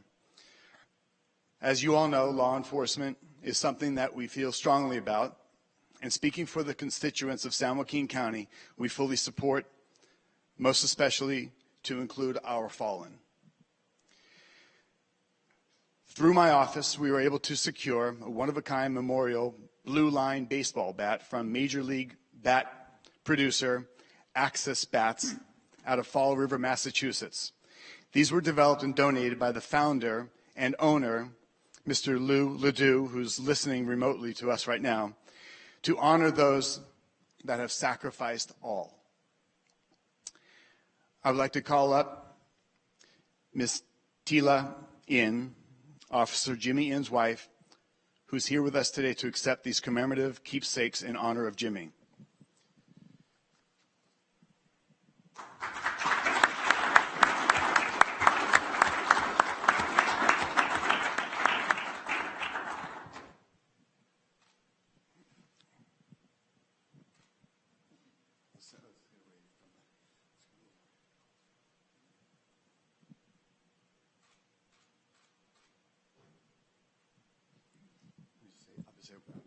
One more thing prepared to say. Hold still. It's my distinct honor to present to you, in tribute of Officer Jimmy In of the Stockton Police Department, who unselfishly gave of himself on May 11th, 2021. These memorial baseball bats engraved with Jimmy's name. Baseball is an all-American pastime. Stockton is an all-American city, and Officer Jimmy In is a true American hero. As the majority of this board stood with you at Jimmy's services, we stand with you now in remembrance. May God bless you and your family. We will never forget. And thank you.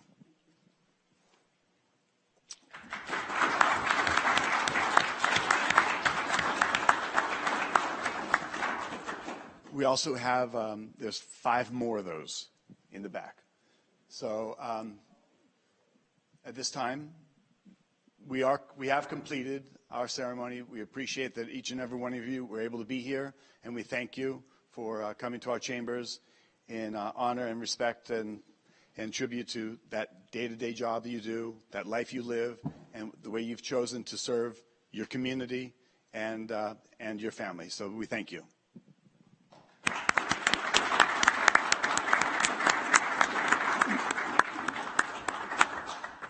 Chairman, I do apologize. I do want to add that as you're exiting or leaving this afternoon, we do have lapel pins in your honor to hand out as you leave in the back of the room. Thank you.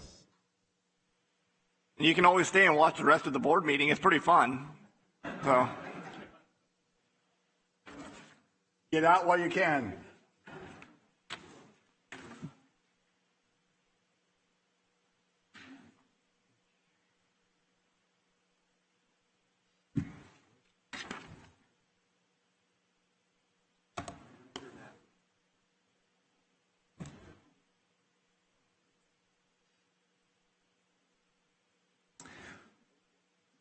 All right, our next order of business on the board will be discussion item number 2, accept a report from San Joaquin County Healthcare Services, Community Development Department, Human Services Agency, General Services Departments, and in coordination with University of Pacific and Kaiser Permanente regarding the recent interagency homeless meetings. I'd like to ask Mr. Dietrich and anybody else that would like to participate in our discussion. Let's see.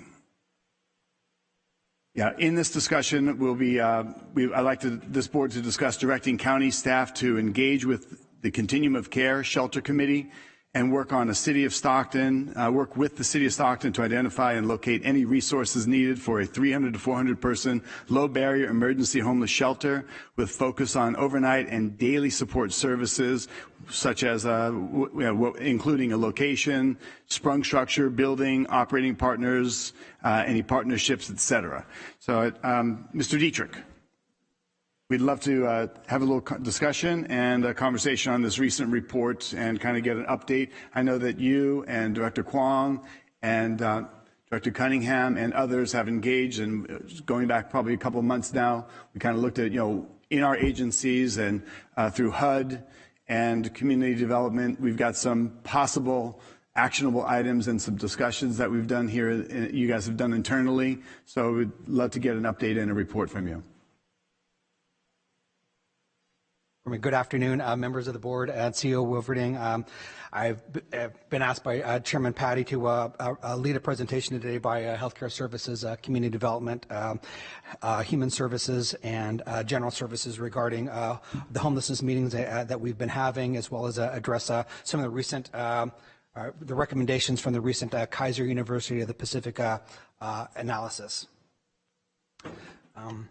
On Wednesday, August 11th, Kaiser Permanente publicly presented a needs and gaps analysis, a report on San Joaquin County's health and behavioral health care system for the unhoused, prepared by the University of the Pacific Center for Business and Policy Research. And I hope that all of you had the opportunity to at least review the executive summary of this report. There are not representatives from either Kaiser or UOP present today, but I do believe that Dr. Thomas Pogue from UOP may have been invited to engage the board at a future date. There are three overarching recommendations included in the report that are listed on this slide, and I want to talk briefly about what healthcare services and the county has been engaged with over the past several years, which I believe firmly align with the report's recommendations.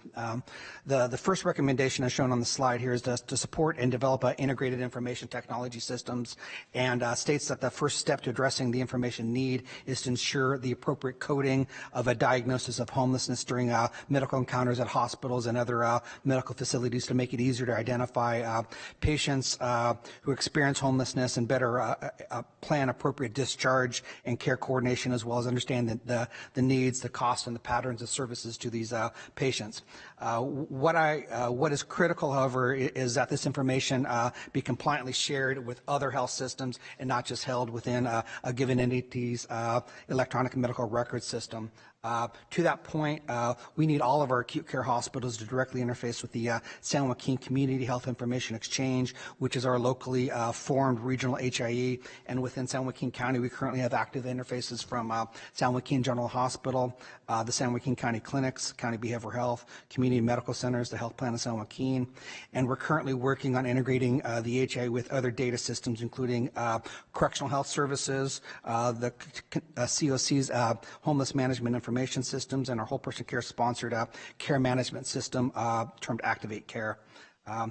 There have been funds available under our whole person care pilot, various grants, and now new state legislation to incentivize hospitals to integrate HIE technology, and I believe this is a critical need to addressing the first recommendations from the report. The electronic sharing of information will reduce duplication data entry, which is a concern expressed by in the report and a barrier shared by many of our CBOs currently. The first recommendation also mentions the Unitas platform and the development of the Connected Communities Network within San Joaquin County, which has been led by Dignity Healthcare St. Joseph's Medical Center along with United Way. And Healthcare Services has been an operational and a fiscal partner in this development since its inception. And the active use of this system by various CBOs, which is being provided free to CBOs, will be critical for the more efficient and effective coordination of a wide variety of social needs for homeless individuals and other vulnerable populations. These systems will complement but not replace the HMIS system, which is required by HUD, and I believe we need to support the increased utilization of the HMIS system by our local grantees, as well have the HMIS lead entity more deeply collaborate on expanded reporting and data sharing, and understand the COC is currently working on such a review. The second recommendation is to adopt an integrated healthcare systems framework, and I believe this heavily relies upon the success of the first recommendation.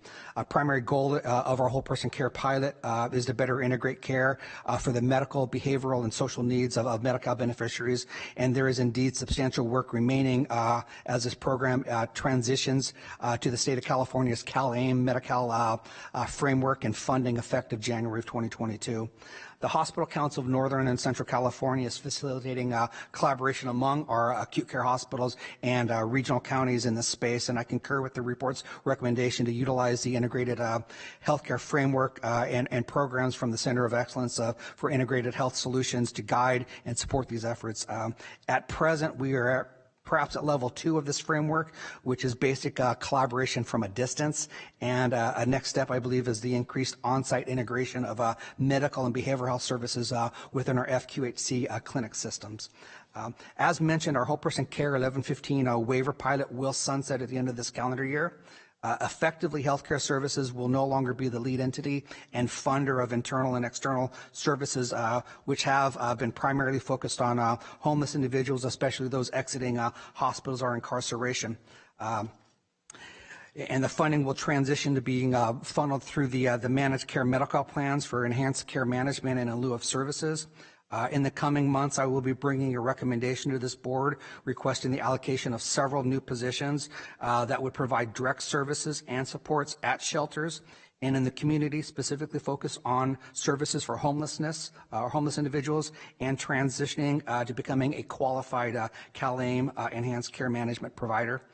This request will be funded by a combination of Whole Person Care Fund balance, interim CalAIM incentive funding, use of the county's permanent local housing allocation, and eventually the ability to bill CalAIM for enhanced care management services.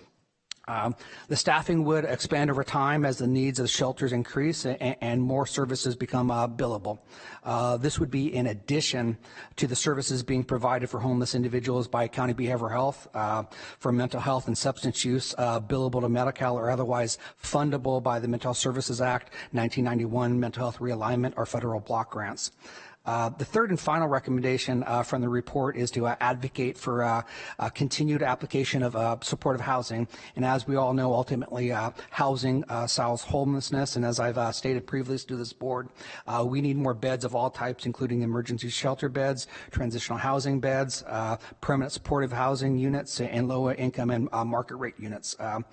With this, we also need to provide wraparound supportive services for many individuals which can stabilize their lives and reduce the likelihood of returns to jails or homelessness. And as Adam Cheshire has presented to this board in recent meetings, we are beginning to make some significant impacts in this area, but obviously still a huge amount of need remains, and I hope to see increased partnerships with our hospital systems as well as our cities in this area.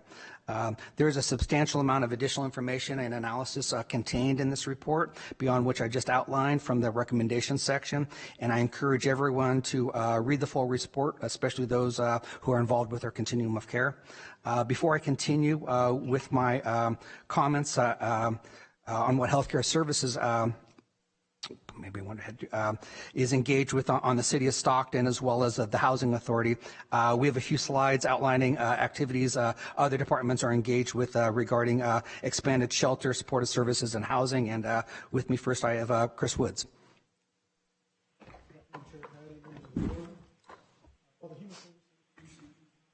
Mentioned in the report. Oh, there it goes.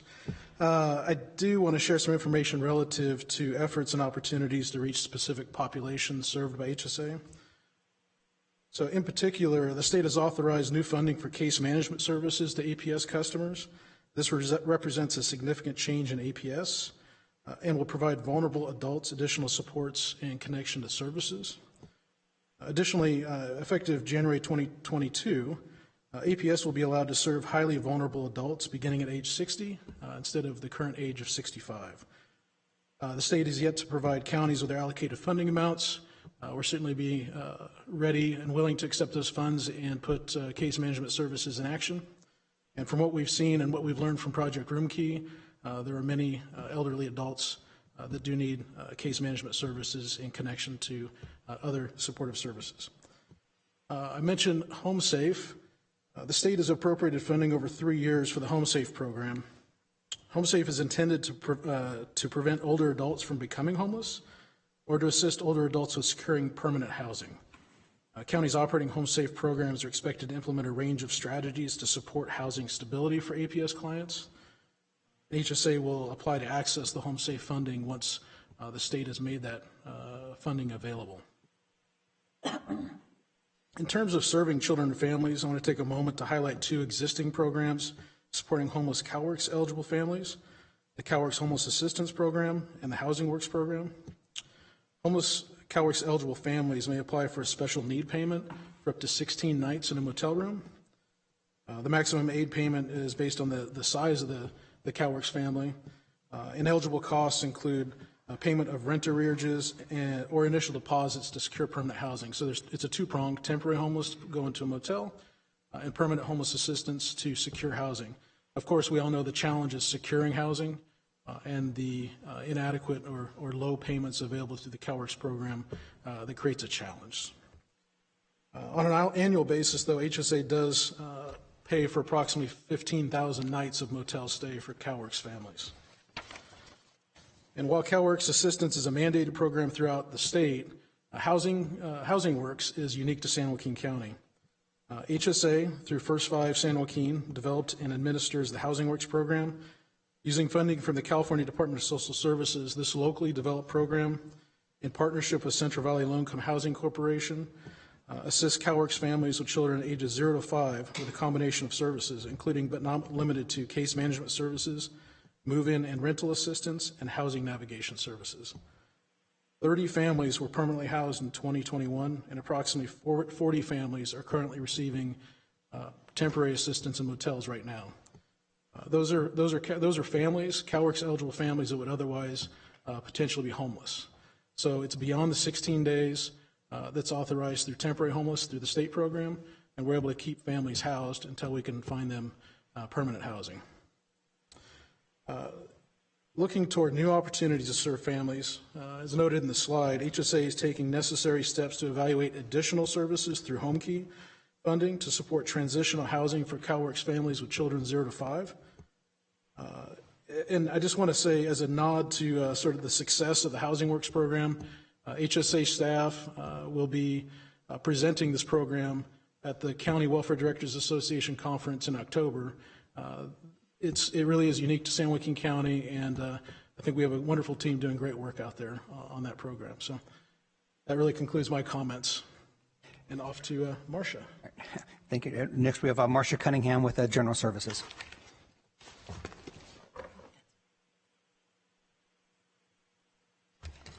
Good afternoon, Chair, board members, council, CAO, Marcia Cunningham, Director of General Services.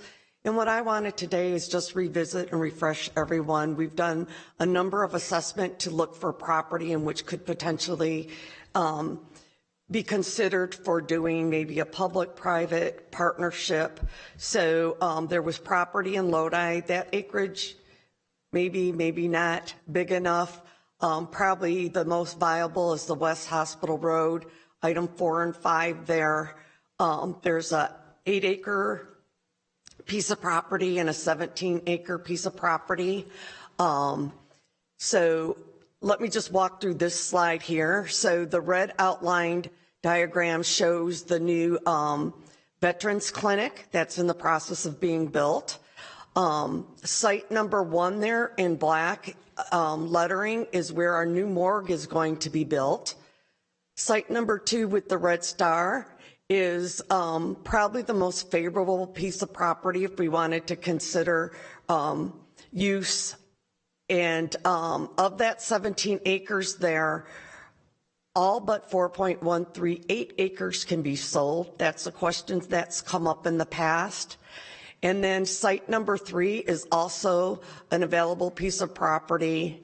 And then site number 4 is the Victory Garden, and that designated area shows both for phase 1 and 2.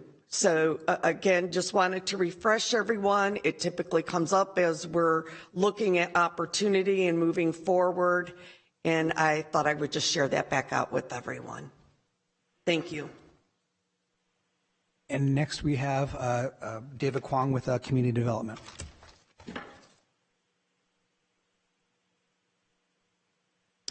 Thank you, Chair, members of the board.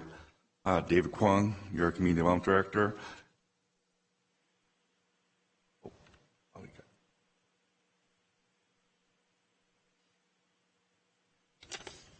You guys, I just have one slide, so I really didn't need a clicker. But what I really wanted to do was go into some of the opportunities in terms of from the real estate standpoint into the land use. And there's really 2 parts. The state's really done some incredible work in terms of the last 4 or 5 years in terms of addressing first part, low barrier navigation centers, also known as emergency shelters, and then also in regard to affordable housing as well. So in regard to the zoning, what we have as a county is we do have residential high density zones. They're just not in the right places throughout the county where we might need them. What those zoning districts allow for is up to 40 dwelling units to the acre, and with density bonuses allowed by the state. And under our ordinances, we can actually go up to 50 dwelling units to the acre. So theoretically, 2 acres, 100 units. And what that does is allows for us to partner with any kind of development partners out there to actually build permanent supportive housing for affordable housing. The other part of it is actually to address potential for changing, where I mentioned earlier, if we see the opportunity arise where we can actually initiate on the county's part a general plan change and zone change, particularly for affordable housing, because that furthers the issues of statewide interest and importance for affordable housing. So that's very consistent with our own affordable housing goals and our housing element goals as they've evolved over the years as well. So from that standpoint, if we have the opportunity, we can look at actually, if we have a partner that's willing to look at sites that we can zone up to high density and even, as I mentioned, hit 50 units to the acre should we need to with density bonuses. So from that standpoint, we just need to make sure we have the right locations for it. There's also the second part, which is addressing, again, those emergency shelters. Oftentimes in the past, emergency shelters or low barrier navigation centers can go only in certain zones. What's happened is government code has changed over the years to allow for exemptions, in that to allow for emergency shelters pretty much in every place possible, as long as there are some prerequisites met. Infrastructure, support services like food, other types of support services, and then also some wraparound services as well. That's something the county can initiate if we find the right place, and that's also something, in my opinion, all the cities can do as well. They have to actually have had declared an emergency shelter, which we have in this county, but to the extent that we can do it, cities can do that as well. So if the intent is something to look at working with the COC and the City of Stockton as an example, I believe they can take a similar approach if that is something that's located in their jurisdiction. Along the same lines, in locating or citing those emergency shelters, there is also exemptions now in the government code for building code allowances for a reduced level of building code requirement, but still meeting safety standards. It's specifically looked at from the standpoint of you can't build a large emergency shelter to a standard apartment type of construction, so it's meant to be specifically for that purpose. So there's a reduced level of standard, but it still meets safety standards. So that's I just wanted to make sure I pointed those facts out. And then what I'm going to do is give it right back to Greg. Thank you. Thank you, David. Before I continue with the discussions of dialogue that I've had with the Housing Authority as well as the City of Stockton, I wanted to remind the board and the members of the audience the substantial progress we've made in partnership over the past several years in expanding the number of permanent supportive housing units created by Behavioral Health Services, the significant expansion of new shelter beds on the horizon via joint county, city, and CBO contributions, as well as a number of new low-income housing units developed by the Housing Authority of the County of San Joaquin. Not listed on here is Town Center Studios, which the Housing Authority is providing project-based vouchers to, as well as a partnership we have between St. Joseph's Medical Center, STAND, and Whole Person Care, where we've provided funding to purchase and rehabilitate housing and provide furnishings specifically for some of our Whole Person Care beneficiaries. My goal is to continue to build upon these partnerships, make them durable and long-lasting, and to work collaboratively to jointly increase the supply of a variety of needed beds, housing units, and supportive services to further address our community's homelessness crisis. On September 9th, the California Department of Housing and Community Development announced the availability of approximately $1.45 billion in Home Key Project grant funding. And this San Joaquin County Board of Supervisors on August 10th allocated $10 million of American Rescue Plan Act funding to provide a required match funds for the Housing Authority to submit proposals to develop up to 200 units of low-income housing, specifically to serve our homeless individuals. Adam Cheshire, Matt Garber, and myself have had several meetings with the Housing Authority and have toured a few potential properties that could become viable projects, and I have encouraged the City of Stockton, like they did with the first home key round for Town Center Studios, to allocate matching funds for another project. And I understand at tonight's City Council meeting there will be a recommendation on their use of ARPA funds, and even though home key is not specifically mentioned, there are substantial dollars potentially being made available for the creation of housing units. I would encourage other cities to look at providing matching funds and consider how to partner with the Housing Authority, their local nonprofits, and the county on this opportunity. This is the first of 2 rounds. There will be another round next year as well. And applications, I understand, can start to be submitted October 1st through May of next year, and will be funded on a as-received basis if they make all the prerequisites. There's currently only one additional 4th competitive No Place Like Home funding round, with applications projected to be due in January 2022. Behavioral Services has not been successful with obtaining competitive No Place Like Home awards, with not being in a position to apply in the first round, not meeting the scoring threshold for funding in a second round application, and then even after substantially increasing our scores, we're not successful in a third round application this January.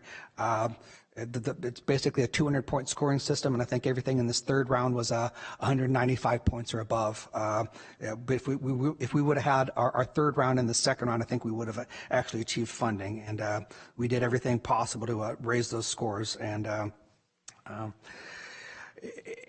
But we weren't successful, but now we are moving forward with the Sonora Square project with non-competitive No Place Like Home funding, local Mental Health Services Act funds, and able to move forward with Sonora Square, which should come online in the fall of 2023, and there'll be an item on the next board agenda to allow us to complete that financing.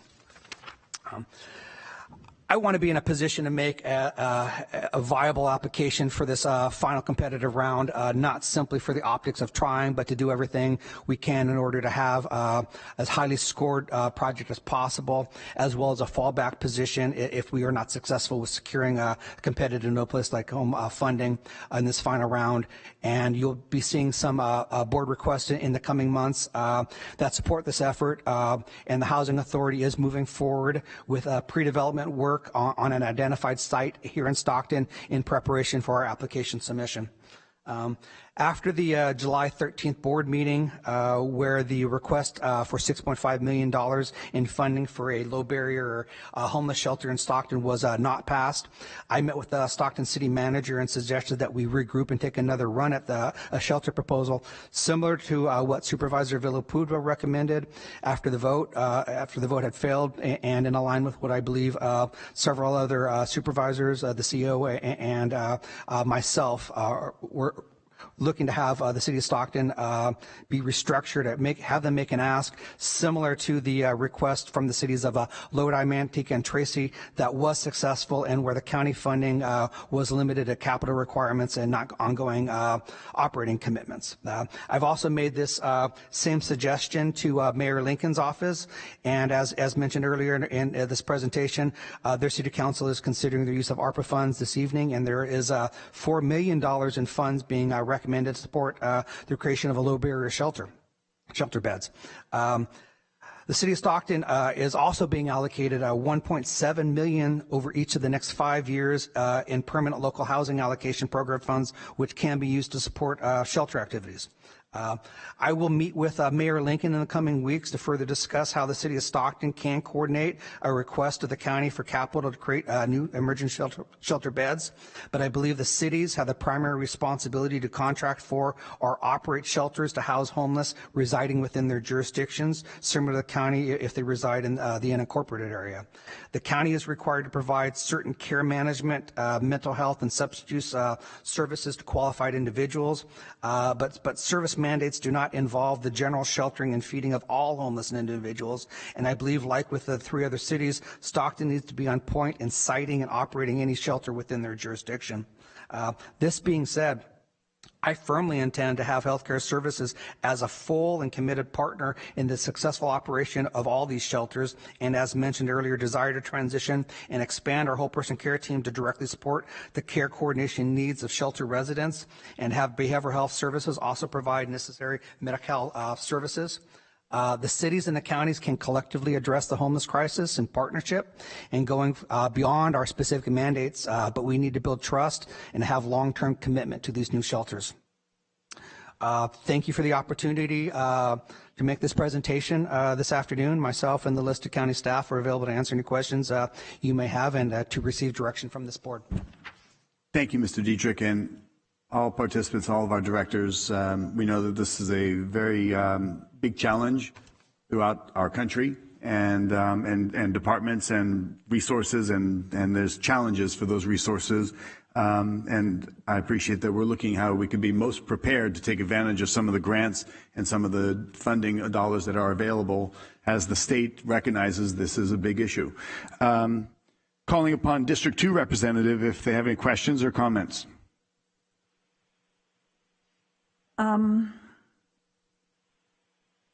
I guess what I would just like to say is I think your proposal for next steps is right on. I think continuing to meet with the city of Stockton is good. I agree with, and I think there was strong consensus on the board that we felt the cities should be taking the lead on these projects that, you know, to bring us these, exactly what we approved earlier today. I mean, you know, demonstrated operators with successful track records, identified operating funds, and the county can utilize some of this one-time money then to help them get these shelters up out of the ground. And so I really appreciate the thoroughness of what you brought back to us today. This is a really good, strong overview. I'm excited to think about a Project Home Key, the possibilities for that. I think that's really exciting. And I think that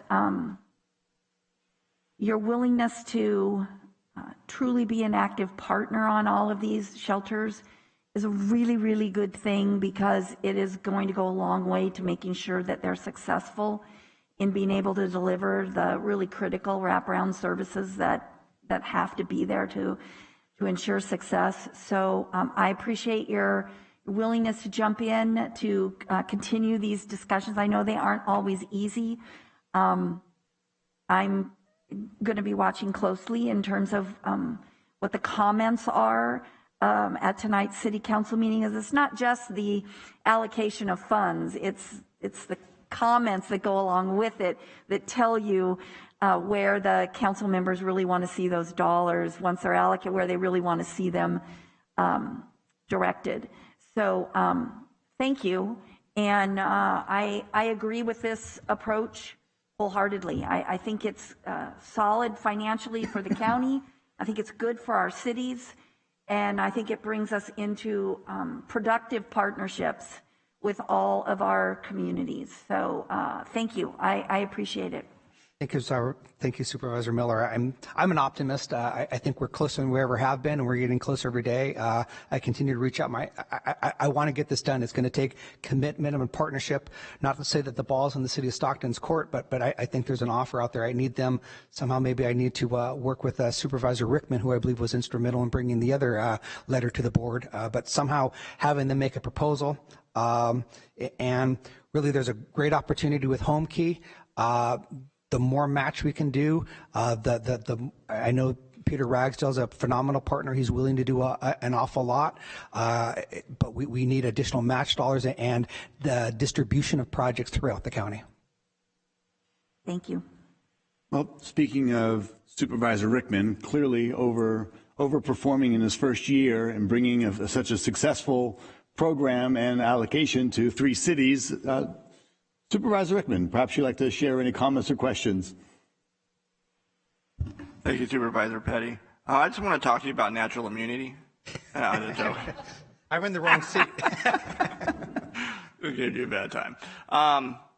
You know where I stand on this stuff. I think I made myself perfectly clear in the previous meeting when we're talking about homelessness for the last, since I've been here and prior to that. But I'd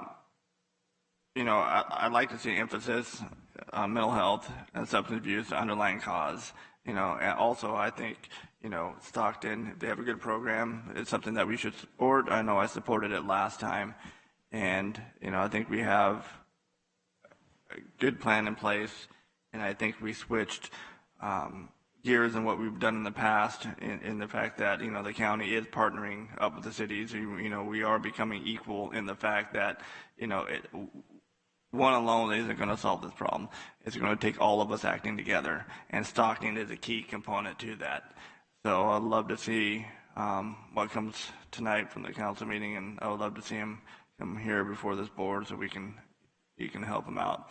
But as we talked about before, Mr. Diedrich, is expansion of the mental health and, making sure that when we talk about mental health, it's beyond just Stockton, but to North and South counties, and long-term drug, substance abuse help. And I know we talked about it at length at one time, so I won't get it too much in here. But that's what, I think we're doing a great job. I think the plan is great, and I look forward to see how it all turns out. Thank you, Supervisor. One of the problems, it's a good problem to have, is we're flush with money right now. I just need to get resources, and a lot of those are mental health clinicians and ability to hire and retain them. I know we'll be working through the Labor Committee on making a recommendation there, but rather than the city and the county or other individuals pointing at each other that it's their problem, it's our collective problem, and I'm going to reach out with my arm in partnership that let's try to work and solve this jointly together. No, thank you. Thank you very much for all you do in your team. I appreciate it. Supervisor Villaputra. Thank you, Chair. I want to thank all the department heads for that presentation. Greg, that was a great presentation. I like your concept. Let's work with the cities. We offered them $6.5 million. Let's let them work with it, build on that, and that's the right approach. You're doing a great job. That's what all the department heads are. Thank you. Vice Chair Wynn. Thank you, Chair. I agree with the other comments. I think this is a great start. Certainly the overview from the various departments. I had on the Lodi Navigation Center, I'd had several discussions with city staff on that particular project, and I do appreciate Supervisor Rickman's lead on that, because had he not, I was going to bring that project forward, but that's okay. He's my strongest supporter, so he does the heavy lifting. That's fine with me as long as the job gets done. I think we're all in this together. But I think that what I've seen, especially from Supervisor Rickman's perspective, and what we did with Manteca, Tracy, and Lodi, I think is the model that we can use, and you've touched upon it in your presentation. My understanding, what is it, about $4 million that the city of Stockton is maybe talking about tonight in funding? I saw on the agenda that it's $2 million this year and $2 million next year, specifically for homeless shelters. But they have other. It's 4 or 5 pages. I think it encumbers all of their first tranche of ARPA funds. But it has it's lacking some specifics. It doesn't mention home key. It mentions supporting shelters. I don't know if that's shelter operations versus capital for them or not. But hopefully there's robust public comment and council input tonight.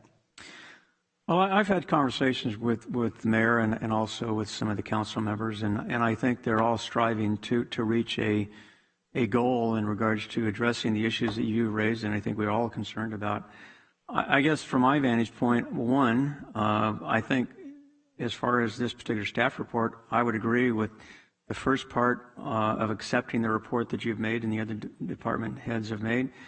The second part, to be honest with you, because the city of Stockton is going to have a discussion tonight and what they come up with and how they proceed, I would say as far as county staff doing any more work, because Director Cunningham has done a lot of research in regards to property availability, costs, all those things. I think we're pretty well set as far as what we can do, but I think more importantly, what I see, which again, I hesitate to bring up my experience. I think Supervisor Rickman probably has touched upon himself, is my time on the city council, that there was a concern, obviously being from a smaller city, in regards to the county being that 800-pound gorilla that pretty much wields its will across the county. I think what we've been doing, what this board has been doing in regards to those 3 navigation centers, I think is a testament to our belief that we are a team. We're all working towards the same goal. And I guess in spite of I don't want to say, well, I'll put it this way. I think the city council and the mayor will have discussions, and at some point in time, based upon, the direction they go, what I would like to see is, as the other cities have done, I would like to see them come to us with a completed proposal in regards to what they envision that would be best for the city of Stockton, and then have us contribute whatever we can along those lines based upon our funds being available. And the reason I say that is because, as opposed to, I don't know, sometimes the perception is, that we're kind of run the show as the county because, we have the funding, we have a lot of departments that assist. But I think that the message that I would like to send from this board, and certainly from the county, is we're here to help. We have resources available. You decide what you think is best for your city, because they're elected by the residents of the city of Stockton. You come up with a plan that fits your needs, and then come to us and propose it as the other cities have done. This is what we want to do. This is why we want to do it. These are the costs involved. And then we're asking specifically for X number of dollars to enhance the project. I think that's a perfect solution. And I think because Stockton obviously is the largest city within the county with the greatest need in regards to homelessness, I think that is something that we ought to kind of just pause, so to speak, and wait for them to come to us with something substantial that we can really look at and move forward, and at least, like I say, put on pause the county's research, et cetera, until they come up with a plan, because it's really their city and they're responsible. We're here to help, and I think that's the message we should be sending, not only to the city council, but also the residents within the city and certainly the county. So again, I appreciate the report. I think it's very comprehensive, and I think we're on the right track, and I think, to follow up on that, I think we're establishing a model that I think other cities are comfortable with. Our role is here to help, and you come to us, and we'll see what we can do. And I think that's really the message we should be sending. So again, thank you for the presentation. So, Director Dietrich, so in response to Vice Chair Wynn's approach, I have a contrary position. As talked with Ms. Schiff earlier, I always look to see what more we can do. And if it's a character flaw or an attribute, that depends on your interpretation. If you look at Stanislaus right down the street, they've got 3 county homeless programs, last time I counted and was told when speaking with different supervisors and agencies there. So I think it's a great idea and a great suggestion brought forward through discussions with you that we do engage with the continuum of care. They have a shelter committee, and why sit on the sidelines when we could be in the room and say, yeah, we actually can help with this, and we can enhance the vision, we can enhance the impact, we can enhance the viability and the partnership. And to that point, we funded money to Manteca. They didn't even have a piece of paper with a sketch box on it with their idea of what it was going to be. So we gave them money. Great, that's fine. We have a lot of trust in what they're going to do. But I believe that we have a rightful place and a seat at the table. We've got Mr. Cheshire here that is highly engaged on behalf of the county. He's very astute in things that are going to and from the state or perhaps even the Fed for funding.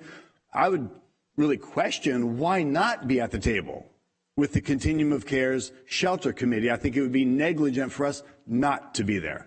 So I respect, of course, Vice Chair's opinion, his experience. I love the fact that Supervisor Rickman brought forward an absolutely outstanding 3-city partnership. Getting 3 cities money for homelessness is amazing that you put that together in your office and it was a home run right away.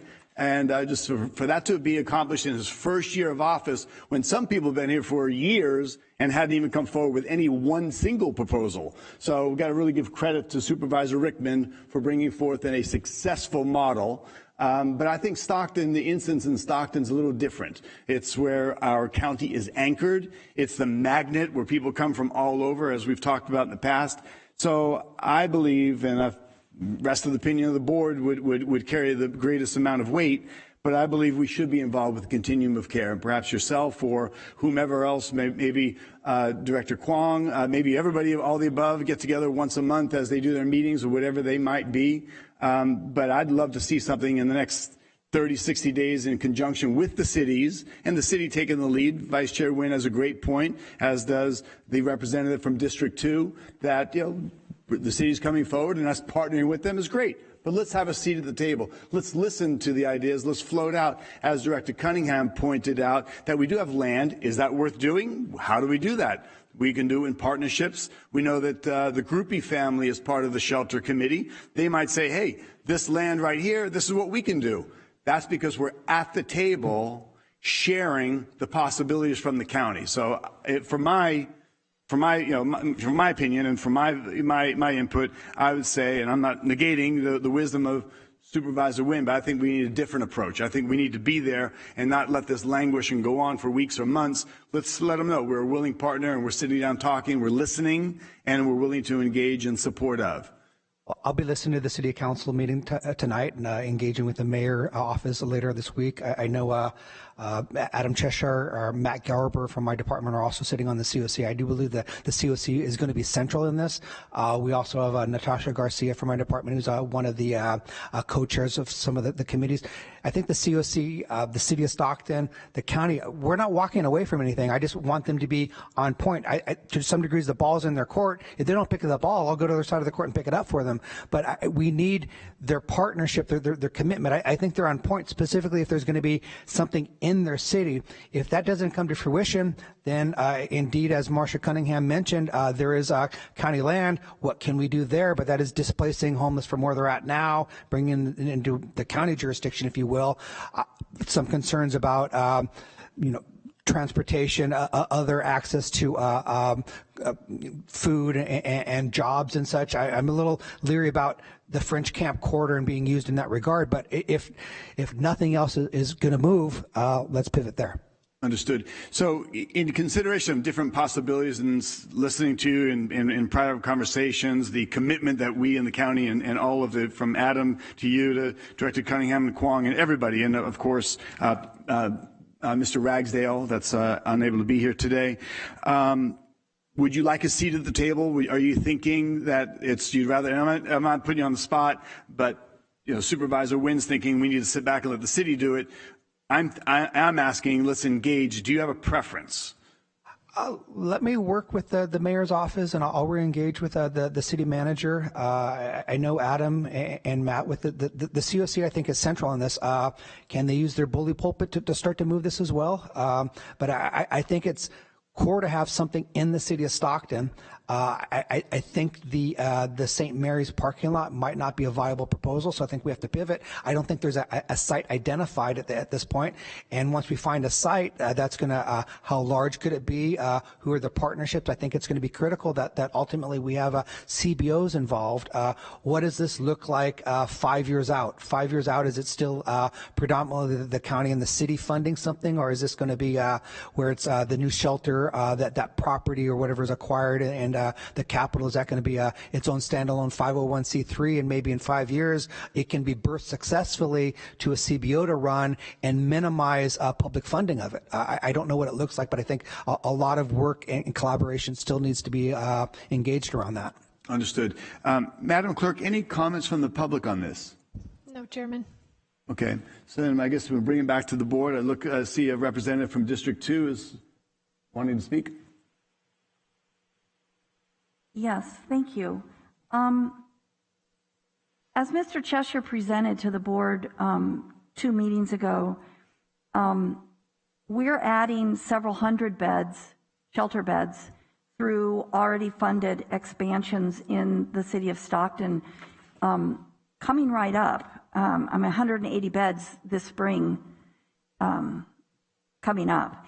In addition to that, there's beds in 2022 being brought online in Tracy and Lodi. And then there's more shelter beds under development for the city of Stockton through the Gospel Center Rescue Mission.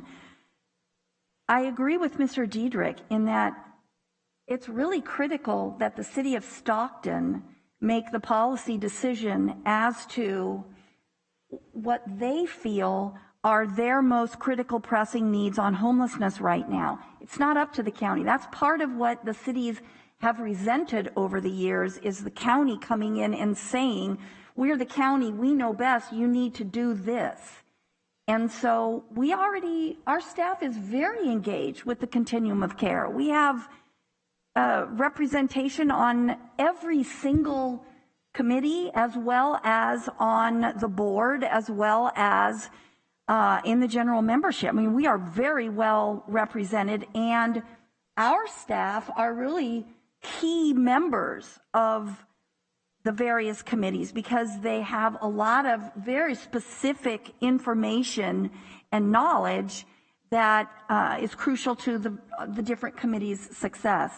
So I believe that it would not be in our best interests to push the city of Stockton or attempt to push the continuum of care in a certain direction. I think that having Mr. Diedrich continue this approach of engaged conversation to build trust and and build on the experience that he has operating the various programs to encourage the city of Stockton to make those policy decisions for their community. And I agree, the continuum of care is going to be a very big component of that, as are probably several different members of the continuum of care. The Housing Authority is very likely to be involved in this, or perhaps one of the other community-based organizations will be involved in this in terms of an operator. But I really agree with Supervisor Wynn that we do have a good, strong model here that is financially sound, but it needs to be driven by the city of Stockton, because this is going to be a city of Stockton shelter. If they absolutely don't want a shelter within their jurisdiction, then that's the time, I believe, that would be the time for us to take a look at the new shelter beds that have come online in the spring and make a determination for the county. Do we want to go it as a lead agency? In my opinion, the uncertainty of the ongoing operating expenses for a large shelter, I don't think that's a wise financial decision at all for the county. I think a partnership with the city, as we have built with Lodi and Tracy and are in the process of building with Manteca, I think that is a far more fiscally responsible way to proceed. And frankly, I think it's going to get us the best results. The city of Stockton, the city council and the mayor, they were elected by the citizens of their city, and they are charged with developing homeless policy within their jurisdictions. I think we need to respect that and allow them a little bit of latitude to do that. I mean, we've just now seen this influx of funding, and I personally believe, knowing Mr. Diedrich and how effective he is in meetings and in developing personal relationships, I think Mr. Diedrich is exactly the right person for the city of Stockton to engage in these ongoing conversations with the mayor and the city manager of Stockton to help move this forward. So let me understand a couple of points here, Representative from District 2, that you're in favor of Director Dietrich engaging with city manager and mayor, but not being part of the Continuum of Care's shelter committee. Is that correct? No, I never said that. And Well, in any way, shape, or form, we already have representation on the shelter committee. We're not talking about other representation. We're talking about Director Dietrich. You said you agree with Supervisor and Vice Chair Wynn that we're not pushing, which nobody said to push anything. I just thought it's great to sit down and talk and chat and be part of the discussion. So you said you agree with Vice Chair Wynn, but then you also said you want Director Dietrich to engage with the mayor and the city manager. And I just want clarity so that we do or don't want somebody, I know we do have staff members, but not one staff member that is part of Continuum of Care has come forward independently with an idea. So we're discussing now that need, and while there are new shelter beds coming up and new things springing up, and we do another 600, 700, 800, we're still probably 1,200 short of the 2,000 plus people that are unsheltered throughout San Joaquin County. So we know the need exists. The question is, if we're going to, in this discussion, have someone like Director Dietrich and perhaps Director Kwong and or many others engaging with the Continuum of Care Shelter Committee. So where are you on, and when it comes to that? I believe we are already engaged with the Shelter Committee. I sit on that committee, as a matter of fact, and we have representation on the Shelter Committee. I think it's important to note the Continuum of Care does not have the authority to impose a project on a city or on any member. I mean, that isn't what the Continuum of Care is about. And so it is important that if the city of Stockton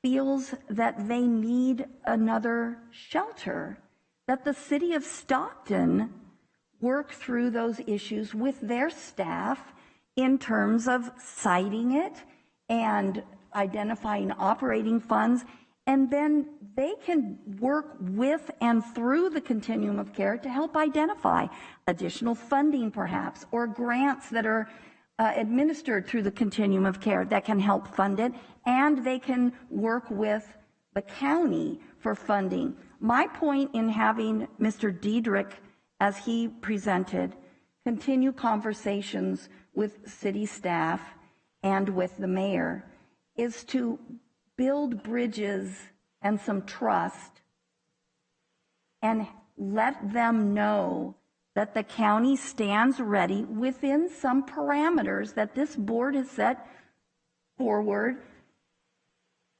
that we stand ready to serve as providing some financial support to a city project. That's what I'm saying. I hope that's clear. So I'm a little bit unclear on something. You clarified, you stated that the Continuum of Care isn't there to, was your word impose? Correct. Okay, so where have we discussed and looked for and identified that the Continuum of Care would be imposing anything on anyone? Is that part of anybody's discussion? Did anybody talk about Continuum of Care needing to make a final decision or imposing anything? I don't recall that in our conversation. Did anybody talk about that? Well, actually, through your attitude, you're very much conveying, at least to me, that you believe that by assigning our staff to the Continuum of Care's Shelter Committee, that they will develop a shelter project. And that is not what the Continuum of Care was designed to do. No, the project that came to us from Lodi was developed by Lodi staff. The project that came to us from Tracy was developed by the City of Tracy staff. The project, and yes, it was very early on, but they had a very detailed conceptual plan the city of Manteca had developed on their own. Some of them have used outside consultants. In the city of Lodi's case, they'd gone so far, they had design drawings. All of that was done without the county taking the lead or pushing them in a certain direction or just directing them to do anything. They did that through their own elected bodies. I believe the city of Stockton deserves the opportunity to do the exact same thing. And I believe they will. I think the fact that there's several agenda items on tonight, that they are paying very close attention, and they have received some pretty significant funding sources all of a sudden, as we have, I think that bodes well for the city of Stockton to take some bold steps that their council believes is right for the city of Stockton. I don't think the county needs to try and manipulate that process or have undue influence in that process. I think the City Council of Stockton is perfectly capable of setting their own policy for their city, for their constituents. And I don't think it hurts us to sit back for a while and see what they come up with and let them know we stand ready to be a financial partner to help make it a reality. I have a problem with sitting back for a while when we've got people dying in the streets, getting run over by cars weekly. We've got people overdosing. I'm not interested in sitting back for a while.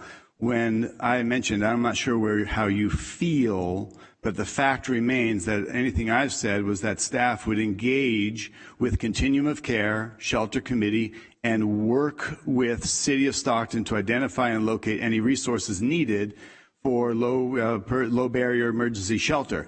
That's not imposing.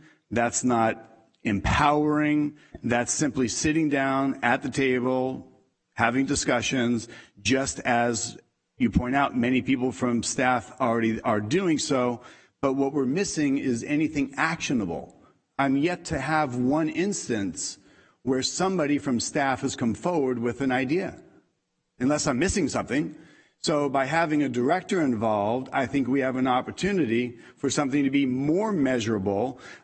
We've had shelter committees for quite a while. We've accomplished some things. There's measurable things. There's people that have gone from couch surfing to permanent residency somewhere. But we know that the unsheltered population that's scattered about on the waterways, roadways, public and private land has only grown. I don't see a threat. I don't see an imposition. I don't see an intimidation. I don't see us directing or taking charge or overpowering. I see levels of engagement. How fantastic. Having dialogue and participating and having directors at the table that might have more to offer than some of the staff that are yet to come forward with a measurable action to the board. And Chair, if I could invite Adam Cheshire down. I know he's on the COC board, and I think he collaborates with some of the subcommittees. I'm not quite sure what all subcommittees are in existence. I know Natasha Garcia from Whole Person Care had chaired one, but there's a role for the COC, and maybe that is now where I'm going is once the city of Stockton makes the decision to go forward, I think the COC Shelter Committee really needs to come alongside at that point in time. What are we doing? Who's doing what? How are we going to get this to fruition and get it successful? But the siting and getting the city of Stockton to allocate funds. But I know I participate in the COC board meetings, but I'm not currently anymore in any of the subcommittees. But if there's a need for me to be there to show leadership and partnership, I'll see what I can do. Until very recently, the Shelter Committee was chaired by a direct report of Greg Dieterich. Natasha Garcia from Whole Person Care did a great job doing that. She's then now moved on to the Outreach Committee, which is a newly formed committee of the COC, which is focused on street outreach. And continuing to participate on the Shelter Committee is myself, direct reporter Greg, Matt Garber, direct reporter Greg, and then I know that Natasha is continuing. They just met last week, and we were at that meeting. So, these conversations are ongoing, and I'm personally pretty comfortable with the amount of participation on the Shelter Committee of the county employees.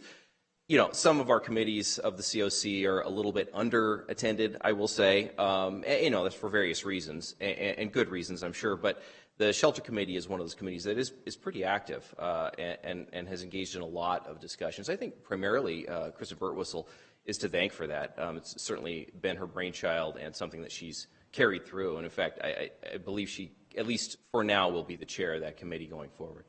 So, you mentioned Kristen Birtwistle. Would it shock you? It may be some sort of dismay for some board members. Would it shock you or surprise you that Ms. Birtwistle has requested one or two of our department heads to be part of that shelter committee? I don't know that I would be shocked. Would it offend you? It certainly wouldn't offend me. I think I would mention. Are there some that? County representation already to Kristen, but there's always room for more, right? All right. So would it be bothersome that a director were to be part of it if, as Ms. Birtwistle has requested, that a director be part of that shelter committee? Would it be disruptive and bothersome? And more importantly, as the concern was raised, would it be intimidating, or would it be something that we've now overbearingly taken charge and we're now, kind of directing and mandating and imposing ourselves, as some might be led to believe? Well, that's broad, and I think it's a matter of perspective. I don't know how it would be perceived. Certainly, a director-level staff person from the county brings a certain kind of implication, I guess you could say, to it, but I don't know that it would be perceived that way. But, typically the way these things work is that our directors are busy folks with a lot going on, and certainly healthcare services might be the primary example of that in terms of a department with a number of other departments underneath it. So typically, folks are assigned to these things as opposed to the director going themselves. Having said that, I don't think anybody would have a problem with Greg showing up, and I know he's always a welcome presence at these meetings.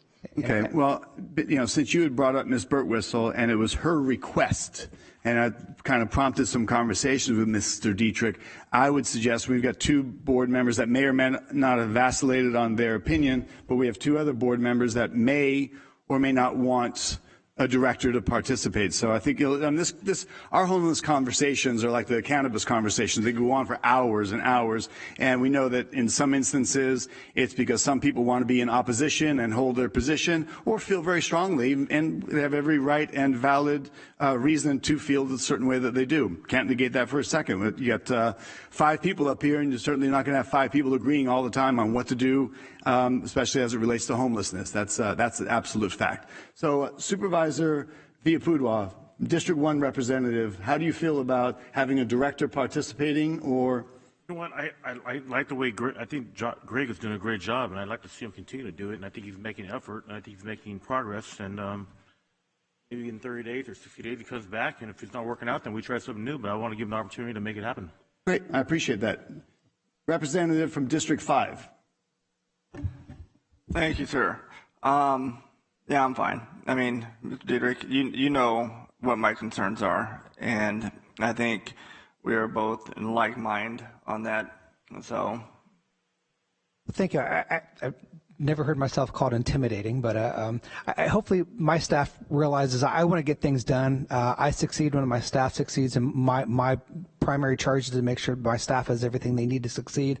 I know Adam, Matt, and Natasha all know that it's our goal to really support these shelters. And as I mentioned, as we transition from being the lead entity from whole person care to being basically a service provider for the managed care plans under in lieu of services, we're going to need a lot of engagement with these shelters. I just can't come into the shelter, I'm here to do X, Y, and Z. It's got to be in partnership and integral to the services that are being provided. So as we transition to what I want to do with our revised CalAIM proposal, we are going to roll up our sleeves and participate. And I'll chat with Adam after the meeting and work with my staff. And if I can be present, I'll endeavor to do that. Great, thank you. And we're going to move on now because I know I appreciate Chair Patty, just real quick.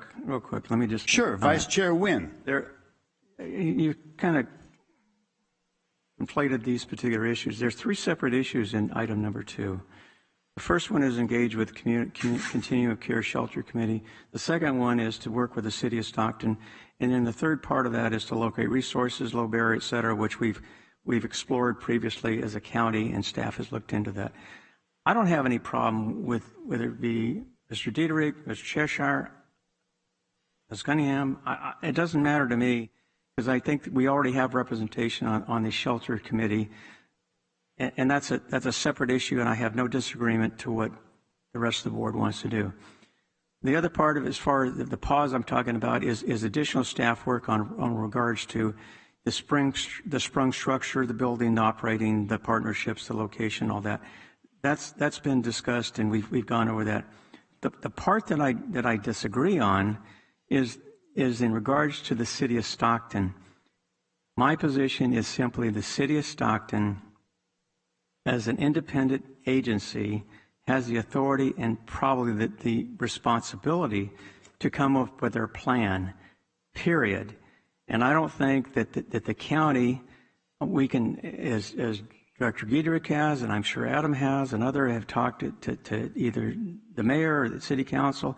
I'm not suggesting that we don't talk to them. I'm just suggesting that the City of Stockton, as other cities have done, just simply come up with a plan and present it to us. That's all I'm asking, and then we can provide whatever resources are available. That's all I'm saying. And I don't know why we're so driven, for lack of a better term, to somehow be a partner in charge, whatever, because we represent the county residents, even though we have cities within our districts. But I think the City of Stockton, as other cities, have the sole responsibility to come up with a plan, and they can do it on their own without any involvement from us other than our staff. And if you as a supervisor wants to work with them or whatever, that's fine. But I don't think we need to make a policy that we're going to partner. We've already done that once with the 2x2. All I'm saying is continue care, do what you have to do, have those conversations. We have several committees. Adam obviously has participated in those.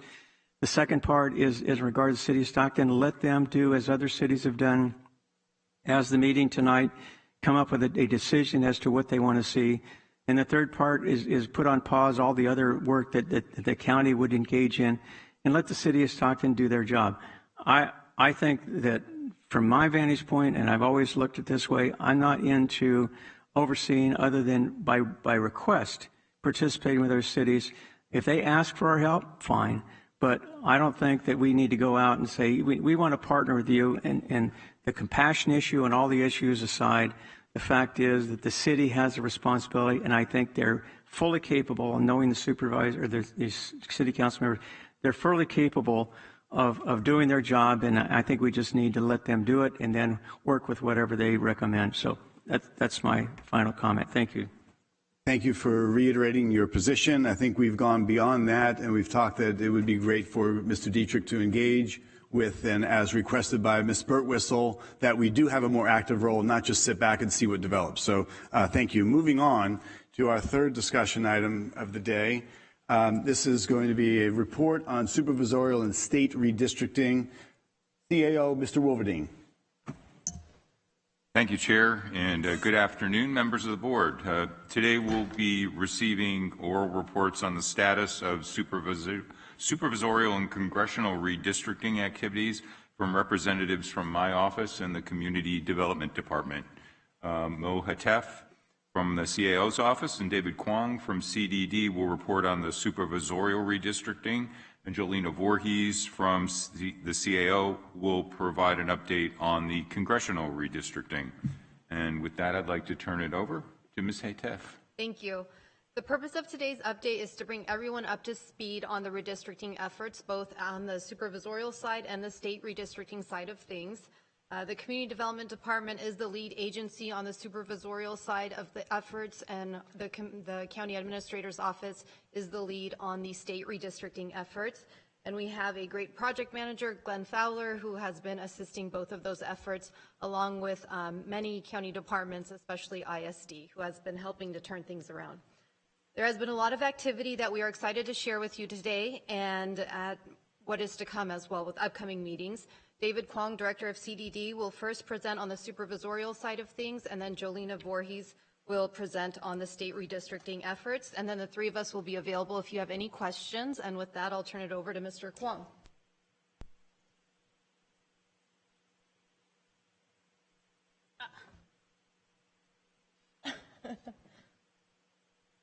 Thank you, Chair and members of the board. This is the presentation I needed a clicker for. Thank you. So we are in the middle of activity, and actually in regard to all the activities, we have less than 3 months to go. Statutory deadlines and basically some practical logistics in terms of where we need to be. So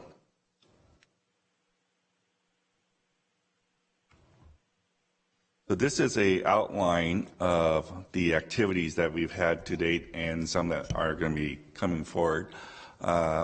We've had a great, what I think, team, as Mo just mentioned, from sales office, ISD, just a number of different departments, county council's office, and even purchasing to help us set the tone, be very transparent in our process, and making sure the process is as efficient and, as I mentioned, transparent as possible. So to that end, we've actually had, obviously, all the RAC appointments, even a RAC appointment today as well. And to the extent that we've trained the redistricting advisory committee members, they feel very comfortable having their training sessions and actually workshops. And they're also out in the community providing structured talking points in terms of things regarding particularly the supervisory redistricting effort that's going on. So as I mentioned, it's been a very transparent process, and basically at this point we have 3 months to go. We have also had one particular outreach workshop at the county. Thank you, Chair Patty, for being in attendance on that particular one and setting some tone for the community there as well. And then we have 2 more coming up. One is tomorrow at Tracy from 3 to 5, to be followed by the state redistricting workshop as well, or a meeting, I should say. And then on the 29th, as you can see in Tracy. So these were all structured so that we would have them geographically throughout the county as well as different times, so we can be more accessible, or more importantly, that the RAC's more accessible to the community at large. And again, these meetings have been very transparent, and to the extent they are held both in person and in a hybrid virtual format as well.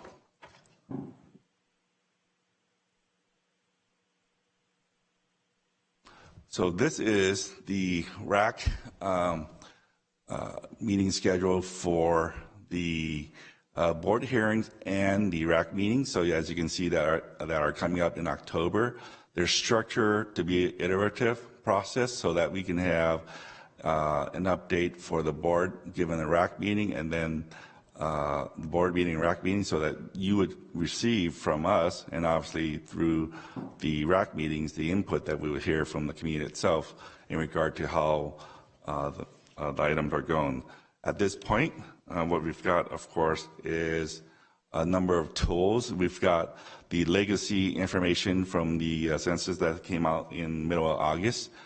We've recently introduced virtually a tool that's probably pretty advanced. We didn't have in 2010, but for 2020, we have the District R modeling, for lack of a better term, in terms of mapping, I should say, tool, which allows the communities of interest to start painting, if you will, their own particular communities of interest. This is the schedule that I was talking about in terms of having less than 3 months left. Our goal is to shoot for the December 7th deadline in regard to the board having a vote on the final maps, but to the extent that if there's some additional changes needed, we do have a final day for the board in regard to making any kind of last minute changes. And that's all done in order for us to be able to provide the information later on to the register of voters so that they can have the information and census tracts and everything all lined up by then. There's still pending legislation, as a note there says, that to extend this date to the beginning of January, but at this point, that's still just pending legislation, so we're still acting both practically and logistically and statutorily by those deadlines. At this point, I just wanted to also note, I think I mentioned it earlier, that we do have the census data that was released in terms of the legacy data that's being vetted by the state at this point. So within a week or so, we should have the final state data center estimate for the reallocation of all that data or the information. And then the process will start in regard to particularly the communities of interest having more information or more accurate information, I should say, to start doing their drawing using particularly that mapping tool that I mentioned, the district R mapping tool. So again, this is just a repeat of some of the schedule that we have coming up for the board. We have the workshop again tomorrow at Tracy City Hall. Lodi Hutchins Squares is on the 29th of September, and then the iterative process between the board and the RAC, particularly in regard to the supervisorial effort at this point. I'm going to give it back to, Jelena. I'm sorry. I apologize. Do you, Chair and Board, want to have questions now or wait for the whole person? You know what? I think it'd be helpful if we go per segment. Okay. Because it might break up and we've got shuffling of chairs. So looking to my left, looking to my right, we've got District 2 representative. Thank you, Chair. The maps will be approved at the June 7th primary, correct? 2022, isn't the that maps, let me go back to the slide. Rochelle, could we throw that schedule back up? Thank you. So our intent is to bring you a final package of maps, hopefully for your approval by December 7th. You will have a backup date so that we can make any last minute changes if necessary for December 15th, but that will be the statutory date in order for us to meet the primary election. Okay, I misunderstood the primary election. So they go into effect then on January 1st? Well, the maps actually, I mean, we approve them. When are they actually in effect? I don't recall the specific statutory date for the register of voters to make them effective. What we have is, on our effort, they have to be adopted by the board by December 15th. Okay, and so I understand for any upcoming open seats, which would be 2 and 4, that dependent on those maps, that will determine who can then file and run for those seats. What happens if the maps change existing districts and one of the not open seats, a supervisor no longer lives in the district that they were originally elected to represent? How does that work? Do they have to move, or do they have a certain amount of time to stay where they're at and still represent? I'm not sure about the moving question, but the bill that's on the governor's desk does change some of the deadlines for filing. So it gives you more time to file and address those potential moving issues, Supervisor Miller. That's SB 594, which is on the governor's desk. So it changes some of the filing deadlines for candidates that are running for the June primary. Well, that doesn't really help any candidates because they have to be ready to run in June, and it's, delaying it only tightens up their. It's just delaying I think it's the January and the March. I don't know what the deadlines are, but I can right. Provide you with the bill, which helps. It's supposed to help the state side of things, but it also helps the registrar of voters because those deadlines, because of those right. maps, the deadlines are really tight. And so it's supposed to help those candidates have more time to file. And what I'm really trying to get at is not the candidates. I'm like, put aside the primary races. What about the seats that aren't up? What if the district gets changed and you're a sitting supervisor and all of a sudden you don't live in your district anymore? Supervisor, through the chair, I think I'll need to ask county councils that question. I mean, I'm sure that situations happened throughout the state before. I don't know from a voting standpoint what that actually means, and I can't presuppose how the lines may or may not redraw as well. But not to be evasive is something I literally don't know because it's not my wheelhouse. Yeah, and I'm not trying to dig in. I mean, it doesn't impact me. I was just very curious about that because depending on some of the scenarios that I've heard bandied about, a couple of supervisorial districts could change pretty significantly. I don't know if it would impact where anybody lives or anything, but I was just curious. I was wondering. And I do know that it has happened in other counties before. I don't believe it's ever happened here. But I know it has happened in other counties, that lines have shifted and all of a sudden people who were like on the edge of their supervisorial district suddenly are in another district. I just wondered if there was any guidelines on that for us. What I think happens? it is a county council question because I know that has come up, and that's one of the reasons why I know one of the state legislators got booted from office. But it's certainly a legal question that I think a county council would have to look at. Okay. Through the chair, I'll have to do some research on that, and I'll get a memo back to the board. Okay, thank you. Potentially concerning, very great questions, because potentially concerning for any five of us, especially when it's supposed to be in effect. So, yeah, the sooner we find that out, that might. And I wonder if that decision or that the information you find out, County Council Miles, if that's important to share with the redistricting committee for them to take into consideration anybody that's currently serving, so as not to impose a hardship on them or a legal, like, for instance, I'm certain that Vice Chair Wynn and his wife and his family are very comfortable in their home. If something's redistrict and that were to change, I have no idea how the district lines may go or what may change, but we certainly wouldn't want that family uprooted and have to leave in the final term, final segment of time, or same thing for my house. Certainly, and I think part of the caution that is given, short of the legal memo, is tinker around the edges. Mm-hmm. Right? If you're making changes on district lines, tinker around the edges.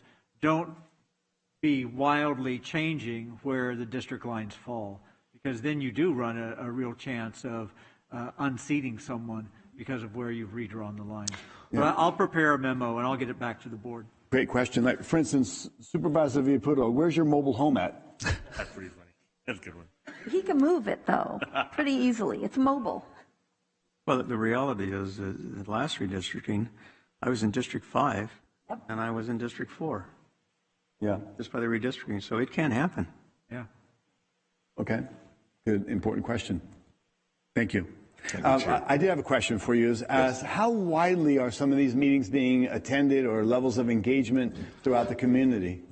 We've had about virtually and in person in total, maybe about 10 people. We tried our best in terms of our outreach in regard to reaching out to all the community-based organizations, and then doing some additional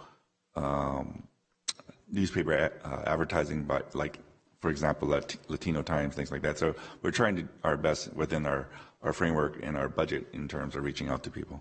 And are you also engaging with chambers of commerce and other local organizations? We have a huge mailing list, and then we send out email blasts to, I think it came from me, to about 175,000 people. But it does rely on people's interest in regard to the subject matter. Okay. This meeting date was intentional because we do have our 2 public outreach meetings coming up. The next one is tomorrow in Tracy. We would like to ask all the supervisors if you could please also promote it on your social media pages, so to encourage that level of participation as well. And Jolene is going to go over it, but we do have a toolkit on the website so that you can essentially use that for information to post. Great, thank you. Any other questions as it relates to supervisorial redistricting? And I'd like to thank Representative from District 2. It's a great question and very concerning. So, We'll Back to you. Thank you. So next up is Jolena Voorhees. She will go over the state redistricting efforts.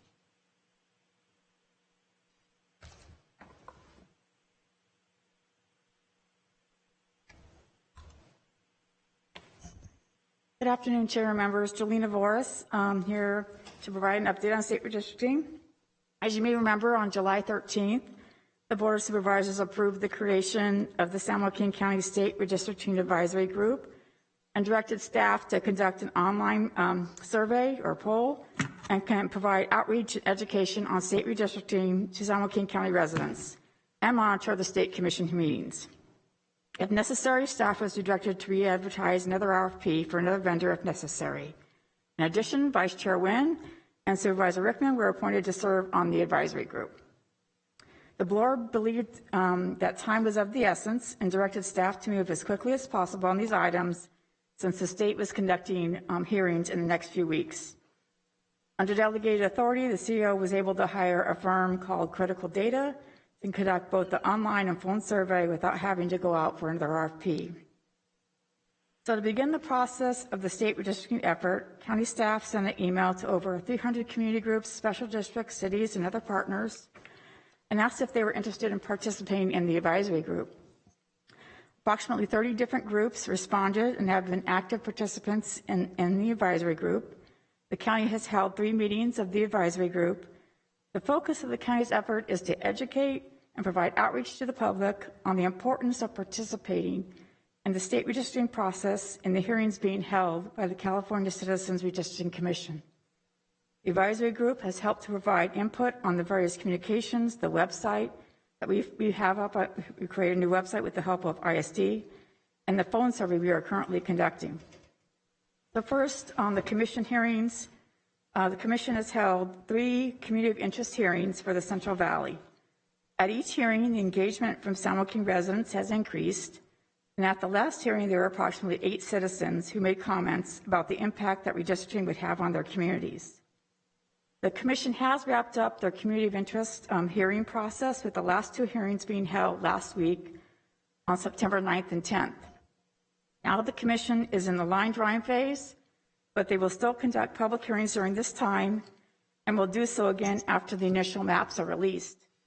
The first line drawing hearing for Central California is scheduled for this Friday, September 17th. The commission has also opened redistricting centers. The one in Central Valley is in Fresno. They've also created a database of comments they've received to date, which is available on their website. County staff has monitored all of the Central Valley Community of Interest hearings, as well as the Bay Area hearings and the Mountain County hearings, to ensure we are informed of comments concerning our congressional and legislative districts. As directed by the Board of Supervisors, the county conducted an online survey, which is open to any San Joaquin County resident to complete, and was conducted from August 9th through August 15th. To ensure full participation, outreach on the survey included a press release, social media, and distributing to the advisory group as well as registered voters. The survey results have been posted on the county state redistricting website. I have to say that the response from the community was amazing. Our consultants were hoping for a minimum of 1,200 surveys, and if we were really successful, maybe 4,000. By the second day of the survey, we had already surpassed 4,000, and by the end of the week, we received over 9,000 surveys. After the compilation analysis, it was determined that 7,000 surveys were fully completed. That means that some people only answered 1 or 2 questions. These results have been provided to the advisory group to help their members provide comments to the commission at the community of interest hearings that have been conducted for the Central Valley. Now we're in the process of doing a phone survey. The analysis of the online survey revealed a few gaps in response rates. Specifically, the number of Latino Hispanics who completed the online survey was less than the percentage of Latino Hispanics in the county. To address the advisory group's concerns for these gaps and the community's concerns across all ages, county staff directed the survey consultants conduct the phone survey of 300 San Joaquin residents to align with the county's demographics. The phone survey questions were drafted by our consultants, and a subgroup of the advisory group members, which included the NAACP, El Concilio, San Joaquin Business Council, and other groups, to ensure the questions were appropriate and address the representation gaps from the online survey. The phone survey is currently being conducted through September 22nd. Also, at the request of the advisory group, county staff created a toolkit to make it easy for community groups to share information about state redistricting and the impact it will have on community groups for the next 10 years. This toolkit provides the PowerPoint presentations we have been providing to community groups with basic information on what redistricting is, what a community of interest is, how to get involved, and the timeline for upcoming events by the Commission. It also includes a snapshot of the results from the online survey. This is now available on our website. As David Kwan mentioned, we are also conducting public outreach meetings in order to increase public awareness. So far, we have held one public outreach meeting on August 17th. We have also 2 more scheduled in line with the RAC. We're doing it at the same day, but different times. We have one tomorrow in Tracy from 5:30 to 6:30, and September 29th in Lodi from 2:30 to 3:30. As far as next steps, the county staff will continue to monitor any upcoming commission hearings that are relevant, provide the results of the phone survey to the advisory group and members of the public, and continue to provide outreach and education on redistricting as the process moves forward. This concludes our update on state redistricting, and Mohitep and I are happy to answer any questions you may have. Looking to my left, I don't see any questions so far. Looking to my right, I've got Vice Chair Wynn. Thank you. First of all, I want to thank Ms. Atchif and Ms. Voorhees in regards to the Herculean effort that you've provided for this effort, since we were all kind of, put into this at the last minute, and I thank you for your efforts. And certainly CEO Wilverding in regards to his support, certainly your staff in helping us to get some of this information out and collecting it for the statistical analysis. I would offer that, tonight will be my 6th meeting out, and it's interesting, but a lot of the comments that I'm receiving are fairly consistent with what we've heard at some of our meetings from the various groups, and it'll be interesting to see. My only question here to the board is, at some point, do we want to, as a board, make a presentation to the commission as a group representing the county, or should we do it as individual supervisors as we choose? So that's kind of my question. I know that probably until we actually get all the information, we may not be able to answer that, but it's certainly, I think that we ought to discuss as a board and decide which direction we want to take in regards to responding to the commission, because I do think it's important. And as I say in the meetings, this isn't about D's and R's.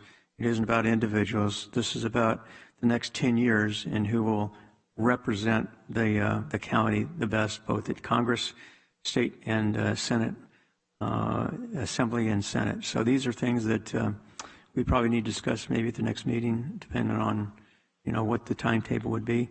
I certainly have to acknowledge my co-chair, who does an outstanding job, Supervisor Rickman, who's always there and always willing to make comments to assist the group. So I want to thank him for his participation. But again, I think it's been a great effort. To be honest with you, I shouldn't say surprised, but I am gratified by the level of participation we've got from the community, from these different groups. Certainly the staff's efforts. I know you worked very hard to pull this together. Glenn Fowler, who's been a real help in regards to this. So all around, I think it's been a tremendous success for what we're trying to do. And as we proceed, certainly with the telephone surveys, I think we'll have more information. And then, like I say, probably at the next meeting, I'll either Rochelle or for CEO or county council, whatever, we probably need an agenda item just to explore that possibility as to how we want to proceed as a board for a presentation to the commission itself. So again, great job. Thank you all for just a heck of a good job that you're all doing. And again, I have to, and tomorrow you're in your city, so I am excited to see what your residents say, since you know every one of them. But But it is a good discussion, and it's very interesting how, especially with the survey, the online survey, the consistency from the different cities and the county. I would add one point just as a comment on how thorough they are. It was 35% of the responses were from computers outside the county, yes, which raised some real questions as to, somebody kind of hijacking our survey, so to speak. But I think the determination was, after checking some of those locations, it was probably San Joaquin County residents who worked outside the county. More importantly, when we matched that data with the rest of the data that was available, it was almost identical. So there wasn't really this disparity. Statistical difference. Yeah. So that was good.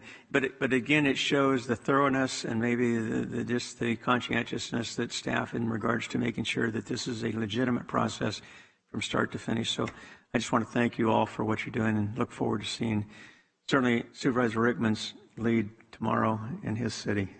So, thank you. Anybody else have any questions from the board? Just real quick, Chair. I just want to say thank you. I mean, you guys are doing both of you are doing a great job. We appreciate all your hard work. I know this is a heavy lift, like Supervisor Wynn was saying. So, it doesn't go unnoticed by any means, and it's, very impressive. I know I've been impressed by both of your work ethic and knowledge. So thank you very much. And Supervisor Wynn, is doing a great job as chair. And so thank you, Supervisor Wynn, for your leadership on this. And Chair, I'll yield my time. District 1 representative. Thank you, Chair. I want to thank you guys for putting in a lot of work. I know you do it after hours. Thank my fellow supervisors here, Mr. Rickman and Mr. Wynn. You guys are doing a great job. Keep it up, guys. Thank you. And at the meetings that you're getting so far, so we only get 10. We've only gotten 10 members from the public engaging in the meetings that they've done when it comes to supervisorial. What type of response are you seeing? I know you've reached out to a multitude of agencies and organizations, which was a great idea and plan to follow. So what type of responses, in addition to the survey, which is fantastic, and that may be to some degree the highest level of engagement we could have hoped for. But what are you seeing so far with anybody showing up in meetings and talking? I think they beat us by one person, so so it's about them by thousands with the survey. We have more people participating virtually than that come in person, but we'll see what we get tomorrow night. But we do have really great turnout when we have advisory group meetings. The first meeting we held, we had a pretty packed house of all of the community groups. So we had a really good turnout from the advisory group members. And to Vice Chair Wynn's point, is there a point I had heard that commissioners or a commissioner, there's perhaps even regional commissioners, that would come if invited and participate in discussions? They can participate and give a presentation, but you have to be very careful because there are very strict rules about lobbying them and things. Yes, you can request a presentation by them. And so they could come here to the board chambers and give a presentation. That's something you request on their website. But you cannot really engage in a two-way conversation or do lobbying. There's very strict rules that are laid out in the Constitution, but I would have to do more. That's why even presenting our online survey to them is a little tricky unless we just did it in the public comment, official public comment form they have, like we have on the county side, or presented that to them. I'd have to check with our state advocates to make sure we're not breaking any rules when we do that. So, and just point of clarity, let's say, for instance, and I know you guys are tasked, you've got congressional, you got state, Senate, and then Assembly. Right. So do I understand correctly that let's say this big circle were to be congressional, the state Senate or Assembly doesn't have to fit within that bubble. Is that correct? Not necessarily, no. It does have to fit within the bubble? No. It doesn't? Well, we have 2 congressional districts, and the congressional districts go across counties. So our congressional districts span a couple different counties. So one congressional district goes over to Contra Costa, and one goes down to Stanislaus, so it doesn't necessarily have to, but our Assembly and Senate districts, I'm not sure, the Senate district represents most of San Joaquin, but also goes into Stanislaus. So no, it doesn't have to completely comprise San Joaquin County. So it's its own puzzle. Yes. So the Senate districting is completely separate, really, from what you might do with Assembly or anything else. Yes. Okay, I got you. Yes. Understood. This is all learning. Yes. What has been interesting that you found as it relates to maybe regional counties? Are you seeing symmetry in alignment of the same concerns or levels of engagement? What have you? I believe I understood you to say that you listen in on their meetings. One thing I found very interesting, and I think Supervisor Wynn and Rickman have heard this, was at one of the hearings for the Central Valley, there were several people on there from Stanislaus County who said that they didn't want Tracy as part of congressional district. I'm going to forget the number. Mo, help me out here. Of their congressional district, because they didn't feel they really represented the Central Valley, and they weren't farming. They were more of a commuter community. Mm-hmm. And so they preferred to have other communities in San Joaquin County as part of their congressional district. Probably, I think they said, Lodi or other parts of the county could be in their congressional district, but they didn't feel like Tracy represented their similar interests. Mm-hmm. And so there was about 10 people on one call who said that. So it was a kind of a, if one person had said that, I would have been just whatever, but when 10 people say that, that's kind of a, people are obviously saying the same thing over and over again. So that was on one of the community of interest hearings. So we would take one of the most further northern, their request is take the furthest northern portion of San Joaquin County and put it into a southern region to the Central Valley. Well, they were talking about other communities that they align better with, mm-hmm. As far as farming or other interests or agriculture, and putting it in their congressional district instead of Tracy. And that Tracy should more appropriately be in, I think it's CD9, which is part of, that's Contra Costa. Am I right in that one? Yes. Okay. Sorry, I get the numbers confused sometimes.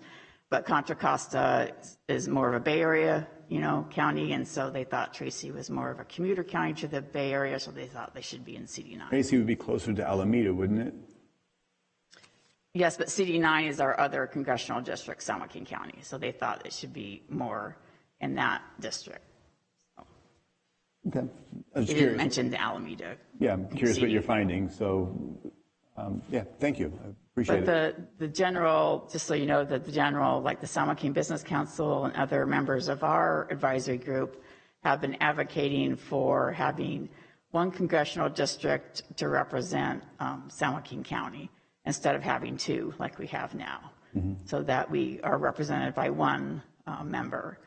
Because right now it's kind of splintered, because we have 2, but they also represent other counties. And so the advisory group members, I'm not saying that's my position or the county position, I'm just telling you what the conversation was like, that they felt like if we had one member that just represented the entire county, that we would have our positions and our voices being heard better in Congress. When Supervisor Wynn, am I saying that right? No, you're saying it, and I guess the conversation. The gist of a lot of conversations is that they would like to see, as much as possible, one congressional district. In regards to assembly, maybe 2 assembly districts. We have 3 currently, but as you look at those, we have one that's mostly in Stanislaus County. We have one that's mostly in Sacramento County. Assembly member Velaput is right in the county itself. So I see a lot of comments in regards to having a representative, whether it be at federal or state level, to be almost entirely as much as possible within the county itself. And one of the arguments is that by virtue of, and this is just politics 101, is that if you have two counties that you represent, for example, and you have 25% of your constituents in one and you have 75 in the other, and there's an issue where there's a disagreement as to what position you should take, it's a no-brainer which way you're going to go. And that's the question is, should we have one congressional, representative here who represents the entire county? And to talk about the Tracy issue, there's been some who've commented that maybe Tracy ought to go to Alameda County, right, as opposed to. Perhaps that. So, I mean, there's a lot of talk, and I guess I only bring this up because, fortunately, there's a lot of comments that are being made, and our residents are really engaged, and I think that's a good thing. So, if we discuss this as a board, we can discuss those issues on our surveys, certainly on the communities of interest. We can talk about, the boundaries.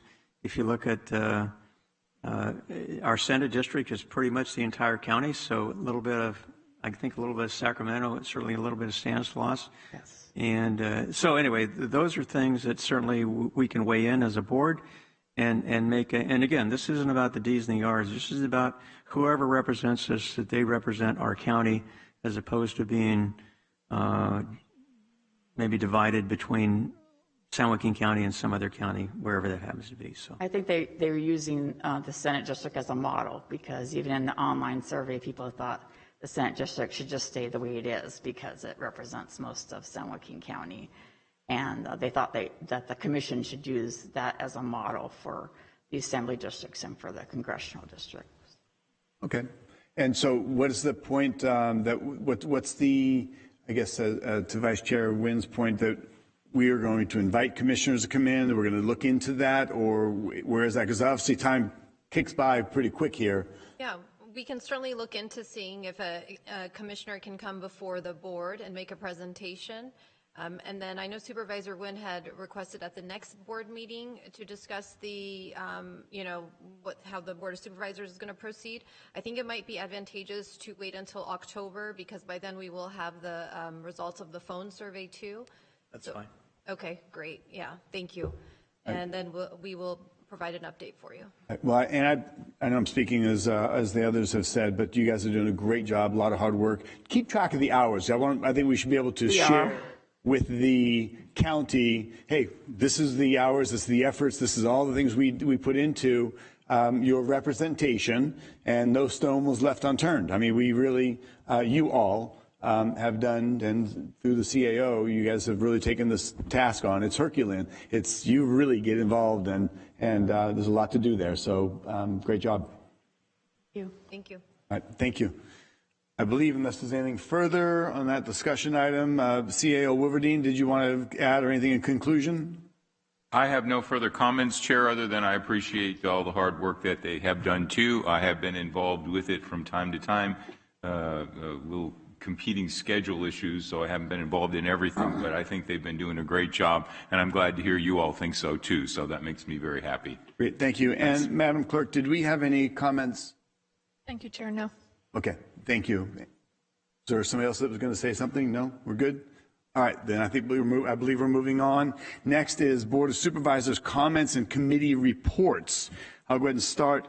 District 2 representative, anything to share? Yeah, I would just like to close by saying that the last several meetings, first with our chair making every effort to not allow me to speak, and now today refusing to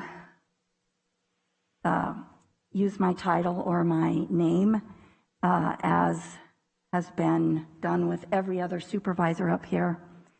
It's beyond childish.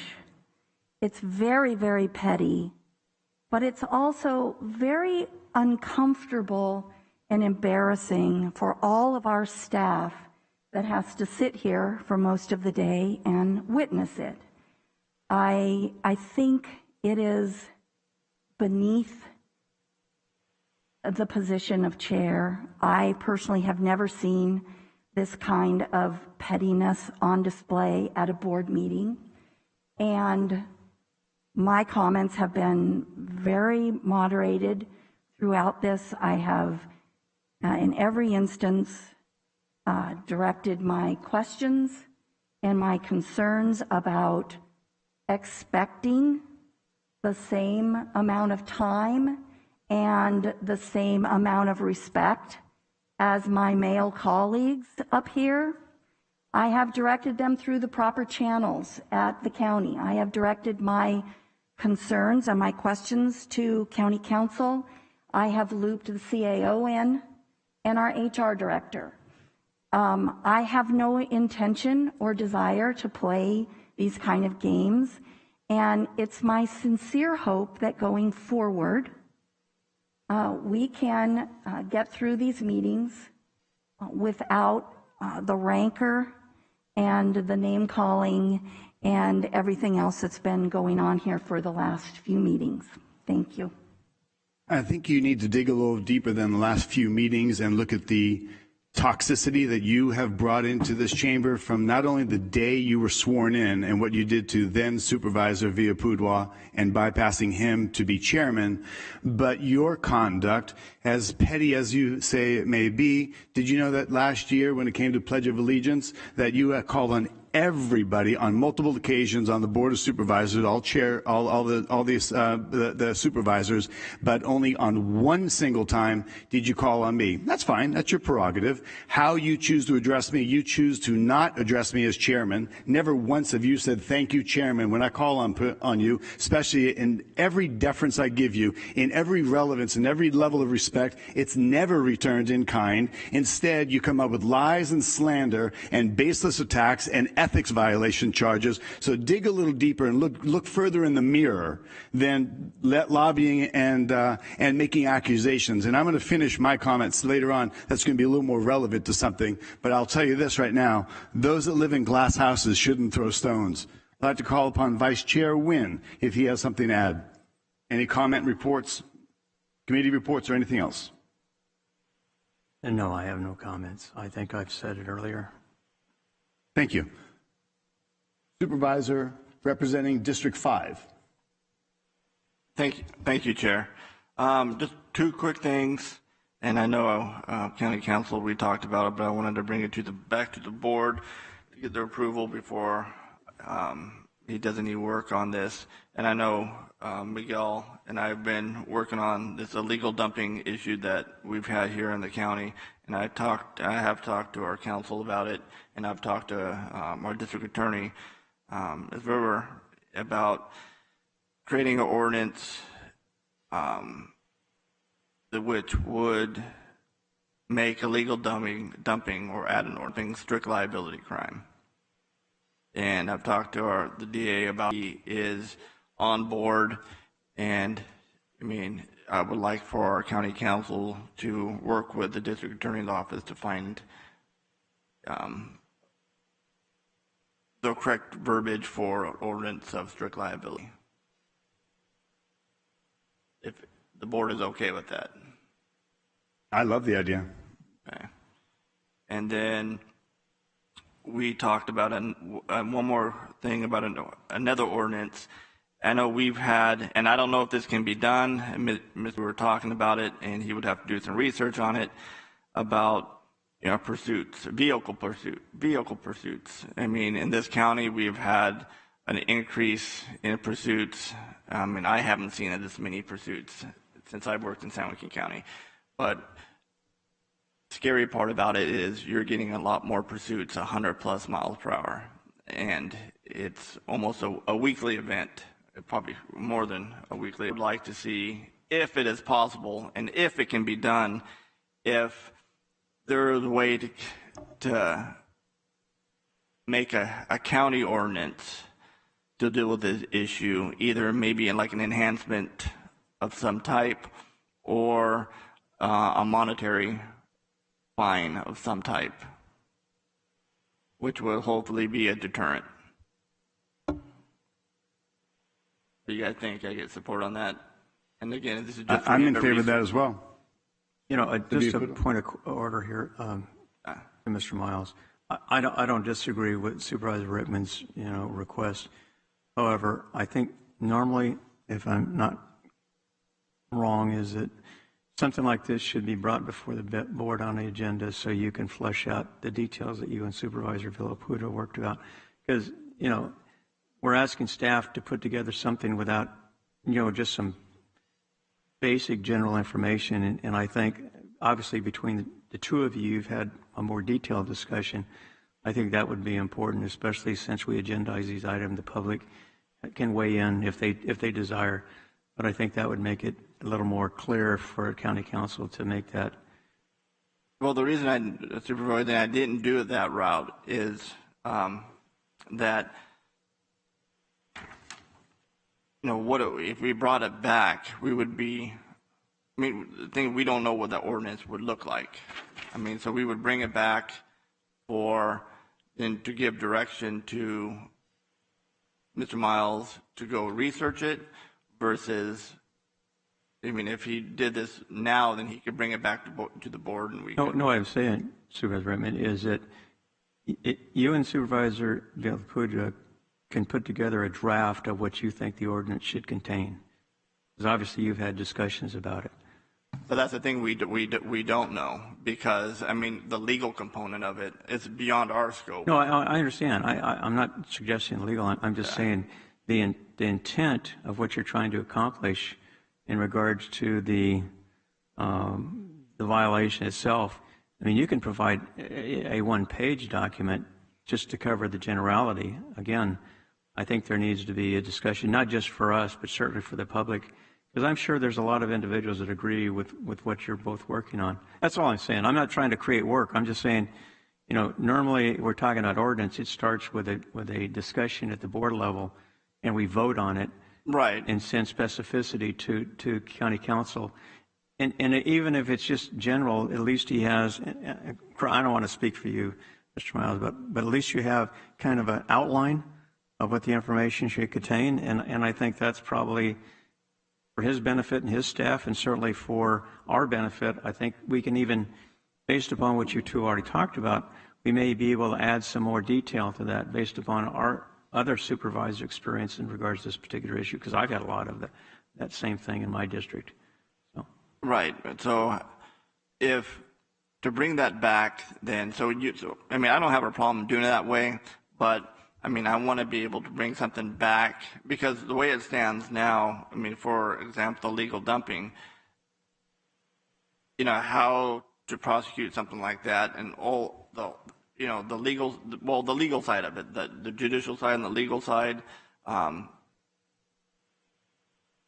So, I mean, my thinking was you would have that information and then it would come back before. But what you're saying, it should be, we should discuss it first and then. Well, just for the record, I'd like to sit down with your office. Chris has been working with Zoe Merrill for the last year, and we got some ideas, and our next idea was to sit down with county council. So I will include you in our next meeting, and we can go over what we have so far, and then we can maybe put it on the agenda soon. Well, just a comment.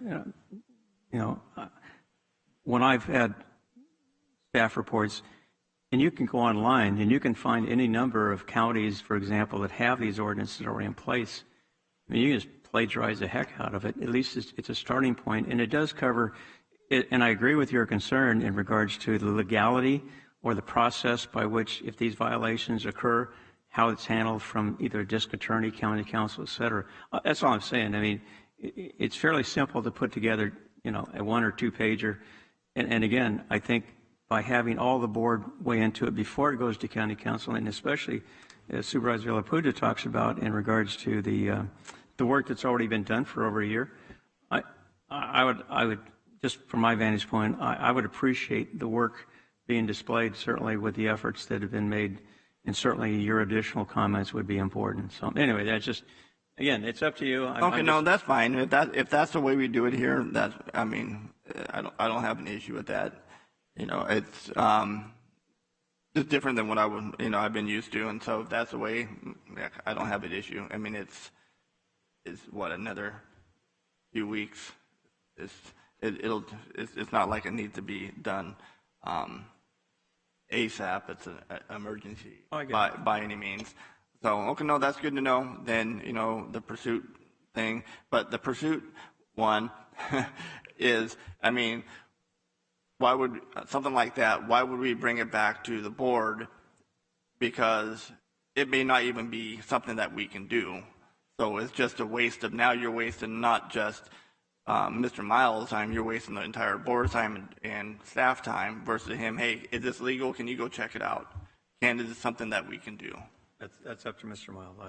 Through the chair, as far as the pursuit ordinance, let me look into that one, and I can just bring back a report to you and let you know whether I think we can pursue that or not. Okay. And then we can go from there. And then we can set up, you and I can set up a meeting with Supervisor Villapudua in sometime early next week and flesh out some of your ideas for the dumping ordinance, get together a brief board letter for the next board meeting. There can be a more robust discussion of it, and then we can go from there on developing that ordinance. All right. No, that sounds good. Well, thank you. Thank you, Supervisor Wayne. And that is it. Thank you, Chair. Supervisor representing District 1. Thank you. I don't have any comment. I just want to talk about what's going on between District 2 and District 3 here. You know, life's too short. Let's all get along and let's move our differences past. You guys have some history. What I suggest is you guys just shake hands and move on. I know they have a year and a half left, and they're trying to do the best they can for their community, and we have 3 years left after this. Let's concentrate on our district and concentrate on the county, and let's move on. I think it makes us all look bad the way you guys go about speaking to each other, and I'm not saying one's bad and one's not, but move on. It's not worth it.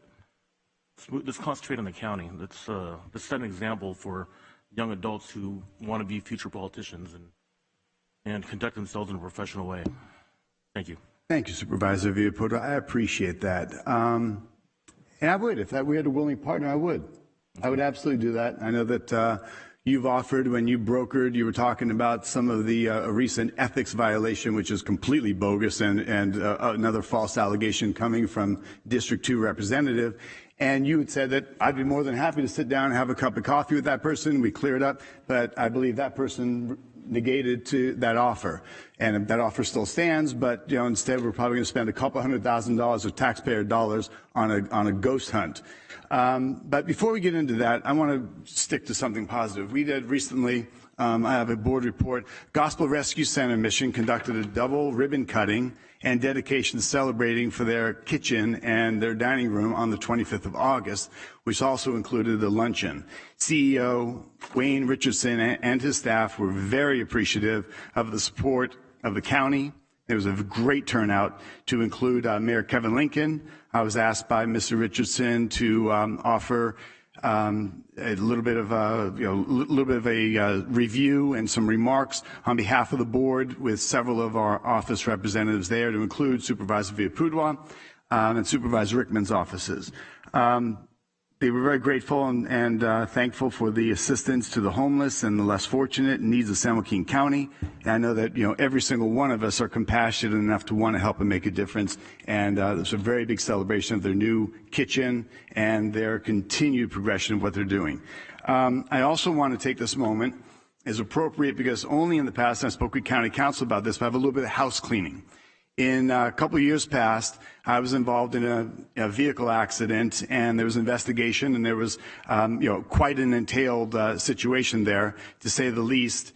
And the district attorney had kicked this up to the Attorney General's office because they didn't want to have any optics of anything going on as far as friendships or any conflict of interest. So this situation involved a DUI arrest that was that happened at the moment, and it had been brought up on multiple occasions in discussion in this board. So I thought it would be appropriate to speak about this now for the record, so that, again, part of this little house cleaning.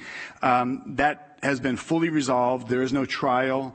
What is now fully evident and known, as I kind of alluded to, there was a very simple mix-up of prescription drugs, which I don't take habitually. I don't have any addiction, 0.0. There was no alcohol in my system, but I have 2 identical pills, one of them being a sleeping pill, the other one being a different prescription from a doctor.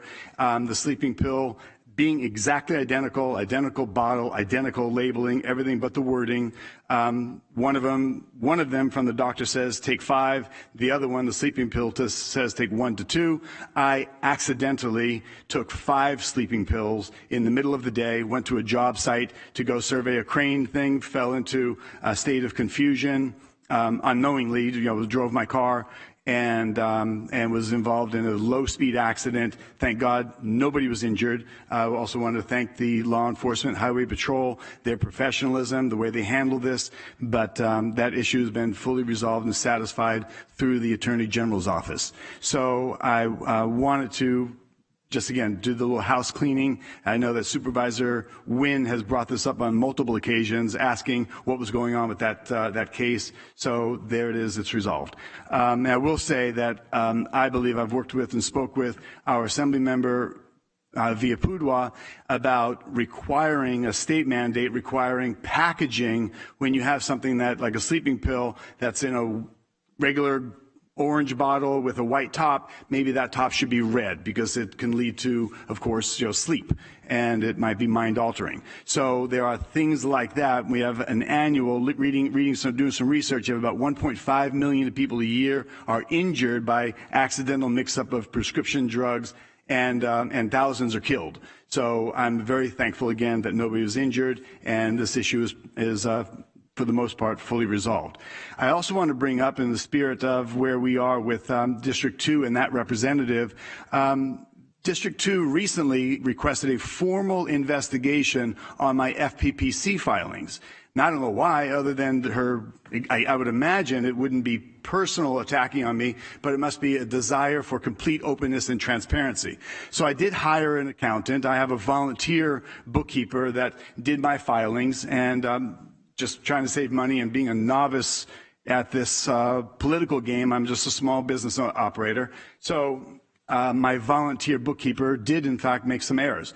Hiring a professional accountant, they did a review, and they found that in San Joaquin County, we've got multiple errors from many filings. For instance, the Young Democrats of San Joaquin County had 1 donation on their report, and they're missing employer information. Big, terrible infraction, but that is a FPPC violation. So what this professional accountant had done is done a review, and they found multiple errors, multiple mistakes from many people, whether they were professional or unprofessional bookkeepers. I spoke with our CAO's office. I spoke with County Council. I'm going to ask them to come up with and bring back to the board some things to consider. Some counties, we have a software program, by the way, and it's not mandated. Some counties have different procedure and protocol because they want that transparency. They want the public to have access to the information. My professional accountant came up with 3 points. So it appears that we were offering training in 2020. The question is how many people attended. Our county could propose like a 5% of committees do an audit of our committee filings, do an audit, kind of promote people to pay attention. Also, what is the review process for file 460 to 497s? County election offices, a minimum, should be reviewed for minimum items. But we've seen an example upon her review, missing employer and occupations, missing street addresses, potential missing Schedule Gs, verifying if committees have properly filed 410 forms and show committee status, et cetera. So what I could say is, and wanting to be fully transparent, as we all do, we did look at it, and I have to tell you, it's upsetting. It's upsetting, and I feel bad as a novice politician, somebody that's, again, just from the private sector, looking to serve the community, as we all do. But there were errors. There were, in fact, errors. What's even more troubling is that not only do I have errors, but Supervisor representing District 2, Ms. Kathy Miller, is also missing the same exact Schedule G filings that she has requested a formal investigation on my filings for a couple of Schedule Gs that are missing. So there's errors in my filings, there's errors in Supervisor Miller's filings, there's errors in San Joaquin County's filings. This seems to be an epidemic going out of control. So I'm going to appreciate Supervisor from District 2 wanting to investigate me so robustly, but perhaps those that live in glass houses need to have their own house in order and look at their own file Gs, their own G file or Schedule Gs that are missing before they start looking at my Schedule Gs that are missing. So I'm certain that there will be a robust investigation from the FPPC on Supervisor from representing District 2 and their missing Schedule Gs, just like there apparently is a couple of missing Schedule Gs on mine. But I do look forward to, moving forward, that we go before this board and we look at some possible solutions, what we might do different, because those that do look to serve the public are putting themselves out to a little bit of risk, some exposure, and we certainly wouldn't want them penalized when you have a rookie, brand new elected representative and you have a seasoned veteran of many, many election cycles. You have a seasoned veteran making the same exact mistakes that I mistake. So not only could mine be out of order, but hers are out of order, and so are other people's. So I would call on our staff, one of our department, CAO, County Council, let's come up with a solution to avoid such risk so that those who are looking to serve the public are not going to be penalized. Speaking with Mr. Austin, our ROV last week, he said to me that 20 years ago, the FPPC said that they didn't want the county to discover anything being wrong because they were going to self-fund through the penalty process. So we've kind of been hands-off compared to some counties that are more hands-on. So again, we might want to do a little comparison of what's going on and throughout the state, but I will conclude with saying that if anybody in District 2 and representatives, we know that their staff is an open, bold-faced liar and accusing things of people of wrongdoings or actions that have never happened. And we know the supervisor from representing District 2 is throwing stones from a glass house.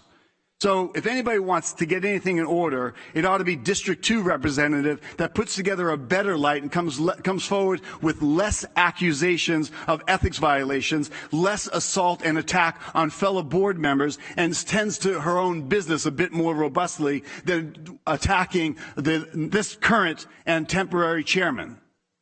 We can do much better for San Joaquin County. I've looked to conduct myself with decency and respect and have a great tone and a welcome opportunity. Am I perfect? Absolutely not. Is everybody up here that sits up here perfect? Absolutely not. We're serving to the best of our ability. This is the first time I've ever been a chair. First time, this is going on my 5th year finishing as a supervisor. It's a privilege and a responsibility, but the nastiness, the spite, the mean-spiritedness coming out of some supervisors, the attack, the baseless lies and slander that are consistent coming from District 2 are uncalled for, and it's a reflection of who that person is more than who we are as we represent those here in San Joaquin County. I'll conclude with County Council. You have a closed session report? The board will meet in closed session on the items listed on the agenda. There are likely announcements following closed session. I'll make a brief comment. Thank you. We're adjourned to closed session. I'll just make the comment anyway. Feel free. I want to thank Supervisor Villapudra for his outreach and attempt to reduce some of the conflict on this board. I think you obviously present yourself as an adult in the room. And unfortunately, Supervisor Chair Patty totally ignored your suggestion, and I'm disappointed that happened. So thank you. Not ignored at all. The door's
County Council, please report. In the case of San Joaquin County Zoological Society versus the County of San Joaquin, the Board of Supervisors has approved the settlement agreement. That's all. That's all we have? Okay. All we have. We are adjourned. Madam Clerk, when are we adjourned until? September 28th, 9 a.m. September 28th, 9 a.m. Thank you.